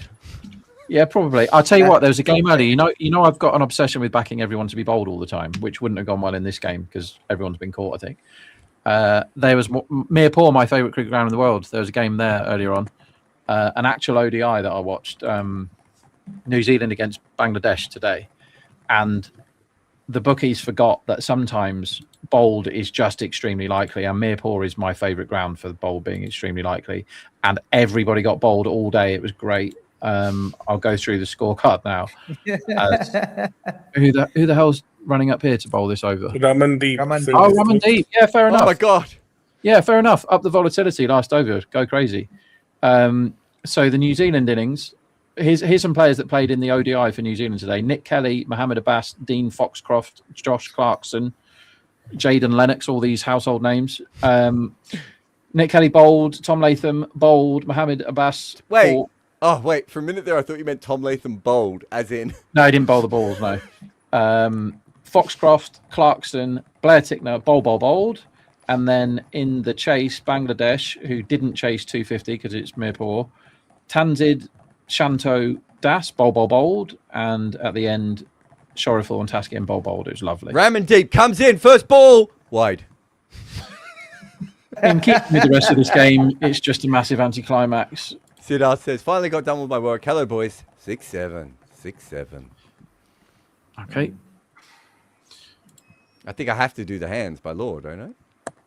Yeah, I think it is a law right now. At my daughter's school, whenever I do it, because I now can't not do that because my No, of daughter did it course. so many times. Yeah. But she says at her school, 6-7's gone. She said that's too old, and they now do 7-8 or 8-9, and they're not. Those 6-7's passed them all by. As Phillips Oh, watched. Phillips has hit this Yeah. up in the air. Get This is out, out. Oh, my God. God. Collapse. The fuck? And now they 4 off 5, and Glenn Hello, Phillips tie. is not This is there. definitely going to be a tie now, isn't it? Did you put money on tie? No, I had a bit at 40s on the defence because Tuatia. That's why. But Tuatia is not on strike. So Tuatia can't do it. Who are we going to get? The thing is, right, Rashid Khan is one of the best people to come in when you need a boundary off one ball, but he's also one of the best people to come in when you need a wicket off one ball as well. He's very good at getting out first ball, and he's very good at getting a boundary first ball. So if he gets out first ball, then it's, I don't know, Rabada again? Probably is, isn't it? Instead of Ashok Sharma. Have Although they he's used very the good at impact hitting sub? God, this game's been going on so long, I can't remember. I don't think they have. Have they? Deepak? Yeah, Chakravarthi went out No. for... Gujarat. Oh, yeah, fair enough. You want me to give you the right answer, not just make one up? I'm Shah right, Rukh Khan, Deepak, maybe? aren't I? They didn't Right. bring in anyone, did they? Unless No, I'm you're just, right. I mean, it was so long ago. I think Shah Rukh Khan's just come in. Here's the impact sub. Yeah, Ah, right. there we right go. on cue. Yeah, that makes more sense. I want to see the forward defence here.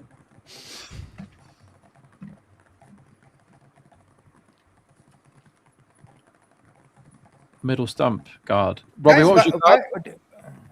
what was my? What was your guard? What did you have the same guard every time, or did it depend on the bowler? Depended on the wicket, not on the bowler. Oh, On the okay. bowler for red ball cricket, but for white ball cricket on the pitch. And what are you doing on what changes your guard then? What type of pitch changes your guard? Bouncier wickets, I go more towards the off stump. Lower wickets, I stay more outside the line so that my bat can come through. Wickets that stay low. Nice. This one's outside off stump. It's guided into the offside for a single. Guys, This- why can you all tell me something? Why do you think Ramandeep Singh catches so much hate? Does he? I don't know. He's a good player. He doesn't really do much though, does he? And I'm not saying that's his fault, but he But, he yeah, went it's through a not his whole fault, is season it? when he didn't face the ball. Yeah, it wasn't his fault. No, I know.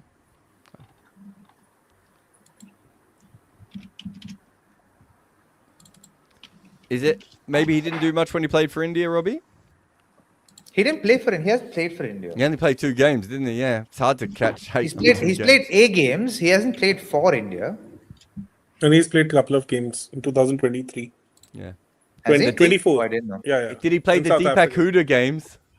No. He played in South Africa for India, in T20Is. He actually bowled for India. When India my- was like... England- India my split team- us. Yeah. My TV is so delayed, guys, that I just started seeing the replays of the boundary sponge again. Here's Tawatia.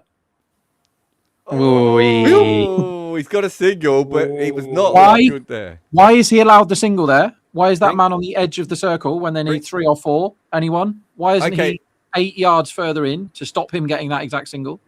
So, So Robbie, I'll surely you have to head bring off. the fielders in now, don't you? They need 2 or 3. Yeah, fielders need to be in now.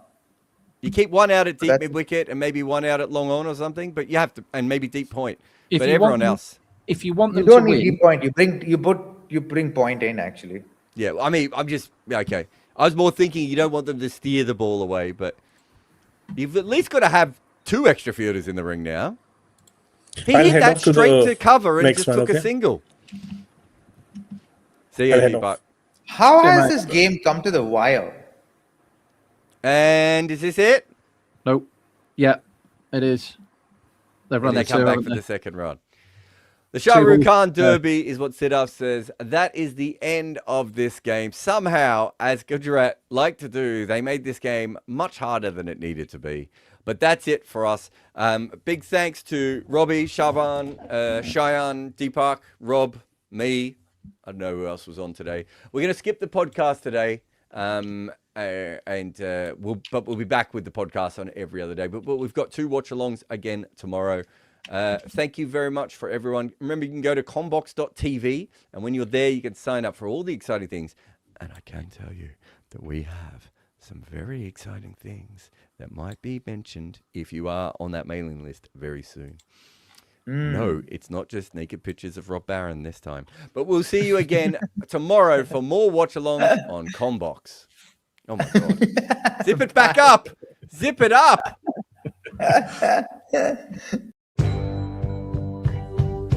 Combox.